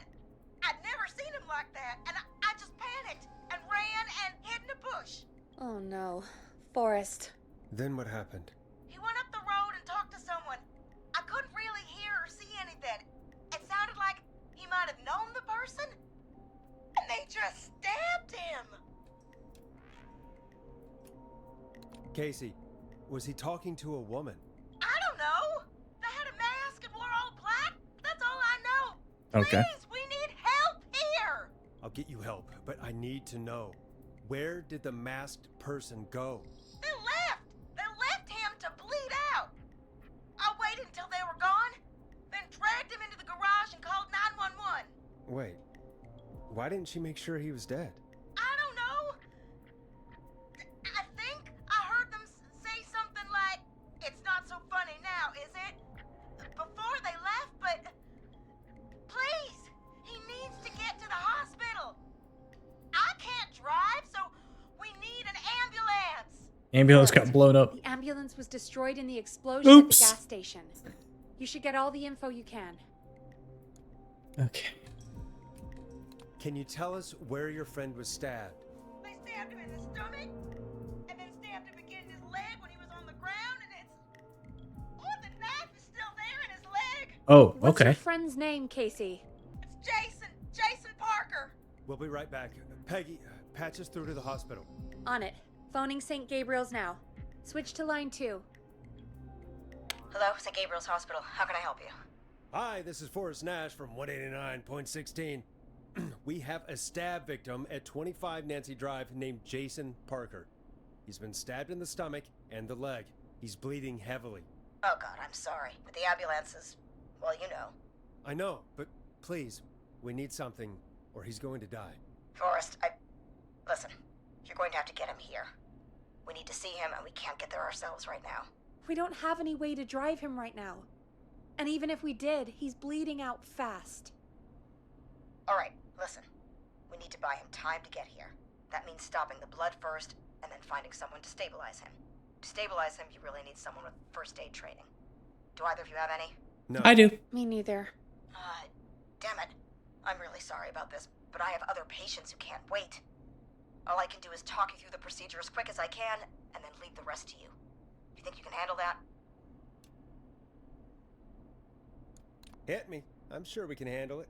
Okay, from the top. If he's bleeding out, then you need to get him comfortable and try to stem the bleeding. Lay him down. Apply continuous pressure directly to the affected areas.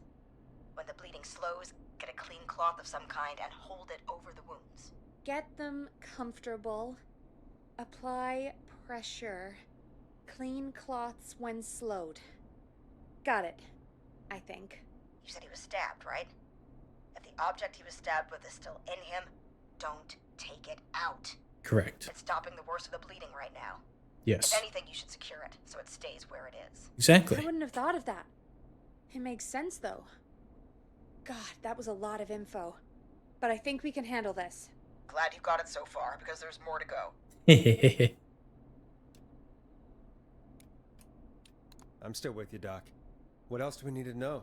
If he's lost a lot of blood, he may enter shock. Mm-hmm. If he does, act fast. Indeed. If you applied a cloth and it's bleeding through, don't remove it.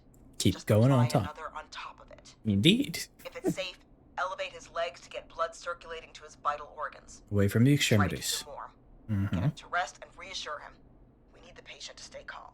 Mm-hmm. All right. Don't replace bandages. Elevate his legs. Keep him warm and calm. This is a lot. I'm really sorry. Oh, That's it's as much as I can give you right now. Try to stop the bleeding. Find someone to get him stabilized. half the training I got as a lifeguard was first aid. Good luck. All right, Forrest. Casey's still on line 1. Hello? Hello? Forrest, are you there? Hi, Casey. I'm here. How are you doing? I need help! I've been putting pressure on his stomach wound since you left. But he's still bleeding. I don't know what to do. That's good, Casey. The nurse said to do that. What about the knife in his leg? It's gotta be hell. Should I pull it out? Leave it. No, don't touch the knife. The bleeding will get worse if you pull it out. Are you sure? I'm sorry. I'm gonna stop making suggestions. No, don't worry, Casey. We're a team here. We're all going to get Jason through this. Casey, is his leg wound bleeding right now? I hate looking at that knife. Yeah. It's bleeding. His stomach is worse, though.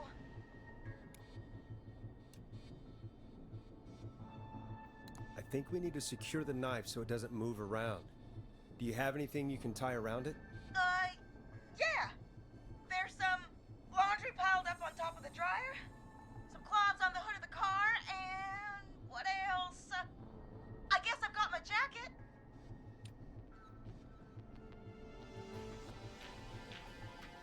The rags are probably not clean. It's on top of the dryer.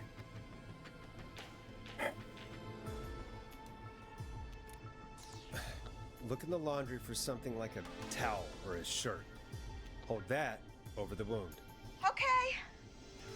Looks like I'm gonna have to buy you some new whites, Jason. Here we go.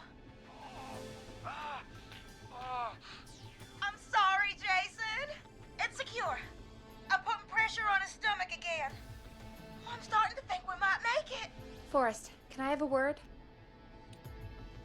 Casey, I'm gonna have a quick word with Peggy. Keep putting that pressure on and let us know when the bleeding is under control. You're doing great. But what if something happens? We'll still be here. Just shout if you need anything, and we'll be there. I promise. Okay. I'll wait. Jason, please be okay.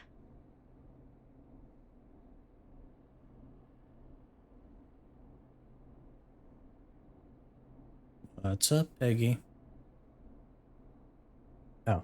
What's up, Peggy? We can't stay on the line with her all night. Dawn is still out there. What if other people need us? You're right. She's probably on her way to her next target right now. Exactly. And you heard the nurse. We need someone there with training who can stabilize him. He's got to get to the hospital somehow.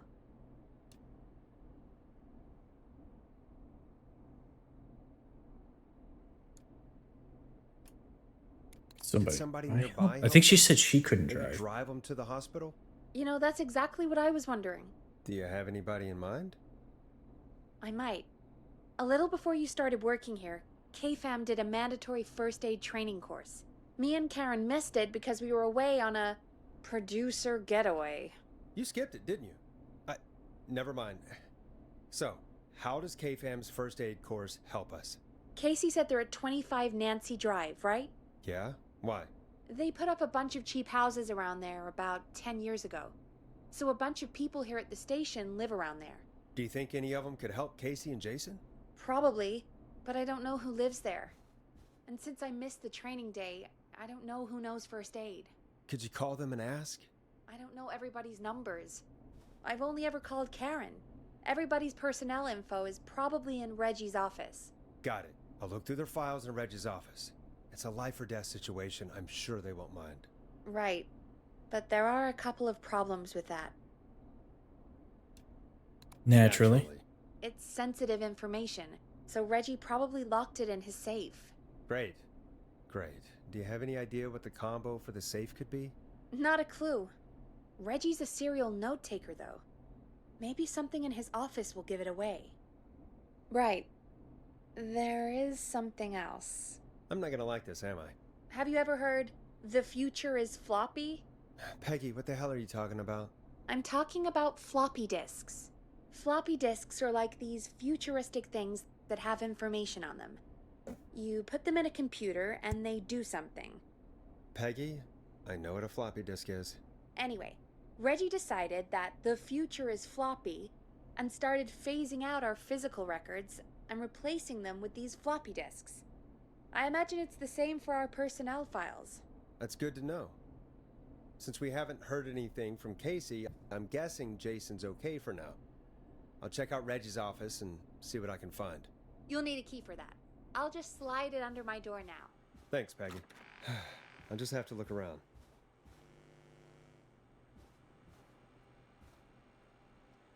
Good.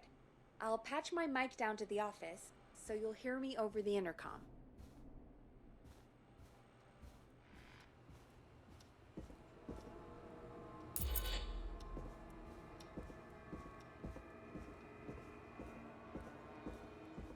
She got everything in that booth. She's got everything in that booth.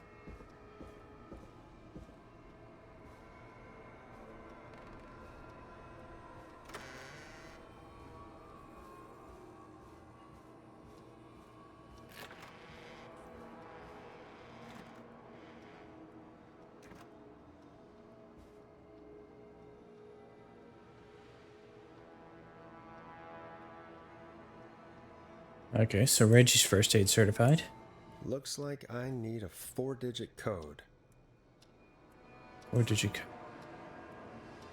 Very important date.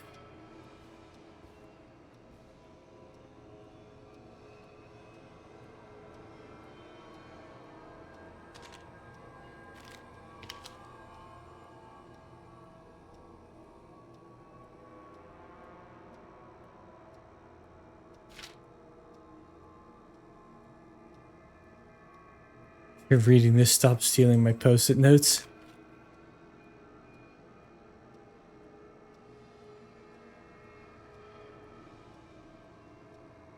Alien sightings number 75. Do not tape over.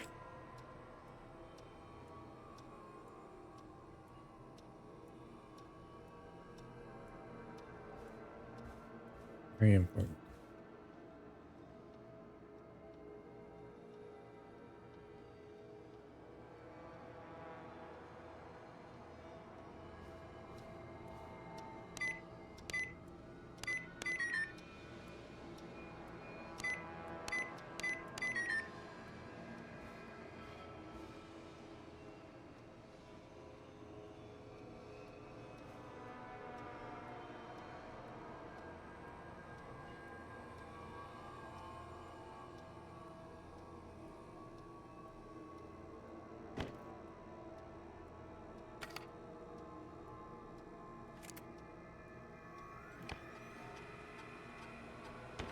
Could this be it?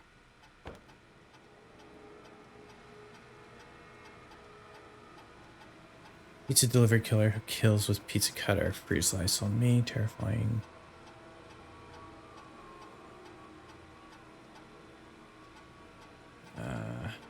Takes place in 1107.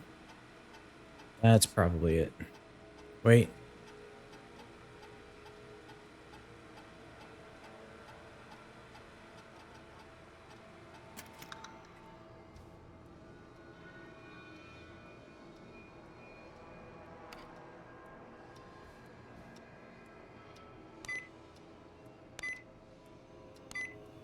Nice.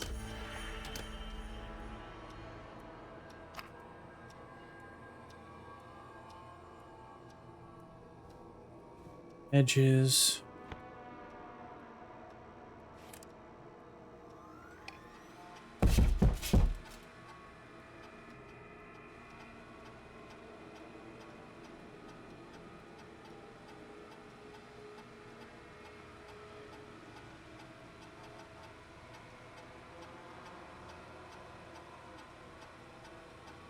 He's on 14, Nancy.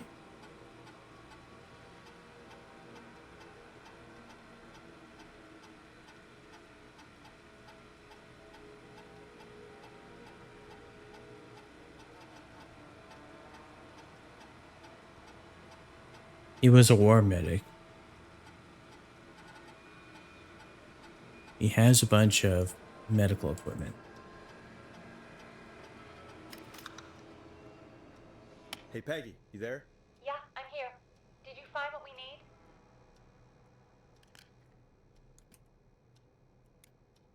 I got the safe open, but I'm not sure what I'm supposed to be looking for in these files.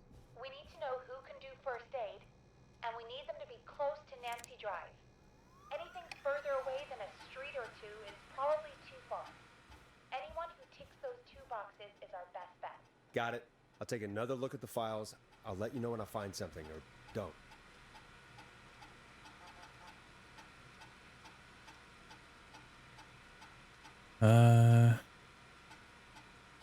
Oh, right. Karen's gonna be a no because she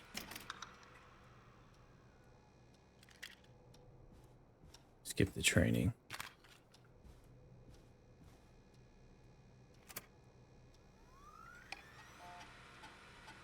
Barbara.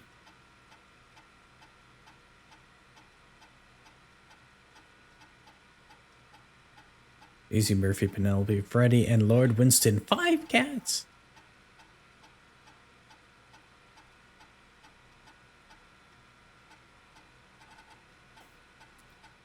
Doesn't look like she... Training.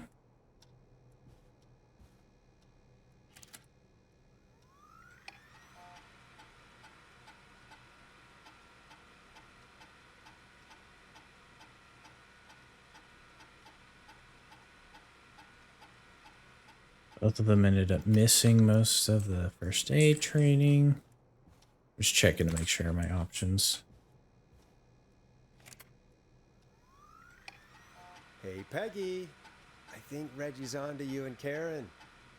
Maybe don't bring those little drink umbrellas into work for a while. What? Why are you reading my file? You need to find someone who can help Casey. We already know I can't. Don't waste time. You're right. I'm sorry. I need to focus on possible candidates. I can read the rest of this later. Get a load of this, Peggy. Apparently, I'm a lone wolf type. Forrest, what are you doing? We don't have time for this. We have a man literally dying on the line, and you're more interested in you. You're right. I'm sorry. I need to focus on possible candidates. I really shouldn't have read both. We're in a hurry. John Hedges. Hey, Peggy, you there? Yeah, I'm here. Did you find what we need? I think I know who our best bet is to help Casey and Jason. All right, good work. Who should I... Hello? Is anybody there? Please pick up. Casey, I'm here. What's wrong? Jason started going pale. I tried to get him to rest, but he just threw up everywhere. Ooh, that's really bad shock. What do I do?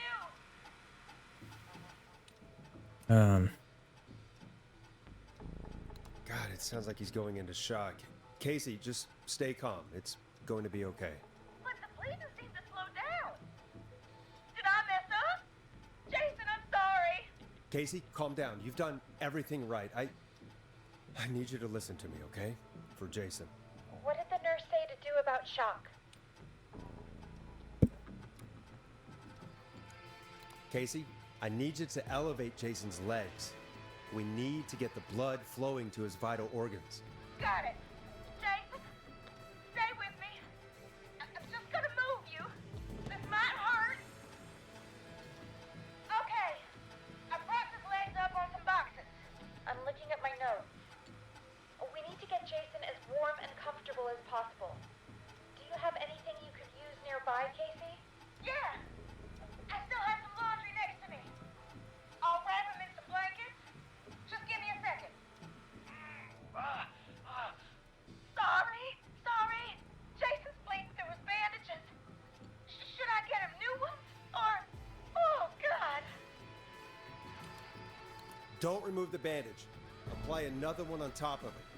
Do you still have something you can use? I've used the rest of the laundry to keep him warm, so... I'll use my jacket. I can always get a new one. Hell yeah. I'll fix his bandage and get him warm. Hold on, please.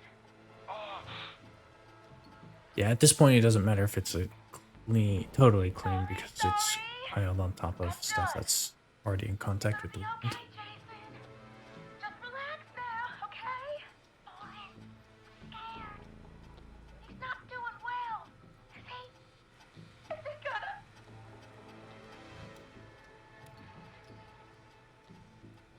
Jason is going to be fine. Just make sure he knows he's going to be okay, okay? Okay. Please. I can't give him what he needs. Please sit down. I can't lose him. All right, Forrest, we need to hurry. Jason doesn't sound like he's doing too well. You said you knew who to call earlier? Who was it? John Hedges. We need to call John Hedges. He lives on Nancy Drive. He didn't really participate in the first aid training, but he's a former war medic. He's probably the most trained person we have. 5420735. Yeah, and according to Reggie's notes, John keeps all of his old equipment at his house. He's something of a hoarder. All right. What's his number? 5420735. Calling now. Let's hope he picks... Who the hell is this calling me? What time is it? John, it's Forrest Nash here at KFAM. We have an emergency and we need your help. Forrest, if this is a work emergency, then it can wait until the goddamn morning.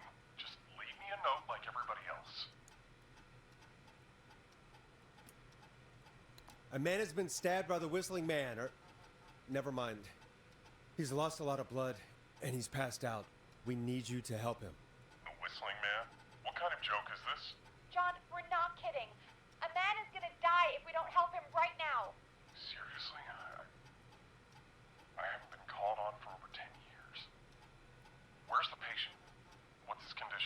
He's at 25 Nancy Drive. I think we got his friend to stem the bleeding, but he's gone into shock. He's passed out right now. You say he was stabbed? Do you know the extent of his injuries? From what we were told, he has 2 major stab wounds. One to the stomach and one to the leg. The knife is still in his leg, and the stomach wound is open. Understood. Let me grab a few supplies and I'll head right over. Damned if he dies on my watch. Thank you, John. We'll let him know you're on your way.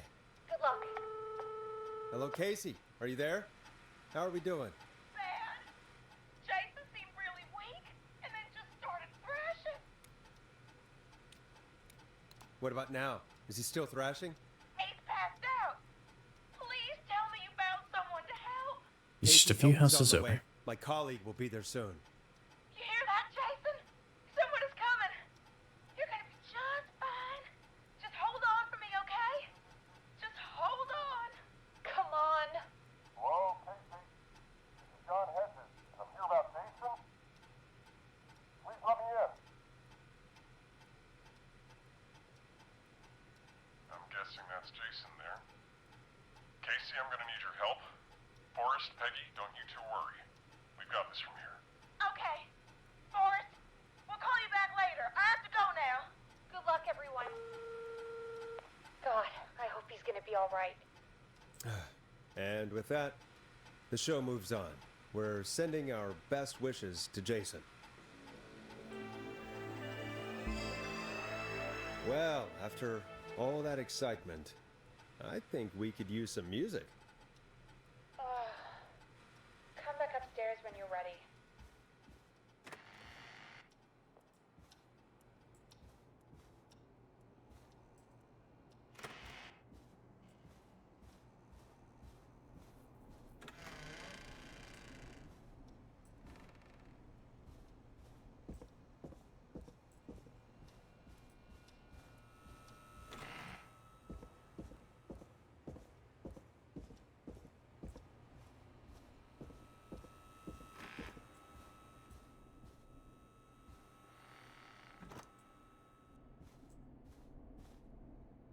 Necro. Okay. I hope you're having a good day. Hey, Aldous. I'm having a good one. I better put a record on. Playing through this. This is interesting. You'll like this next song. It's getting pretty late. This might be your last break for the night, so try to enjoy it. Give me a buzz when you want to go back on air. Let's roll. You got it. Ooh, We've got another snazzy. call coming through, too.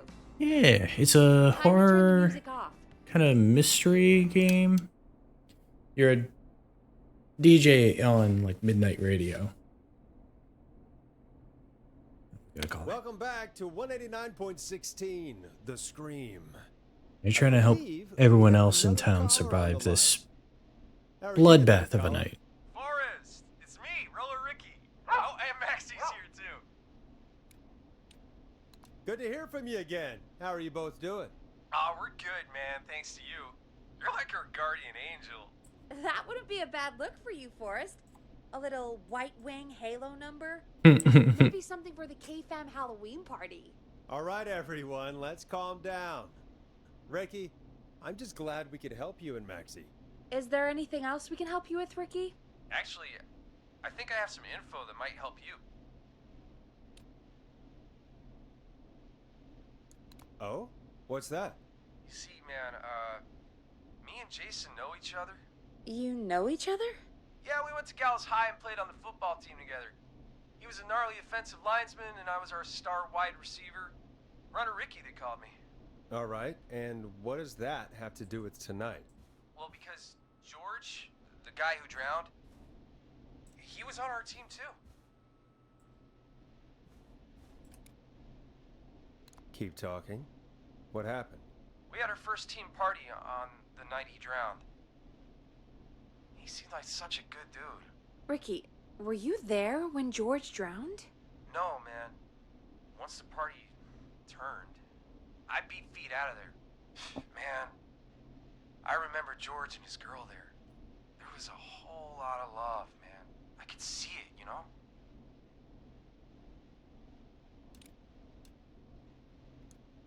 Ricky, What's her name? please.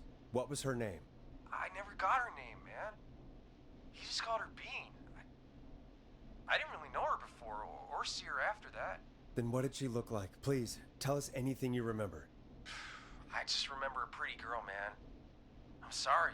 Ricky, you said the party didn't last long. What happened? We were just having a good time, and then the next thing I knew, everyone was running for their life. I looked up and saw a goddamn whistling man in the trees. And I never ran so fast in my life. I ran straight home. Didn't know about George until next morning at school. I'm guessing it was whistling night, wasn't it?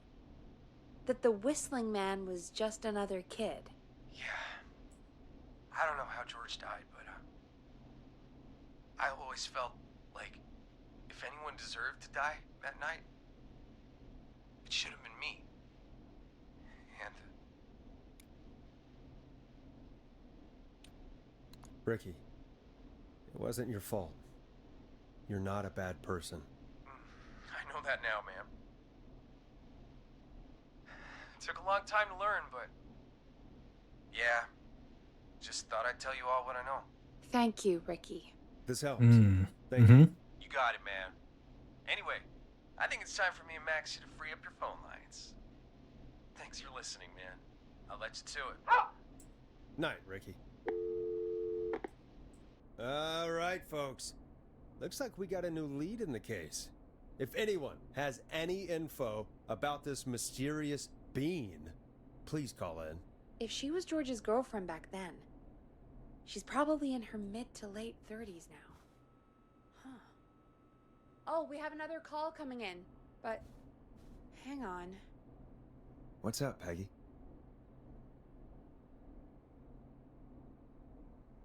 Is it coming from the building? Peggy?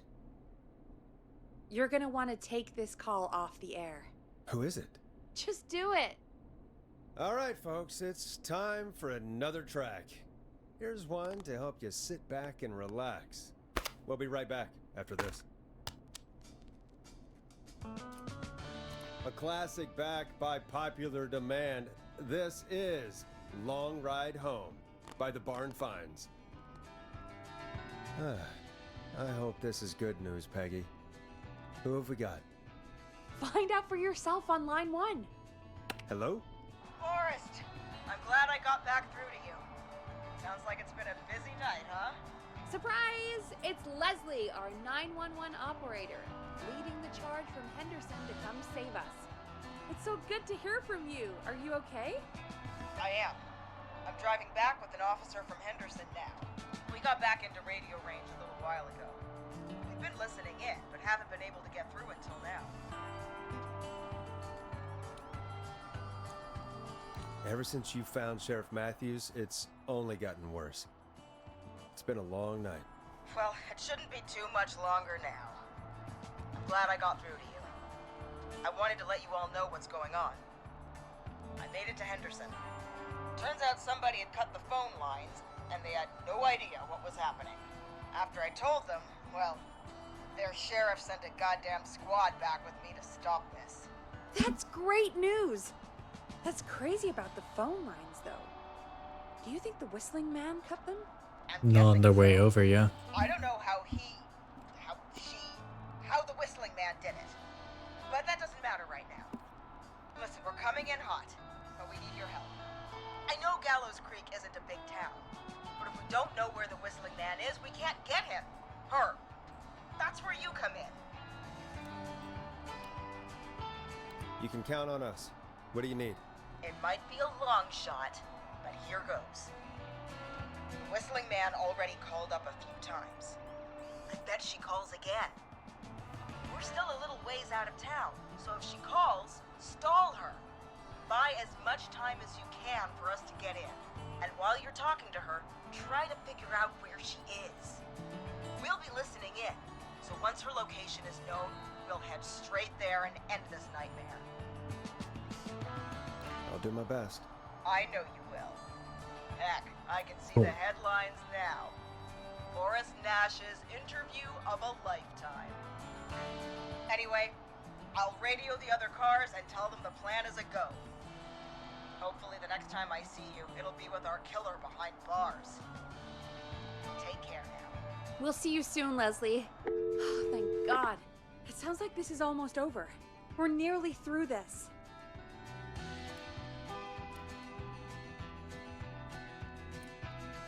That's nice to think, Peggy, but I don't reckon Dawn is gonna give up without a fight. She probably won't give up without a fight, no. But neither will we. Now, let's get you back into the arena, champ.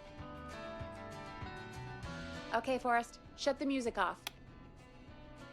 Bringing you back live now. Welcome back to The Scream with me, Forrest Nash. The line is lit up, but before I get to our next caller, I just want to say things are looking up. It's almost over. But for now, let's bring in our next caller. Evening, caller. This is Forrest Nash. Hello, Forrest. This is John Hedges. I'm here with Casey. I wanted to give you an update on Jason. John! Is he gonna be okay? He's a fighter. He'll be fine. Got him stabilized and resting in a bed. We're preparing to move him to the hospital. Thank you so much. If you hadn't been there, then... God, I don't even want to think about what would have happened. Of course, Casey. We're just happy he's okay. John, Casey, you two did all the work. Tell Jason to get well soon from us, whenever he's up for it. Well, why don't you tell him yourself? Is this Forrest? Jason, we meet at last. It's good to hear you, Jason. How are you? Oh, well, you know. I've got a hole in my stomach, and there's a knife in my leg, but John gave me something to take the edge off. So, I might feel even better than either of you. Ooh. Maybe no laughing. Take it easy until you get to St. Gabriel's. I will. But, before that, I needed to call you. I'm guessing the Whistling Man is still out there? Yep. As far as we know, anyway. I was worried you'd say that. God damn it. Actually, I'm glad you called. I wanted to talk to you about what happened earlier. Go for it. We spoke to Roller Ricky not long after you were attacked. You spoke to Ricky? Is he alright? He is now. I mean, he was attacked earlier, but this call came after. Hey, guys, I'm really sorry, but there's a call on the other line. I just need to make sure we don't have another situation brewing. You fill Jason in on what happened. I'll be right back. Sure, Peggy. Sorry, Jason, where was I? Ah, yep. Ricky's fine. You don't need to worry about him. That's a relief. He told us about George. Sounds like everything's finally coming out now. Yup. It's been tough to hold it all in. Sounds like you've been holding back about something awful, Jason. I'm part of the reason my best friend is dead, Forrest. And the few who knew about it said if I ever said anything, I'd find myself in jail. For a long time. It was hell. And then the town just moved on. Like he'd never existed. Who killed George that night? Some of the guys on the football team had an idea for a way we could haze the newcomers. We decided to plan a party in the woods and have the Whistling Man crash it. It was stupid. We each had a role. I was the stabbed friend. At the party that night, I left the group for a second, met our Whistling Man, pretended to get stabbed in front of everyone, started an almighty panic. Those screams. That was the last time I saw or heard George alive. How did George die, Jason? I don't know. I was playing dead. But when I heard her scream... Ricky mentioned a girl named Bean. Is that who you mean? Bean? Oh yeah. I guess George did call her that. Yeah. He called her Bean. I heard her again tonight, Forrest. Her name was... What? What happened? Are we still on air? No, we're not. Seems like the power is completely gone. How do we get it back on? I don't, oh, we can use the emergency generator down in the basement. Reggie picked it up a while ago in case we ever needed to do an emergency broadcast. An emergency broadcast? Emergency? You know, nuclear war, alien attack, broadcasting a serial killer's location to the cops so it can end this nightmare. Fair point! It's in the storage area in the far back corner, up on the wall. You might have spotted it earlier when you were digging around for all those tapes. It'll have a big red button. Just press that. Oh, I know the one. I'll see you when you're back. Oh boy. This is where things are gonna get like annoying and difficult.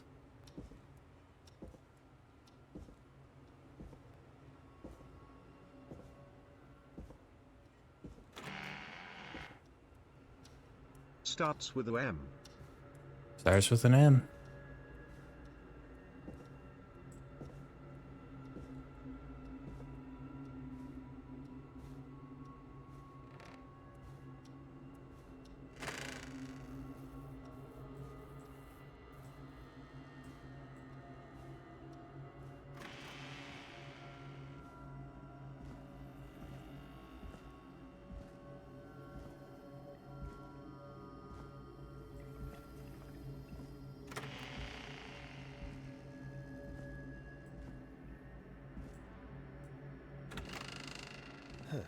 Far back corner. Why is this station so big?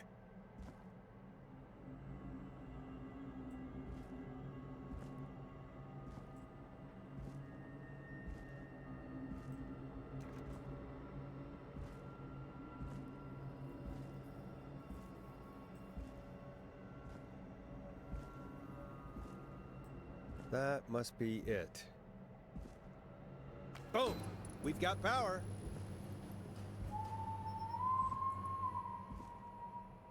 The whistling man. I need to warn Peggy.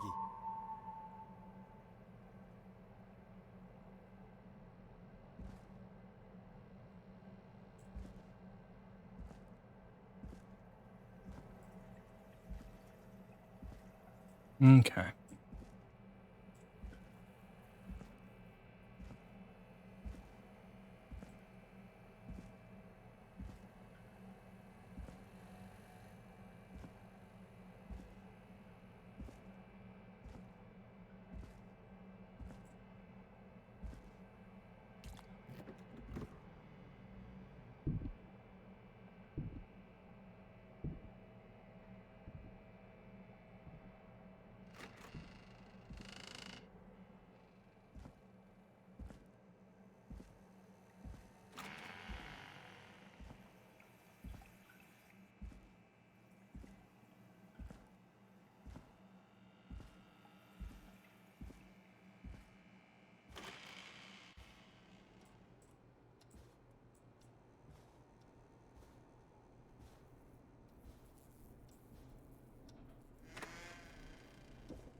What the hell?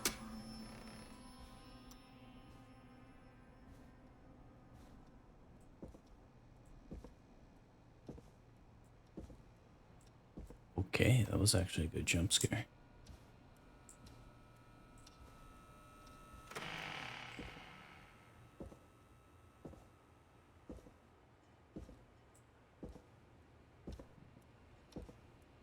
Oh no.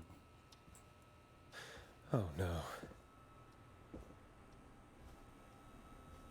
Peggy! Where'd you go?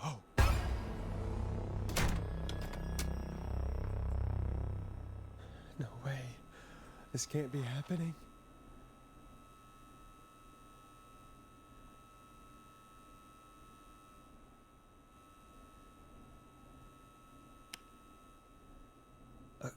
A call.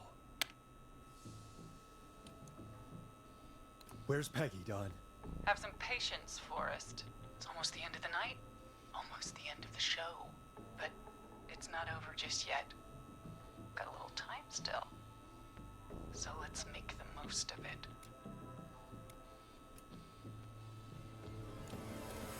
What do you mean? Make the most of it how? Well, Huh?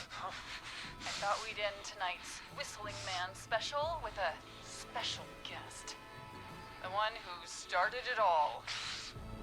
Oh, let me take that out of your mouth and... You crazy bitch! Let me go! Welcome to the air, Mr. Teddy Gallows Jr. Wait. It's all gonna come out tonight, Teddy. Your daddy and his money saved you 20 years. She's not here. But even if he crawled out of his coffin with all the money in the world... Wait, where the hell is Teddy? How are you talking to him if you're here with me? Because I'm not there with you, Forrest. I'm here with Teddy. And if he says where that is, well, he knows he'll get it. There's two of them. Wait, then who am I looking at? That Forrest Nash, let me introduce Peggy? you all of Gallows Creek to my boy, Henry Barrow. Your son? You mean you... Wait, that he... Yes, Forrest. He and I had a son. So there were two Whistling Men tonight. Of course! That explains how you were always able to get around town so quickly. And Murphy, he was right, wasn't he? He did fight a man. He did. I taught my boy to never run away from a fight. Hang on. Did you say Barrow? Then are you? Let me just get this mask off. makes sense that he would be the one who was at the middle of all of this. His daddy had power. No wonder Mooney went crazy wearing this. There we go. Marie Campbell? George's old girl. Oh, well, it sure has been years since I last saw her. Oh, God damn it.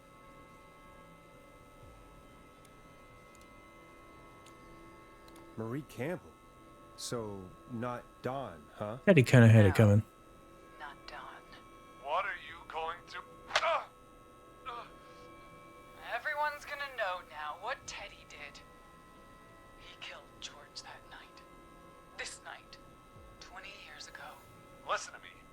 You... Teddy deserved it. Daddy deserved it. I talked to you. And not a moment before.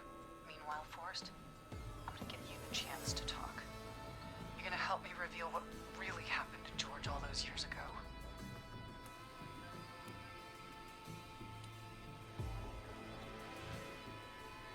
Okay, Marie. I'll do it. Good. Then let's talk about the night George was murdered. Murdered?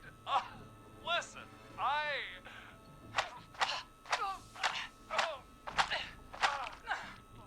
Man. You speak when you're spoken to. Now, I know you've done some good work tonight in piecing together what happened to George 20 years ago, and that's why I want you to interview us.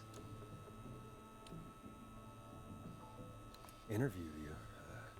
All right. I can do that. Thank you.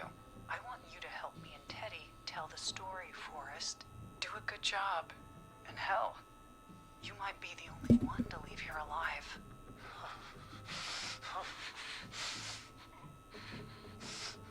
I need to drag this out. If I can buy Leslie time to get back to Gallows Creek, and if I can find out where Marie is, then this can end. Teddy, That's exactly we'll what I'm start thinking. with I you. like this character. Peggy? Just talk me through what happened that night. I'm not sure. I'm pretty sure she's safe, and they were trying to use her as a little bit of leverage. 20 years ago.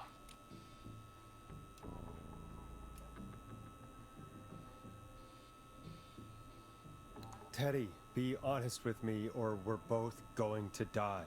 Honest? Forrest, I'm trapped here with a psycho. Ow.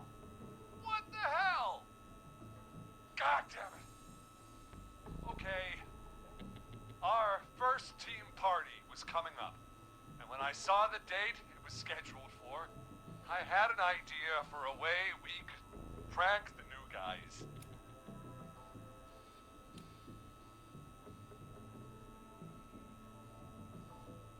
I understand that kids in Gallows Creek know tonight as Whistling Night.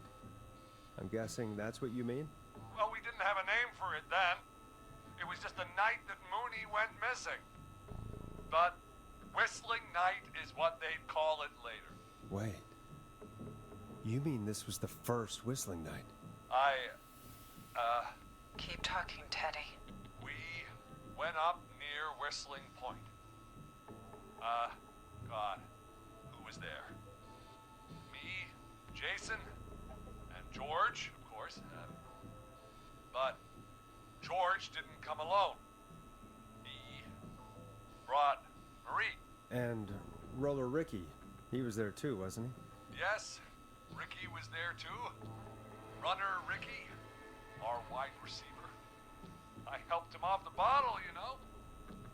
Because I'm a decent man. Is that so? Yes, it is. He came apart one day. Some people do. He had some issues. Wasn't stable.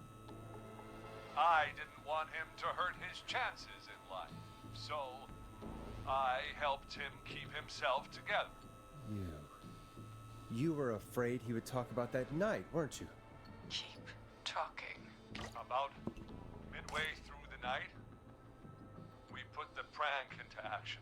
We looked up at the trees and saw Jason there. Bloody, like he'd just been stabbed. And the Whistling Man. Everyone ran, screaming.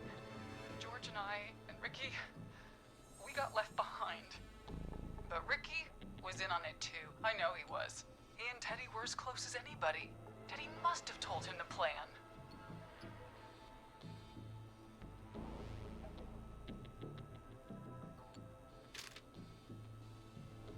Hang on.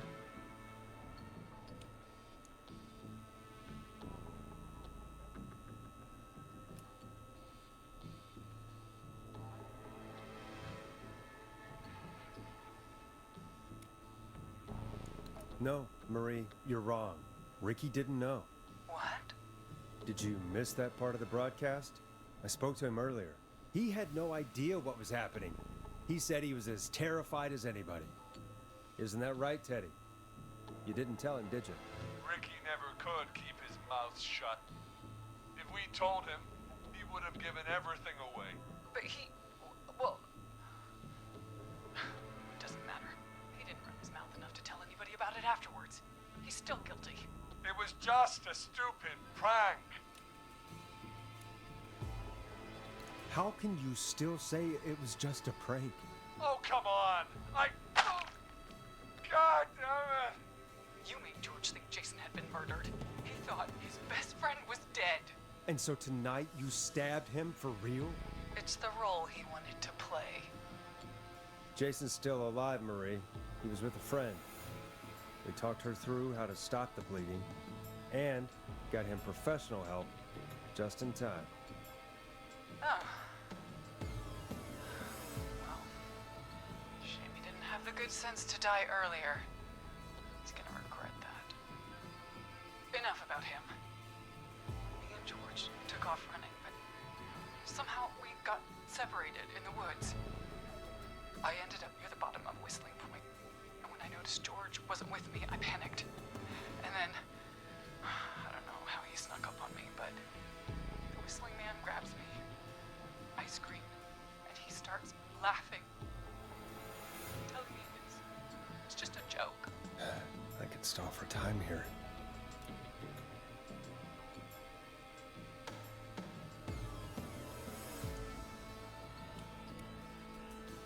Who was it, Marie? Who was the Whistling Man? I suddenly recognized it was Chuck. Chuck Brody was the Whistling Man, laughing away. But then he stops, and he's looking up at the top of Whistling Point. What was he looking at? Teddy, what happened next? Nothing. I mean, it was just... Teddy? George fell off Whistling Point.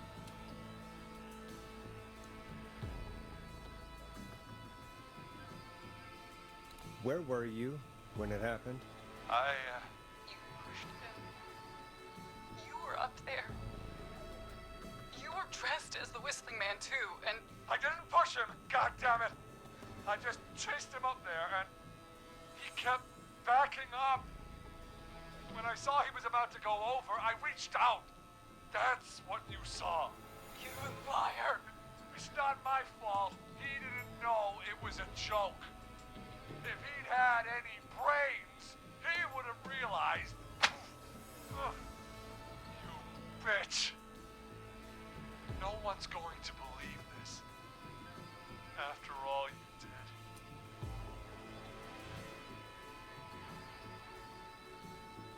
If she's lying, why the cover-up? My future was at stake, Ash. You know what it's like. People like us are bred for bigger things. I'm going to be the mayor of this town, Forrest. And then governor. And then, who knows? What happened that night was tragic. It should never have happened. But it was a mistake. It was just a stupid joke gone wrong. So my father sent Clive out to clean it up. Why should a blip ruin my future? George was a blip? He wasn't a blip, Marie. His father covered it up from there. I searched for George's body all night, but Sandra found him the next morning while out jazz running. she found him in the river, but she lied about that to protect Teddy. She said something about her rent going up, unless she... Teddy, did your father own Sandra Sharp's dance studio? It's Gallows Creek, not Sharp Creek. I'd answer the question if I were you, Teddy. Yes, okay. We own most of the town. That's it then. Your father was going to run her out of business, unless she lied and said she found him in the reservoir instead of the river. What my father did in his business dealings is nothing to do with... I would say everything to do with you, Teddy. That's why you killed Sheriff Matthews too, isn't it, Maria? Not just to get him out of the way, but... Everyone was in on it, Forrest. Even the coroner wrote a fake report. Said George was drinking. That he just got himself into trouble. And I saw. I'm sorry. For all it's worth, Virginia didn't have much of a choice. She had a sick sister whose treatments she couldn't afford. She played along with the gallows to save her sister's life. And her own. even still, she should have told the truth. I did my part. I tried everything I could think of. I even went to the newspaper, but no, that coward killed the story. But Maurice Russell is dead now.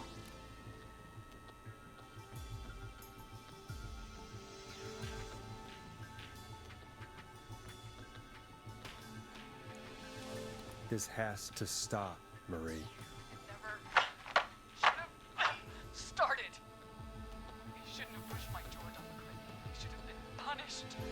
But it's coming to a stop. At least for now.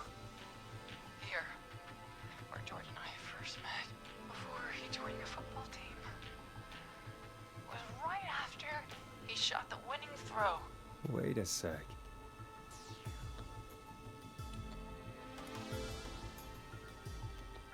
You're at Gallows Creek High, in the gymnasium. That's right, Forrest. Not that it matters. Yes, we're here. Anyway, I think that about wraps up the interview with Teddy.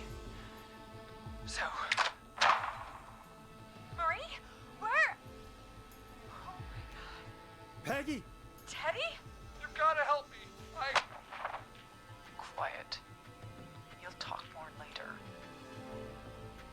out to someone who mattered more than you ever did. Peggy, it's been so long since I've seen your face. I worried you wouldn't come. Marie! Oh my god. I thought you... And here I was, thinking you'd forgot me. I'd never forget my own sister. Sister? Peggy, what's Yep, happening? the Why are birthday you even card. there? Wanna explain, Peggy? Earlier, while you were speaking to Jason, I got a call. Do you remember?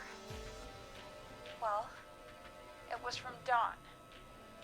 She said that my sister Marie was there that night George died, and that I should come to the gym for a reunion. And when you walked in, you found out.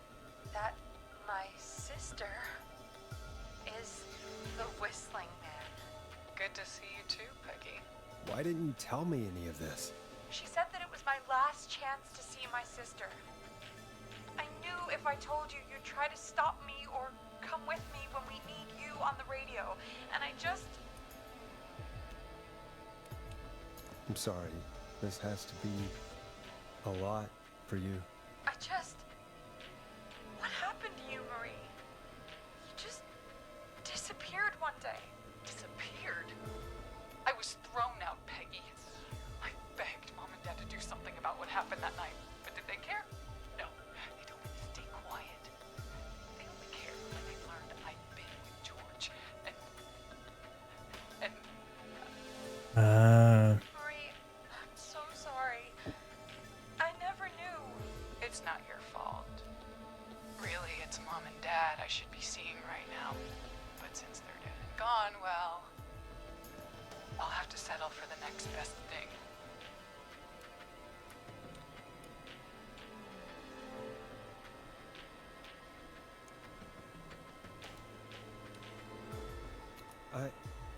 Wait. Is that why you went after that kid in the maze? Eugene Stein? Because his parents? Oh, he's... But they got themselves killed in a bus accident. And since only their child was left... Marie, please. Mom and Dad are gone, Peggy. Besides, you forgot me. Just like the rest. You forgot. Marie, Peggy never forgot about you. Keep your mouth shut. She kept a card from you. She kept it here on her desk. What card? The card you made me for my 8th birthday. What does it say then? Happy birthday, Peg. Now you're great and 8. Love, M.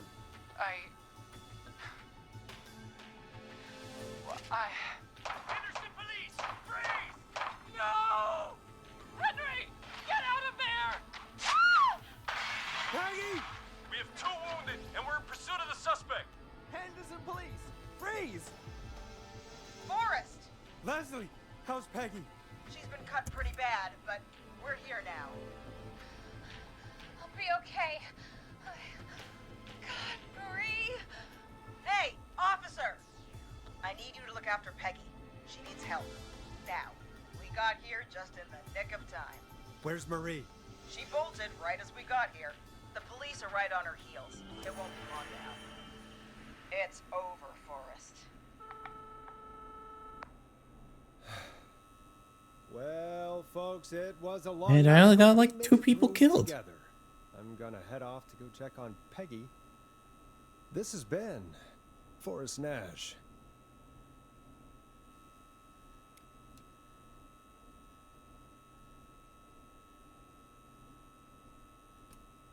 And it's been a scream.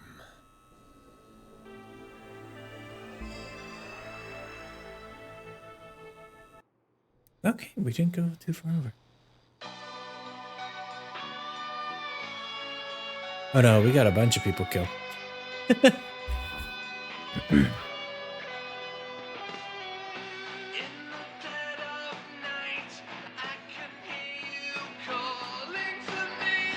Jennifer, Scott, Cynthia, all the high schoolers. Okay. Oh. One suspect is in custody. We trailed the other suspect into the nearby woods.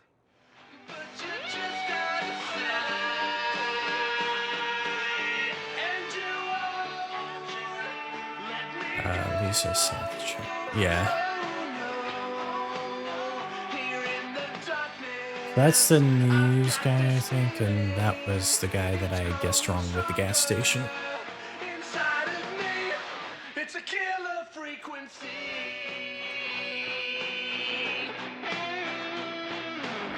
But I'm okay with that. I'm okay with that.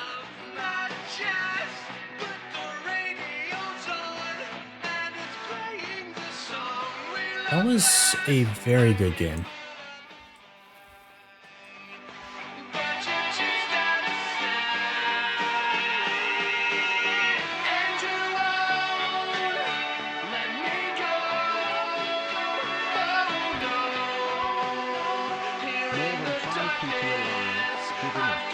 Good enough.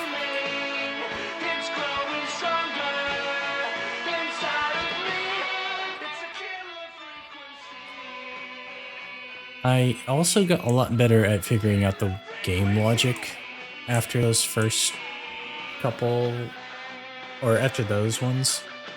So I should have gone with my gut and said he was gas station though, for Chuck.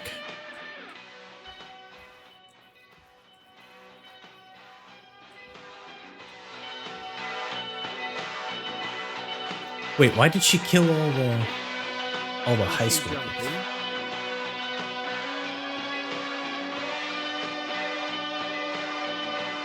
Jumping?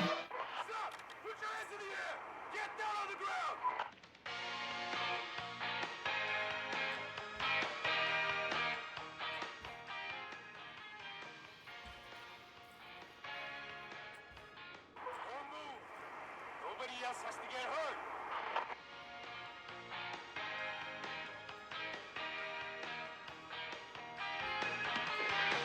They chased her to Whistling Point. Oh.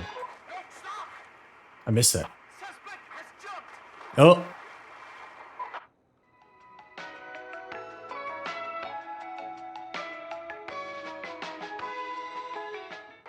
Luco, do you have a visual? Negative. No sign of the suspect anywhere.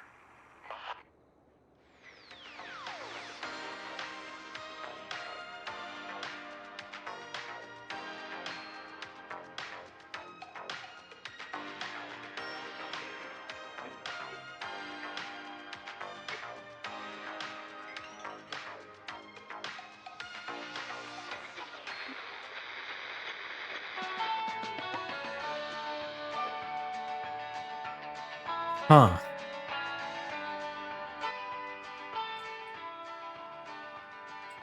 Well.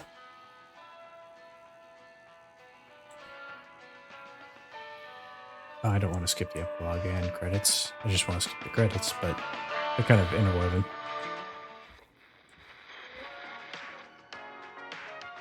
Oh, man. Wow. So what's really funny is this game was gifted to me by Warpix, who also gave me what's it? Who also gave me Homebody. And both these games have just been an absolute hit. So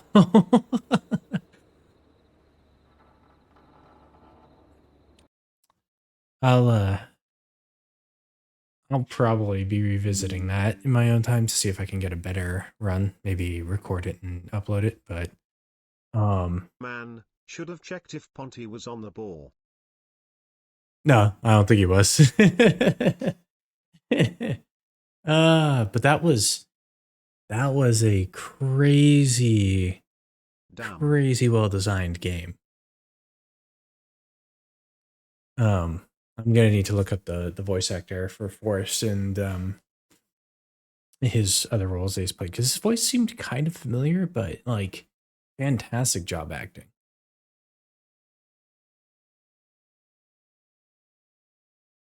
Anyway, let's figure out who I'm rating.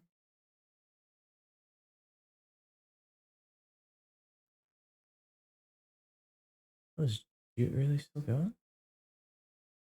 It was noise indeed. Playing It Takes Two with Bibu? Yeah? Bibu's live? We don't get a chance to read Bibu off.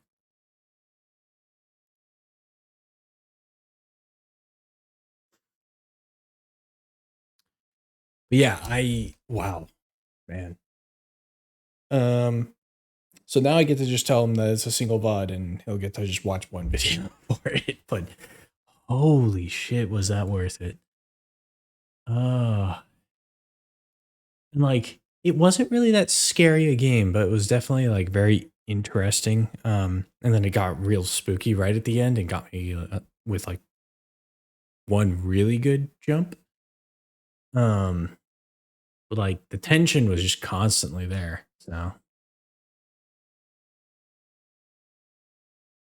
it kind of subverted my expectations that we were going to be attacked while we were in there. So it was really well considered. I maybe would have liked a couple more jump scares that were proper jump scares.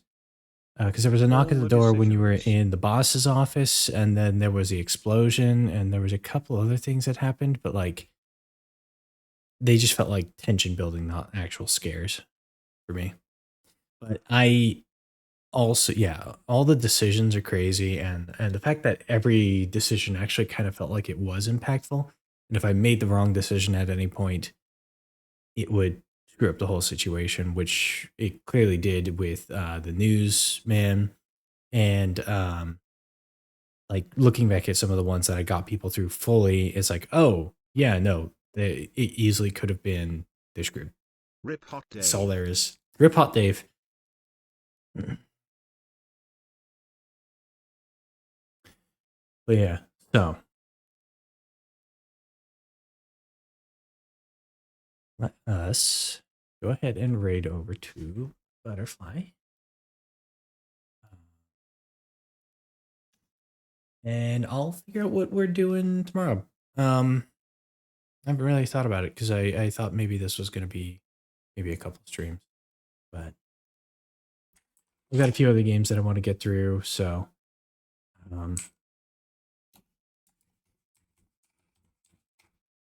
should be good. Ours available. R2. Do something.